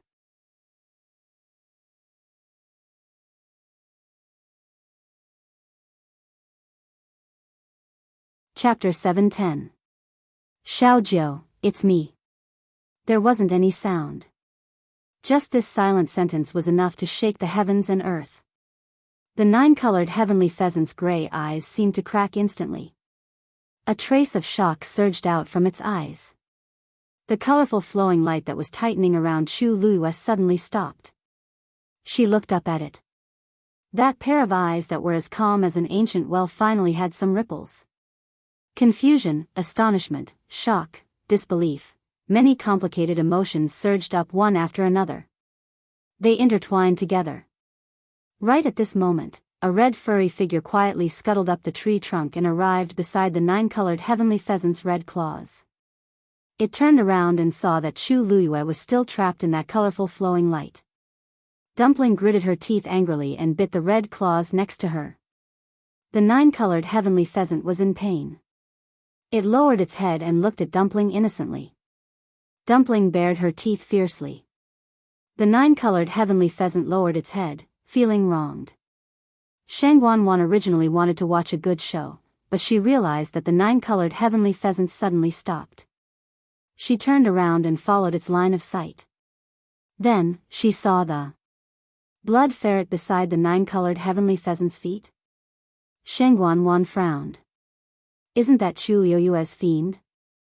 How did it barge in and get so close to the 9-colored heavenly pheasant? Isn't it afraid of the bloodline suppression? And, it actually dared to bite the 9-colored heavenly pheasant? Trying to break a rock with an egg. You're courting death.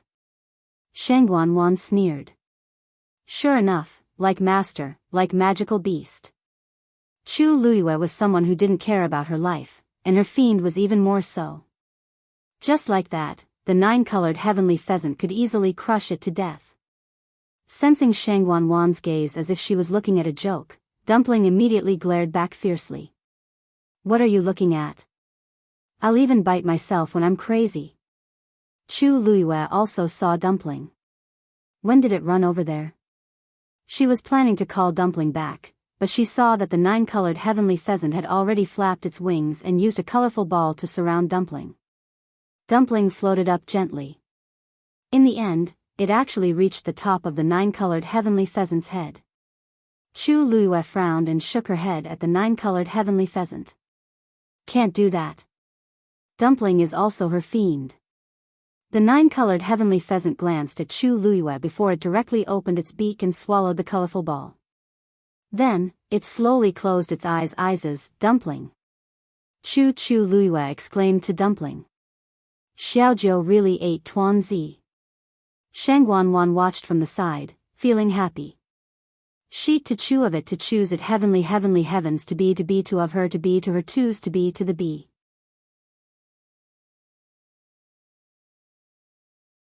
Young Mistress Chu, the inside of this barrier is the 9-colored heavenly pheasant's territory. Ordinary people can't enter. Your fiend is just a 3rd-grade blood ferret. How can it withstand the 9-colored heavenly pheasant's suppression? As I see it, you should quickly leave as well. Otherwise, even I might not be able to protect you. Chu Luiyue glanced at her coldly. Shang Wanwan was indeed Shang Wanwan. She could still show such fake concern at such a time. Didn't she find it disgusting? Chu Luiyue took a deep breath and realized that the connection between her and Dumpling hadn't been cut off. Which meant that it was still alive. She felt more at ease. Dumpling wasn't an ordinary blood ferret. Since it dared to come here, it definitely had the ability to protect itself. Why don't I call little Nine back and ask it to spit out Dumpling? Chu Luiyue asked plainly. It seems like Third Princess is confident in subduing this nine-colored heavenly pheasant. Shang Wanwan's eyes were filled with unconcealable delight. That nine-colored heavenly pheasant obviously treated her differently. It might have already chosen her as its master. It was naturally different from others. Contracting a fiend, especially a high-grade fiend or even a divine beast, depends on fate. Since this nine-colored heavenly pheasant has chosen me, then... Boom! A shocking aura suddenly exploded from the nine-colored heavenly pheasant's body. Gorgeous red flowing light spread out from its feathers and quickly healed the scars caused by Tianlei. At the same time, the nine-colored heavenly pheasant suddenly flapped its wings and flew up. It spread its wings and its body was so huge that it almost covered the sky. In the next moment, it changed its direction and flew towards Shang Wanwan. Shang Wanwan was nervous and happy. Is it going to recognize me as its master? Her heart thumped and the blood in her body flowed rapidly as though it was about to boil. The nine-colored heavenly pheasant. Once it breaks through, it will become a divine beast. By then, everyone in the Tianling dynasty will know that she, Shang Wanwan, has contracted a divine beast. Shang Wanyu is so powerful, but didn't she only contract a ninth-grade fiend? As long as today's matter is successful, everyone will know that I, Shang Wanwan, am 100 times stronger than Shang Wanyu. Countless scenes appeared in Shang Wanwan's mind, causing her to tremble in excitement. She took a step forward. As long as I can contract, swoosh. The nine-colored heavenly pheasant swooped down, stuck close to Shang Wanwan, and flew over her head. At the same time, its sharp claws scratched Shang Wanwan's arm. Blood flowed from the wound, and it was so deep that her bones could be seen. Ah! Shang Wanwan was caught off guard. She exclaimed and uncontrollably took a few steps back. She looked at her arm in a panic, but she didn't have time to check her injury. That was because the black shield had been snatched away. Shang Wanwan hurriedly looked up and saw that the black shield was being held tightly by the nine-colored heavenly pheasant. She was about to chase after it when she suddenly felt a sharp pain on her arm. She lowered her head, and her eyes immediately widened in horror. She saw a few streaks of colorful flowing light at the edge of the scratches. The colorful flowing light looked gorgeous and magnificent, but in fact, it was wrapped in a terrifyingly high temperature. When it swam back and forth, it was as though it was being roasted by flames. What was even more terrifying was that Shang Wanwan realized that her wound was expanding at a speed visible to the naked eye. The wound that was already deep enough to see the bone was continuously torn apart by the nine-colored heavenly pheasant's power. Intense pain came, and Shang Wanwan's mind went blank from the pain, and she almost fainted. Ah! She screamed hysterically and fell to the ground, curling up into a ball in extreme pain. No, no. A muffled moan came out of her mouth, and it was filled with deep fear. No one knew that the force in Shang Wanwan's body was being devoured crazily. And that colorful flowing light had already spread to her shoulders. Looking from afar, both of her arms were already festering, and it was very terrifying.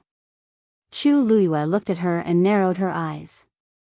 The nine-colored heavenly pheasant's attack just now was a mixture of its and Tianlei's power. Shang Wanwan naturally couldn't withstand it.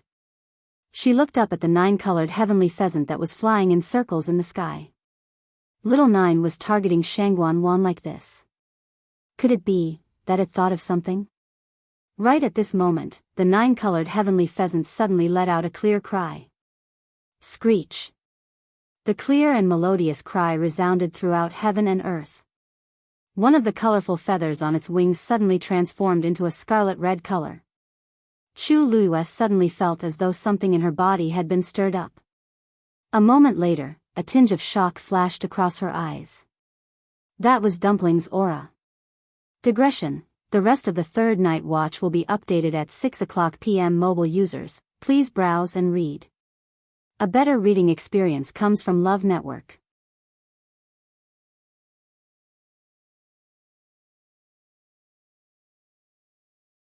Chapter 711. Chu Luiyue almost couldn't believe it. She checked again carefully and realized that Dumpling's aura was indeed changing along with the changes on the nine-colored heavenly pheasant's body.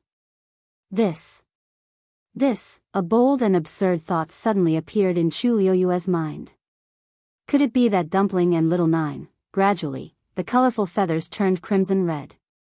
It was like a burning flame that swept across. Chu Luiyue couldn't be more familiar with such a red color, because it was exactly the same color as Dumpling's body. Recalling the scene where Dumpling was wrapped in a ball and swallowed by the nine-colored heavenly pheasant, Chu Luiyue's eyes flickered and her emotions fluctuated. If. As the crimson colors appeared, the nine-colored heavenly pheasant's aura also rose crazily. Under the dark sky, it was the most dazzling existence. Chu Luiyue looked up and countless scenes flashed across her mind. The first time she saw Dumpling was in the forest outside the imperial city. It came out from a pile of fallen leaves and seemed to have slept for a long time. It followed her while swaying. She didn't plan to bring a blood ferret with her at first. However, it was very persistent and stuck to her like a little tail. Then, she met the black flying python. Dumpling blocked in front of her without hesitation. Even though its small body was not even as big as one of the black flying python's eyes, it still rushed forward. It didn't care about anything else and charged forward. It was covered in wounds, but it never regretted it. After that, they accompanied each other day and night, and they followed each other through life and death. Speaking of which, it could be summarized in 2 or 3 sentences. However, only she knew how much was involved and what kind of meaning it had. She didn't feel it back then, but now that she thought about it, there were traces everywhere. In this world, how could there be a magical beast that would willingly give up its life for a complete stranger without any scruples? It often slacked off and acted coquettishly. It liked to fight with the red demon. It trusted and relied on her completely. Chu Luiyue couldn't help but laugh, but the corners of her eyes were wet. A teardrop silently slid down her cheek and disappeared into her hair. The aura that kept increasing in her body was unfamiliar yet familiar. It was Dumpling. It was also Little Nine. After going around in circles, it had always been by her side. Ah. No. Sheng Wanwan tossed and turned in pain and kept moaning in pain. Third princess. Everyone outside the barrier also saw the situation here. They all fell into a great shock and were silent for a long time. Sheng Wanwan's cry of pain finally made them come back to their senses. Elder Qiushi hurriedly rushed over, if he really couldn't explain himself. However, as soon as he reached the barrier, he ran into a dilemma. How was he going to get in there? Sheng Wanwan and Chu Luiyue could only enter because an entrance appeared on the barrier. But now, the entrance was sealed. The huge transparent barrier glowed faintly and had an extremely strong aura. With his current strength, it was impossible for him to force his way in. He looked at Mu Qinghe, who was standing at the side and didn't say much. Vice Admiral Mu, do you have a way to enter this barrier? The third princess is in a bad situation. If we don't save her as soon as possible, I'm afraid. Mu Qinghe was looking at the nine-colored heavenly pheasant in the barrier and frowned. This nine-colored heavenly pheasant. It didn't look like that one, but why did he feel an inexplicable sense of familiarity? Hearing Elder Qiushi's words, he turned his gaze and thought for a moment. He said in a deep voice, even if we work together, it should be very difficult to open this barrier. Unless, that nine-colored heavenly pheasant is willing to let us in. He was close and saw clearly just now that Sheng Wanwan could go in because the barrier was opened by herself. Elder Qiushi was very anxious. Then, what should we do? Could it be that we are just going to watch and do nothing? Jiang Yuqing pursed his lips. Suddenly, Jiang Yuqing's voice came from behind. Ask Chu Luiyue. Elder Qiushi and Mu Qinghe turned around at the same time. Eldest young master, you mean? Elder Qiushi was confused. After this period of rest, Jiang Yuqing had more or less recuperated his body. He lifted his chin. Didn't Chu Luiyue go in too? But eldest young master, she just took advantage of the situation and followed the third princess in. Why, that 9-colored heavenly pheasant hasn't launched a fatal attack on her until now. Isn't that enough to explain the problem? Jiang Yuqing glanced at Elder Qiushi coldly. Elder Qiushi was stunned and immediately understood. That's right. Although Chu Luiyue's fiend was eaten by that 9-colored heavenly pheasant, she was still standing there perfectly fine. Other than the time when the 9-colored heavenly pheasant attacked her at the very beginning, it seemed to have treated her as if she was invisible. And the only time it attacked her, it didn't cause any substantial damage to Chu Luiyue. Instead, it was Shangguan. He thought that she could form a contract, but he didn't expect her to lose half of her life in the blink of an eye. After understanding this, Elder Qiushi finally understood Jiang Yuqing's intention. However, he was still in a difficult position. Eldest young master, you might not know this, but that Chu Luiyue is stubborn and has some opinions about me. He definitely wouldn't get any results if he went to ask. The last general can just go. Mu Qinghe suddenly spoke. Jiang Yuqing nodded. Elder Qiushi secretly heaved a sigh of relief. Mu Qinghe turned around and walked toward Chu Luiyue.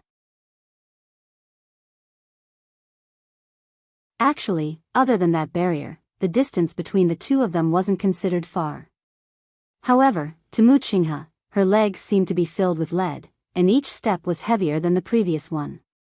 There seemed to be a huge rock pressing down on his heart, making him unable to breathe. His mind was in a mess.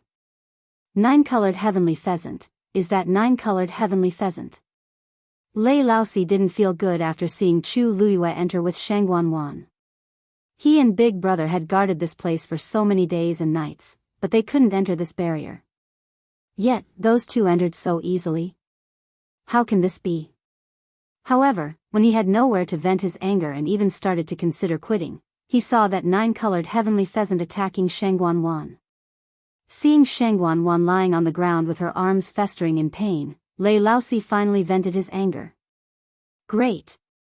Right now, Big Brother and I still can't do anything to Shangguan and the rest openly, but who can object to this 9-colored heavenly pheasant attacking? I didn't watch over you for nothing. Lei Laosi felt good as his gaze landed on Chu Luiyue again. That's strange. Why is this girl completely fine? He looked at his big brother and was about to ask for his opinion when he saw him staring at Chu Luiyue with an obscure gaze. Lei Laosi's heart skipped a beat, and he limped over. Big brother, what are you thinking about? That man's lips slowly curled up. I'm thinking that we shouldn't continue to wait. Mobile users, please browse and read. A better reading experience comes from Love Network. You're tuning into the Biyao's Wuxia Chronicles YouTube channel. Don't forget to subscribe and join us on this journey to catch the most captivating stories.